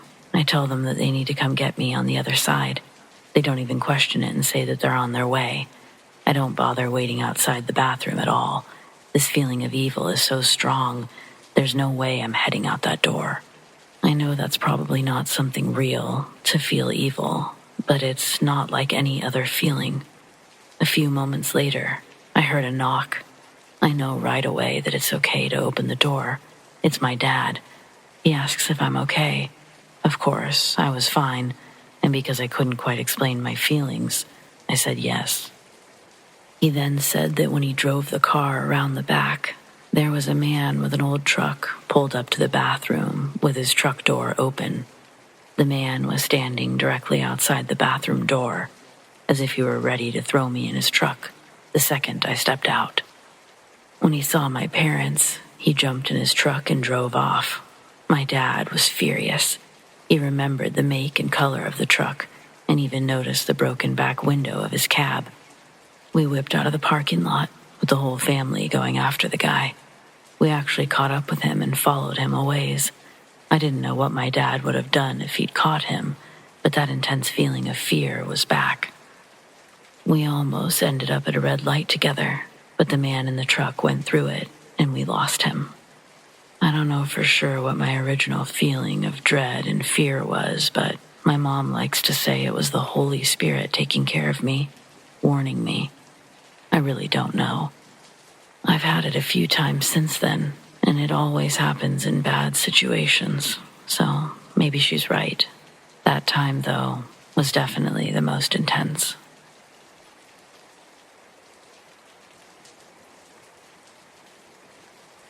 Several years ago, I worked at a Value Village on Evergreen Way when I was just released from prison for armed robbery. Value Village is a secondhand store, a good part-time job. It helped me maintain my sobriety. I was able to obtain a steady income and get off the streets after saving my first 2 paychecks. I met the only couple of people that have ever been kind to me there. My boss, Anthony, and my closing partner, TT, aka Little T or T. Rest in peace, T. This story takes place probably 15, 17 years ago, and she was as close to dust as you could get when I met her. The bad part, this Value Village was as haunted could be. I do believe that now. The city itself, it's a miserable mess. Maybe it was the city that was haunted, and the ghosts just waltzed around wherever. I'm pretty sure that every community has a well-off part of town and a poor part of town. This area is at the very tip of the poor spectrum. You can't get much more grimy than Evergreen Way. A random night, as a closer, is close to the end of the night. No more shoppers. I'm cleaning aisles and reorganizing the items that people decided they didn't want but couldn't bother to bring themselves to put it where they found it. T's out on a smoke break. I'm close to the front of the store. While I'm sweeping around the jewelry section, I hear a very familiar squeak. I look up, and I see one of the shopping carts slowly moving down an aisle 3 or 4 rows down. All of the carts had these long red poles connected to them to deter people from shoplifting or taking the carts altogether. I stand there and I watch this thing squeak from one end to the other before coming to a stop. Again, I'm at the front of the store. I would have seen someone enter. Still, I say, "Hello?" But nobody answers, so I return to what I was doing. A few seconds later, when my back's turned away, a distant wheel began to clunk and squeak again. I spin around. I watch the same shopping cart moving back just as slowly as it had the first time. That makes the hair stand up on my arms. Holding the broom like a katana, I walk to the aisle that the carts were sitting in. When I get there, the aisles are empty. Panning my head around, I quickly notice that a lot of shopping carts are slowly moving, coming to life. Moving in various directions in the aisle. I decided I didn't really want any part of what was going on there, so I turned around. This didn't help me from screaming like a child, though. As I turned to walk away, I could hear the carts escalating in speed behind me. I let out a yip more cowardly than I'd like to admit as I left the aisle with the carts. Right around the corner is T. I practically collided with her and we both screamed. She asked me what the hell I was doing running around and making noise. I told her straight up, those shopping carts are possessed. Without hesitation, I walked her over to turn the corner into the possessed aisle. Of course, they weren't moving. But that's when T says, "Yo, I know." Apparently, this has happened to her a few times. Why she never told me, I don't know. But now, she told me she'd practically been hit with these carts in the past, that they'd clipped the back of her legs one night while working alone. As she's telling me this, several red poles of several shopping carts begin to vibrate and shake. The two of us stood there, watching as the shopping carts continued to tremble. It was like an invisible force was forcefully trying to communicate with us through these objects. T and I exchanged a couple of glances, mine more nervous than hers. Even with the moral support of someone else, I didn't know what to do next. As the vibrations intensified, T suddenly spoke out. When I gave her a look like, "What the hell are you doing?" she told me that she knew this place was haunted. She said as much, and then she asked the ghosts to talk to her. Followed it up with, "What do you need?" I'll give her some credit. It took me from scared to entertained pretty quick. It's hard to say exactly what I believed in that moment, but I certainly didn't think I was going to be speaking with ghosts. T stuck out her arms in front of her, as if she knew what was going to happen next. To my personal astonishment, at the same time the vibrations ceased, the carts were becoming still. It was as if they were waiting for whatever T was doing. I noticed her eyes were closed. I watched as she took a deep breath and began speaking softly. At the moment, though, it just kind of looked like something crazy. Before I knew it, she was whacking me on the shoulder and whispering for me to close my eyes. So I did. And T was asking questions, whispering things and being still. Took everything in me to keep my eyes closed and show some patience. I heard the rustling of tags hanging on items nearby. The air felt different, and I couldn't help it. I couldn't keep my eyes closed any longer. I opened my eyes the moment I heard a faint whisper echo through the space. It was barely audible, but distinct enough for me to hear. It said, "Harper." Well, I thought it said Harper, but after scolding me for opening my eyes, T said that she was sure it said, "Help her." For a moment, we lightly argued about what the voice could have said, but I was feeling increasingly more uncomfortable. It's not like it was malevolence I felt, but I wasn't experienced in talking with ghosts. Long story short, I wanted to go home. In a series of whispers and my inability to distinguish T's from the spirits, I asked that we speed this along and get to finishing closing. T asked if I wanted to just go, that she would stay behind. I considered it, but she laughed, saying that all the whispers had subsided anyway, jokingly blaming me for scaring them away. That night, T told me about her various experiences in the store, and then she told me that if I could hear those whispers too, it likely wouldn't be the last time that I experienced something. And well, T, rest in peace, my friend. And though I know you're not around to know it, I don't know how these things work. You were right. Fast forward, I still live in the same town 15 plus years later, and the store itself still exists. I work for the company that's hired to do landscaping for this portion of the city. And one day over the last year, I decided to pop inside to see my old boss. I wanted to see if he was working. He was always a great person. I wanted to chat with him as possible. Honestly, I just had this odd feeling to go visit him before leaving town that day. On my way inside, I see him walking from the back of the store. He gives me a wave through the glass windows. He smiles and then takes a hard right out of view. When I get inside, I don't immediately see him anywhere. I ask around.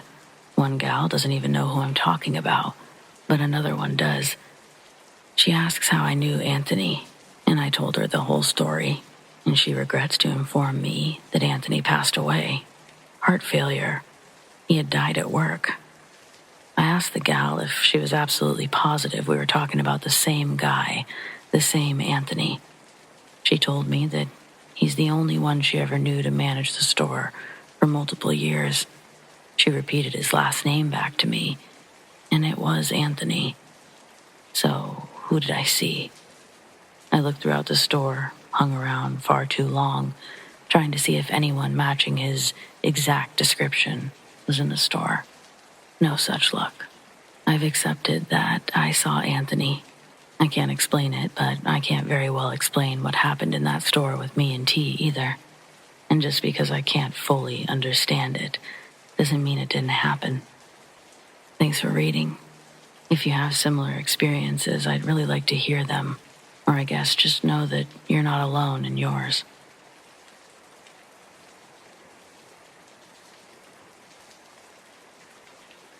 Last year, I was forced to camp in the forest of West Newbury, Massachusetts, as I was homeless, technically. I still am. I should add that I co-own the land I've been camping on, but it's no house. It was hard work making several trips carrying my possessions from the main road to my campsite, which was 300 yards away from the road. I also was forced to go through a swamp to get there. It was moments before sunset when I finally finished with all of the loads I needed to carry, when I happened to look to my left.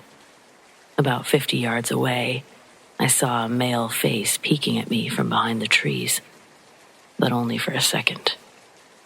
The face had both a puzzled and a curious expression. I was also struck by its notable look of innocence. Anyway, when it realized I had seen it, it immediately ducked behind the tree. The entity appeared to be about 7 feet tall, impossibly slim, and slightly incandescent. At first, I thought it was a man in his early 20s. I was puzzled by the fact that someone was out in the middle of nowhere at that late of an hour. I almost shouted a greeting, but then I decided to wait for the guy to emerge from behind the tree before I did. I waited and waited, but he never did come out from behind the tree. There was no noise of footsteps in the leaves or branches either. Over the next few minutes, it finally dawned on me that the entity I had witnessed was not human. That was a difficult realization, as I had never experienced such a shocking thing before. In retrospect, the creature had not wanted to be seen. Only through sheer happenstance had I spotted it. Likely, the entity was some sort of member of the supernatural world. But your guess is as good as mine. A few weeks after the sighting, I happened to mention the incident to a woman that I know at the soup kitchen I regularly go to. She, Joyce, is a New Age type, highly tuned in with all things spiritual. She asked if the creature was tall, spindly, and bright. I replied that it was. Next, she got on her smartphone and looked up artist renditions of similar spiritual entities. She pointed to one picture and asked if that was the entity I had spotted. I said it looked very similar. She explained that what I had viewed is called a forest light being. She said that she had seen a few herself. I asked if they were harmful. She claimed they were not. She also informed me that if I tried meditating, then my vibrations might enable me to regularly see spiritual entities, especially in the woods. However, I don't know how to meditate, and honestly, I'm too lazy to learn. In addition, I'm perfectly content not seeing any more inexplicable stuff. I mean, I want to sleep peacefully in my tent at night. Indeed, the howls and yapping of the neighborhood coyotes are creepy enough. I've been living in the same forest since late October 2019, and all that time I've never seen anything unusual since sighting the light being my first evening there. Sometimes, as I sit by my campfire, I catch myself spinning my head around suddenly to see if the same light being is peeking at me again from behind a nearby tree, but it never is. Update: December 14th, 2020 now, and I'm still in that same forest. Last night, by my campfire, I shouted to the trees, "Look, you owe me an explanation. What are you? Who are you? Where did you come from? Why the hell were you peeking at me? I'd like an explanation before I die. I'm right here, okay? Show yourself." Nothing happened. Likely, it never will.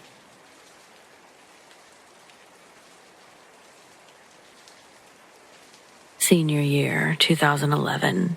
My dad and I are driving home one late night after one of my volleyball tournaments. We live in Elma, Washington, which, if you don't know, it's rural as hell. With rural comes a lot of long roads, usually leading to nothing but houses and farmland.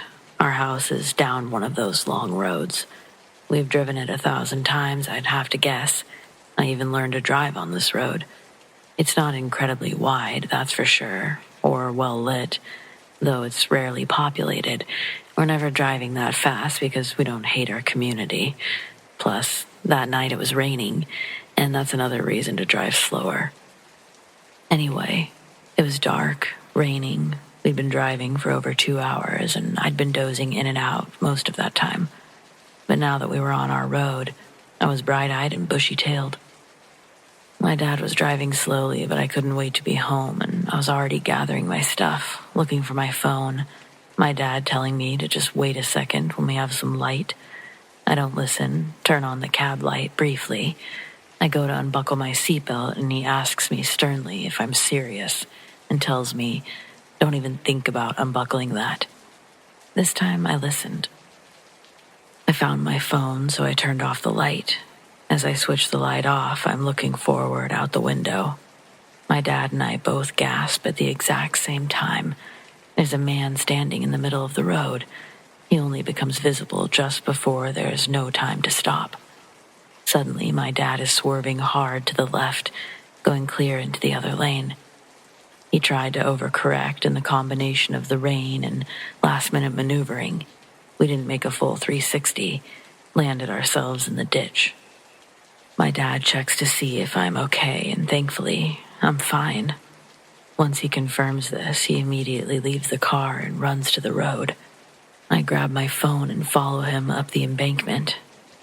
Just as my dad is about to reach the road, a blinding blue light flashes in front of us, lights up the whole area like it's daytime, just for a second, before darkness takes over again. My dad had sort of stumbled back, and I was there to help brace his fall. I asked him, even though I knew the answer, was that lightning? He keeps going up towards the road. We search for the man on the road, but it's like he'd vanished into thin air. There's no driveways close enough. We were on the only side of the road that someone could be walking on. The surrounding area, it's nothing but scattered trees and open land. No man anywhere. My dad holds his phone over the road, where we'd seen the man. He tells me to look at it. When I do, I can see there's a blackened piece of the road, like someone had burned it, similar to when you light off a firework. It didn't seem incredibly significant, but my dad was sure hyper-focused on it. Then suddenly his phone rings, and it breaks his concentration after giving both of us the jump scare of our lives. Already too many for one night. It's my mom. So my dad quickly explains he needs her to come pull us out of the ditch with the other rig. While waiting for her, my dad says to me, "You know that wasn't lightning, right?" I had a feeling, I told him, especially when no thunder rolled in. I asked what he thought it was. He just told me he didn't really know, but that the mark on the road, the guy, and the light, they all seemed to appear in the exact same spot. Once my mom showed up, we used the headlights of the truck to scan the area, see if we'd missed anything in the vicinity, but there was nothing or no one out there with us. My parents were talking about it when we got home. My dad was still fired up about the whole thing, kept wondering if he should go out there and look for the guy or what. My mom convinced him to stay inside, saying that she's going to report what we saw to the police and let them check it out. When she asks us what he was wearing, what we saw, we both just sort of look at each other. What had they been wearing? I told my dad I couldn't be sure, but it looked like maybe he was wearing all one color. He sort of shook his head, no, but agreed verbally that, yeah, maybe all one color, like gray or some sort of blue. We couldn't seem to agree on the color. In fact, the more we thought about it, the less we could recall. Also, now sitting in the light of the dining room, it's obvious that my dad has some sort of markings or burns on his forearms and face. They look like sunburns, but in a line going horizontally across his upper body. We decided that the only thing that could have caused this was the bright light that flashed for a moment as we made our way up the embankment. My mom starts checking me over, looking for marks. Nothing, but she ordered both of us to take showers. This is probably a good time to mention that my mom is big on X-Files. She loves her aliens and fantasy shows. My dad too, but sci-fi, if you will, it's her favorite. She starts talking about how she saw that flash of light, chalked it up to lightning, till there was no thunder. She says that she knew my dad was about to call her, and that's why she called my dad. She also points out how it's odd that neither of us hit our heads, but we seem to be having memory problems from the last hour. We couldn't deny that what she was saying wasn't entirely insane. It was actually odd how we couldn't really recall any details of the figure in the road, and that we'd even started calling it the figure instead of the man. But I felt like I'd retained enough to grasp onto the fact that who or what we saw was a man. He was at least in the shape of one when we almost collided with him in our car. the whole thing, it still just leaves this unsettling oddity feeling. Like my dad and I try to laugh it off sometimes, yet it always leads back to this place where I know we're both just sitting there, thinking about it, wondering, speculating. Just something we'll never really have an answer for, I suppose.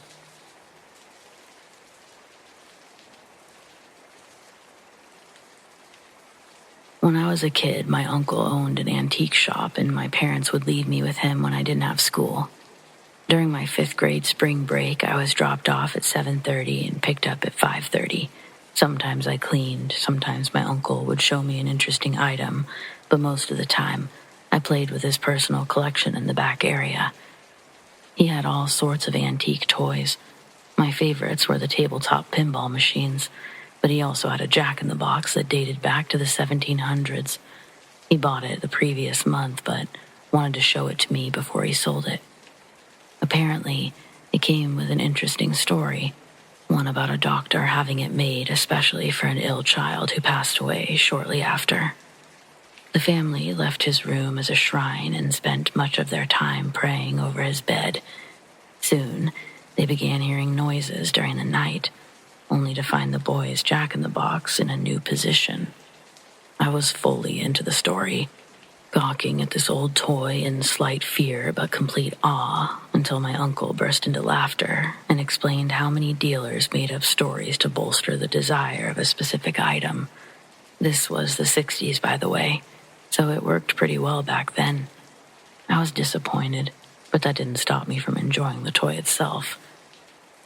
The original ones didn't have a hand crank. They were just boxes, and the puppets popped out when you opened them.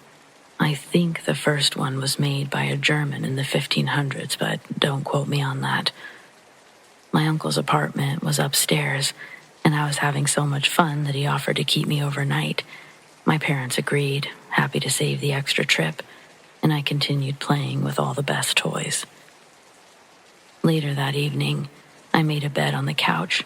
I tried to ignore the extremely loud snores coming through the paper-thin walls. Sadly, my efforts were futile. Anytime I came close to dozing off, the steady snores would be interrupted by a sudden animalistic grunt that scared me back to reality. Sometime after 1, I decided to take my blanket and pillows downstairs to sleep on the floor, but once I began descending the steps, I heard a strange sound below. It almost sounded like a rat was dragging a trap along, so I went to check it out. After flipping on the lights, it stopped instantly, and I turned to see the jack-in-the-box lying on the floor, top open, with the puppet stretched out of it, as if it had been pulling itself along. My uncle and I had gone upstairs together, and we'd left the toy in the middle of the table. There was no way for it to have fallen off.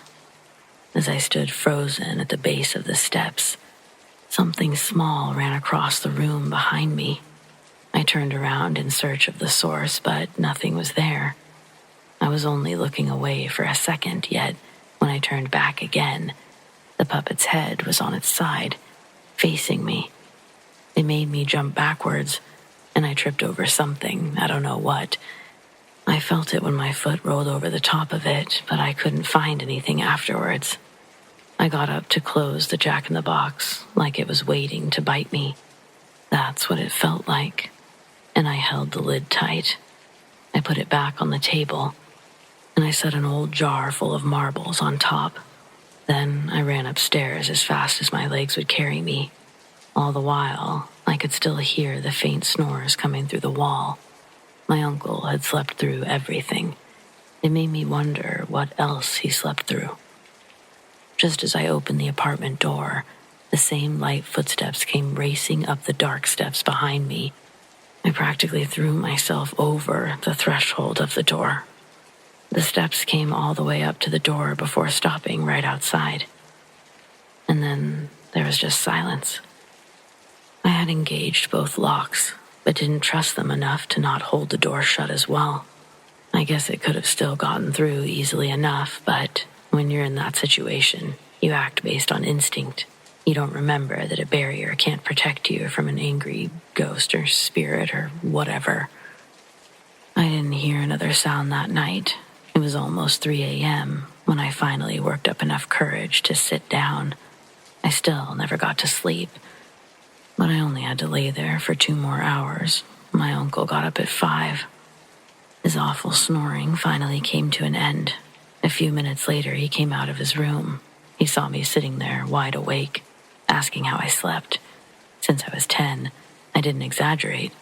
Everything came spilling out of me like a rehearsed speech because I had been telling it in my head for 2 hours. Needless to say, he didn't believe my story and insisted that I only had a nightmare. I didn't push too hard because I knew that he'd think differently once we got downstairs, and he saw the jar on the box. Unfortunately, the jar was broken, and marbles were scattered all over, while the box remained sitting exactly where we had left it the evening before, not where I had just left it hours before. My uncle's logical conclusion was that I got up to mischief during the night, broke a jar of marbles, and made up a story to cover my ass.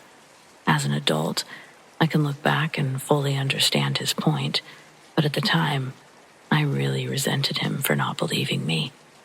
I've had a few other experiences over my life, enough that I have no doubt something else is here with us. But nothing ever frightened me quite as badly as that creepy puppet.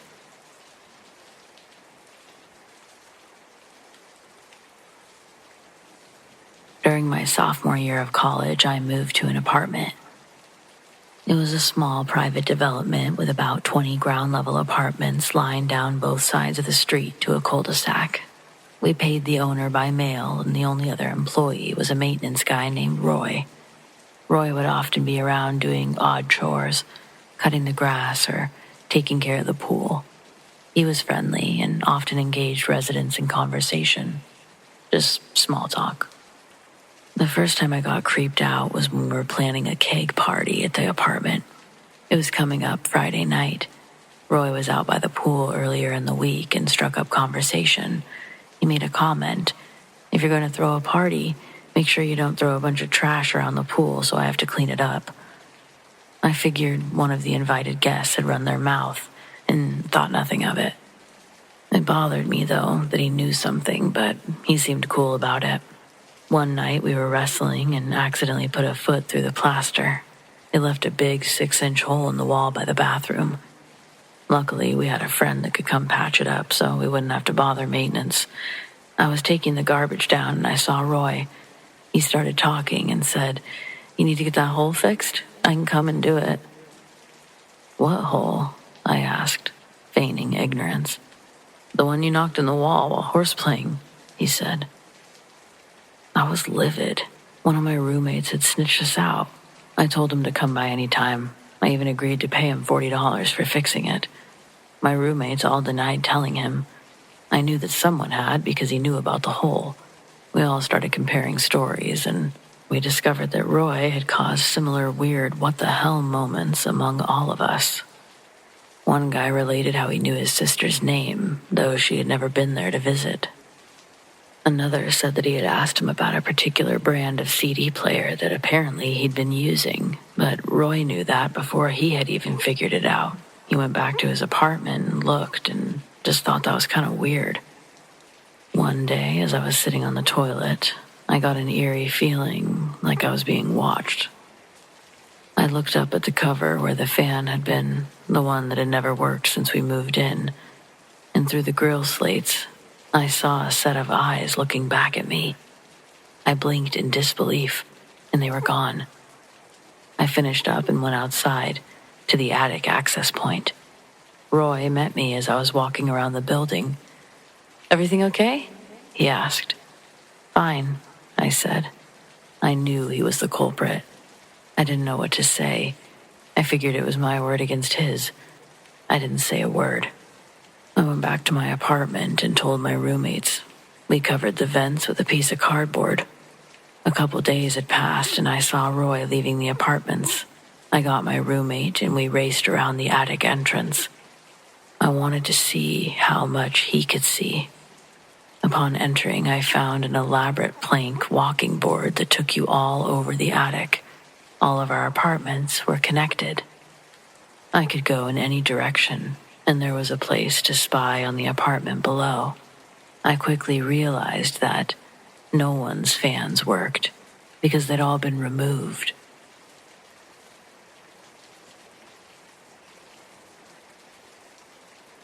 I was blissfully unaware of my stalker's actions until he was arrested.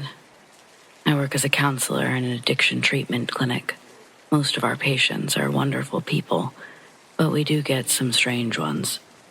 2 years ago, when I was 29 and hadn't worked there long, I was assigned a new patient. He was a man in his late 30s who had been a heroin user for most of his life. It was clear to me that he was very isolated and that he craved attention. So I was extra careful to be as professional as possible, while still showing him the appropriate level of understanding. He began to stop by my office uninvited, but he never wanted to discuss his treatment. Initially, he just talked a lot about himself, but he soon began to ask questions about me. I explained the boundaries of our relationship to him again and gave my supervisor a warning that this patient may need a different counselor. Then he bought me flowers and a stuffed animal, and I was forced to have him reassigned immediately. I obviously couldn't accept his gifts, and my rejection angered him. He threw a fit in our lobby, accusing me of leading him on, and our security guy had to escort him from the building. We treat patients with methadone, and we are reluctant to dismiss them without detoxing first, but my supervisor told the patient he wouldn't be able to return if he acted out again. A couple of days went by without incident, and the patient, let's call him John, apparently showed up to dose every day and left quietly like he was supposed to. One day I came out after we closed to find John sitting on the ground next to my car. He told me that he was sorry for getting upset, that he understood that no one could know about us. I was starting to feel scared, so I just stood there and listened to him ramble on about his love for me until some of my coworkers came out and found us.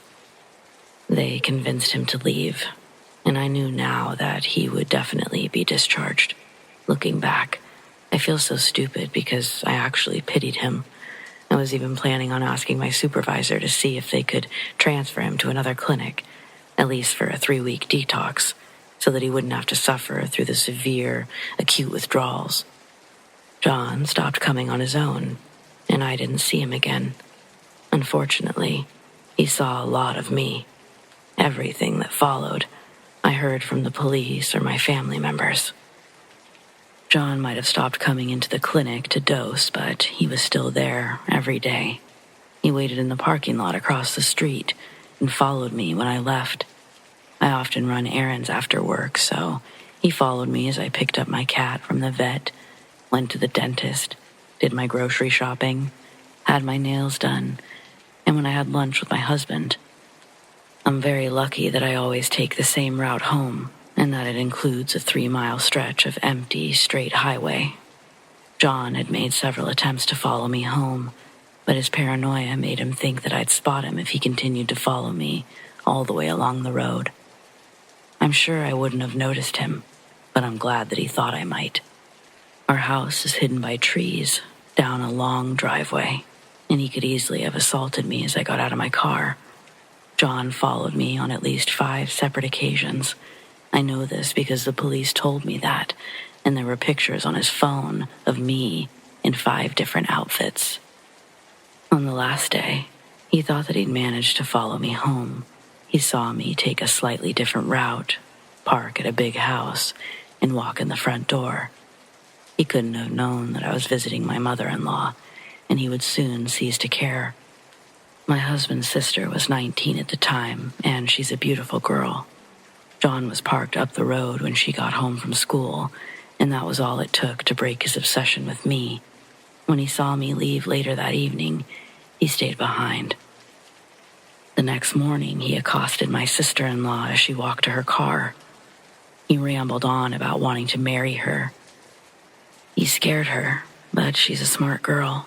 She managed to get into her car via the passenger door and honk the horn. My husband was going over some paperwork with their dad inside, and they both ran outside. John was banging on my sister-in-law's window and kicking her car. He saw these two 6-foot-something men approach and pulled a steak knife from his cargo pants. My father-in-law kept his distance, trying to talk him down. My sister-in-law is calling 911 from inside the car, and my husband went inside to get his dad's gun. That calmed John down. He laid down on his belly and waited for the deputies to come. John was arrested on charges relating to his knife-wielding and vandalism of the car. But the police also found out that he was out on parole. They found pictures of me, and John eventually admitted that he'd been stalking me when he happened to see my sister-in-law. I feel incredibly guilty for leading him to her, for not paying attention to the warning signs. John's original conviction was for the aggravated rape of a young girl whom he had stalked first. It's nauseating to know that someone spied on you for a whole week without you noticing him. But it's worse to know that he chose a young girl whom you love as his next victim.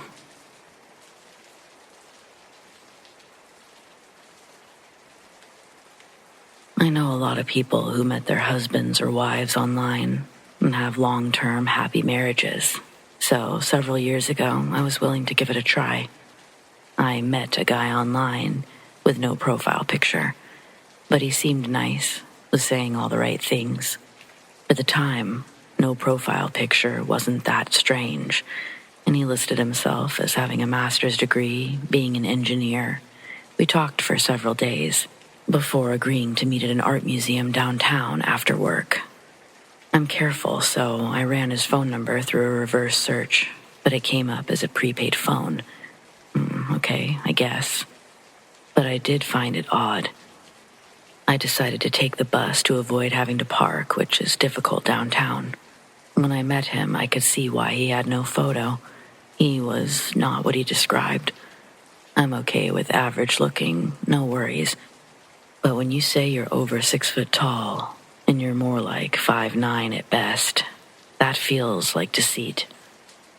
So there he was, short, fuzzy blonde hair, oversized glasses with thick black frames, wearing an ill-fitted, baggy, dark, nondescript suit and tie. Well, gotta give the guy a chance, right? It might sound like I was being judgmental, but honestly, I was just cycling through traits in my head, comparing our conversations to our introduction. Speaking of introductions, he ducks his head when I introduce myself. "Shall we sit in the coffee area?" I ask. The coffee area is in the front of the gift shop, very public. "No," he says quickly. "Let's walk through the exhibits." Okay, I think, but say, "Don't you want to talk and get to know each other?" "We can do that while we walk," he replies. Well, it was odd. He keeps his head down and away from me at all times during the walk. I can't really get a look at him between that, the bushy hair, and the giant, dark-framed glasses. I ask him questions, but he's very evasive, and he doesn't ask me any questions in return. "You said you're an engineer? Who do you work for?" "About an hour away," he replies, after a long hesitation. He also has a very weird smile, like a smirk. I think maybe he's nervous, but as we walk, it's clear that he's very self-possessed and confident. This is at odds with his shy demeanor, hiding his face. I notice that every time someone else gets close to us in the exhibits, and I'm talking even within 20 feet, he scurries away, turning his face, pretending to look at the next piece in the exhibit. His hands are always behind his back. But at one point, I think, oh my God, he's married. I reconsider the prepaid phone, not wanting to sit out where anyone else can see us, and not wanting to be seen together. It all suddenly makes sense. I decided to end the date. "Let me walk you to your car," he says. "I took the bus," I reply absently. Suddenly, I feel him getting very oddly excited. The smile gets bigger. "Let me drive you home," he says. Now, I'm not about to get in a car with a stranger, and any man has to know this and respect this. I know nothing about him, not even a last name, or even if his first name was real.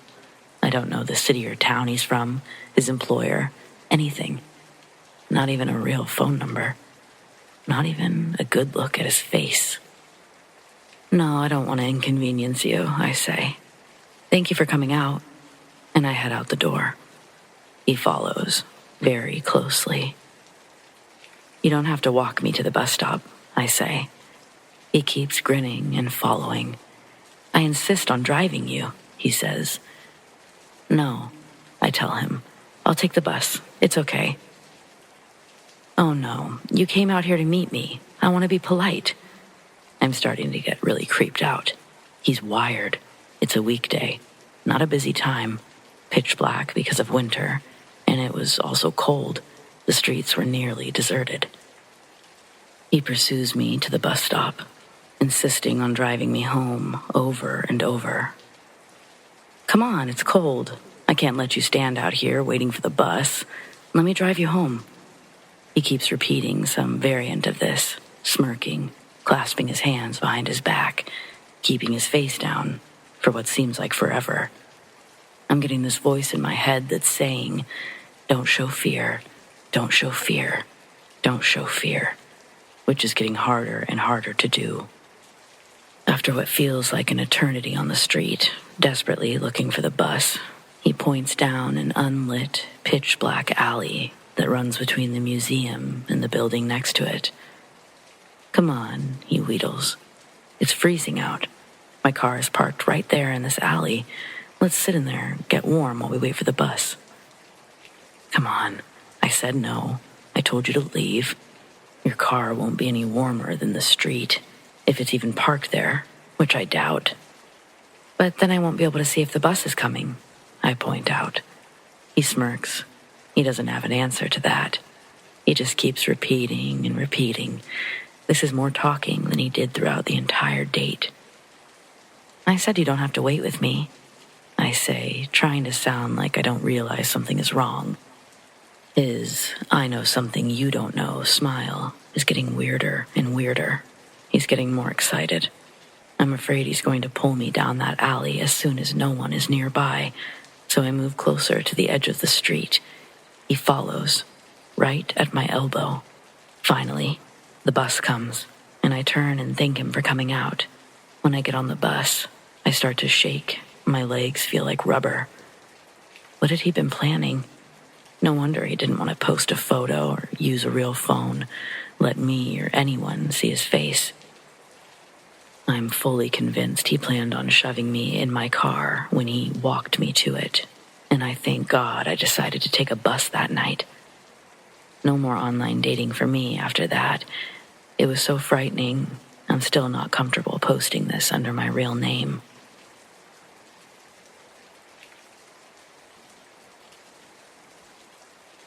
This past summer, I was a counselor at a day camp. Aside from being a counselor, I was also a bus monitor. My job was to sit in front of the bus next to the driver and help the kids on and off the bus. The first couple of days of camp, I really enjoyed being a bus monitor. I got a ride there and back from camp, plus I got extra pay. But then it started getting creepy. The bus driver seemed okay at first. He was this older guy with a little hint of an accent. He would ask me weird questions, which, admittedly, I answered, because I thought wherever he came from, it was probably okay to ask these questions, and I didn't want to make him feel bad. On the first day of camp, he asked for my number. I thought nothing of it and gave it to him, figured it was for work. He would probably just want to call in the mornings when he got to my house.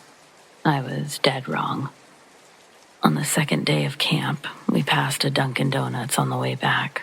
Me, being the idiot that I am, just said nonchalantly, "Oh, I love Dunkin'."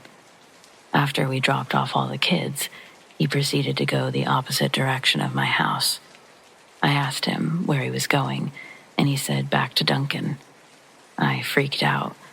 I told him no, that he should just take me home. He wouldn't. I started asking more urgently. He wouldn't. I was screaming and on the verge of tears. I was begging for him to just please turn back. He wouldn't. I've just watched many shows in my lifetime, and I know what happens when creepy old men drive you away from a location, when they have control of you in their car. We were coming to a rolling stop. I pulled the doors of the bus open and I jumped out. I ran or walked 2 miles home, 90-degree weather, but it was well worth it.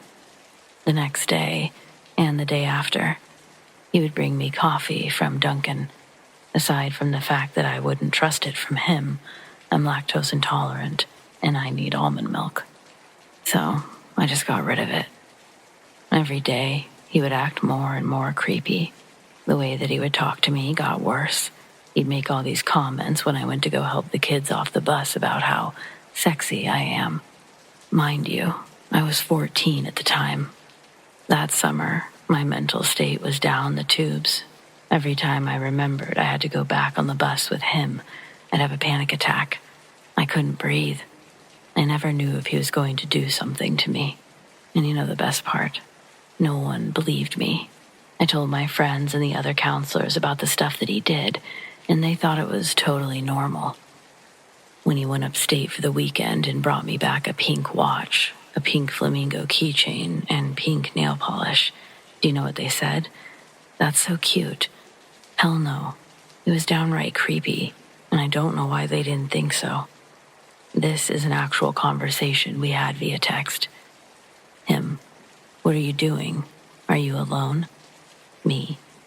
I'm eating supper with my family. It was a lie. I just didn't want to talk to him. Him. Okay, call me later. Him. Are you awake? Him. Hello? Him. You should get WhatsApp. I use it to message the people I care about. I even showed these messages to people, and they still thought it was completely normal. I brought these messages to the director of the camp, and she still did nothing about it. I wasn't there the second half of the summer, but I heard that he still was. He should not be working anywhere near children, and I said as much. He should be in prison, behind bars. Even after the summer was over, he would still continue to call and text me. I was scared to block his number because he knew where I lived. Eventually, and luckily, after a few months of not answering, he stopped. Creepy bus driver whose name I won't mention. If you're reading this, fuck you.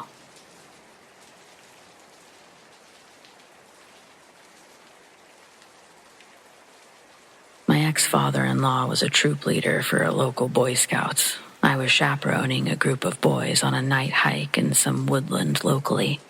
I remained at the base in the car park helping prepare tea, cocoa, and snacks. A few of the kids were always around as they went out in intervals with one leader or another, so it was important for an adult to be there to supervise them. I was around 18, 19 at the time. A car pulled into the car park, which had been corded off and reserved for us to use for the day so the kids would be safe. No one got out of the car, so another leader went over to tell them that the park was off limits or to see if it was a parent showing up early for some reason. They came back almost immediately and told me to call the police. I was the only one with a phone at the time.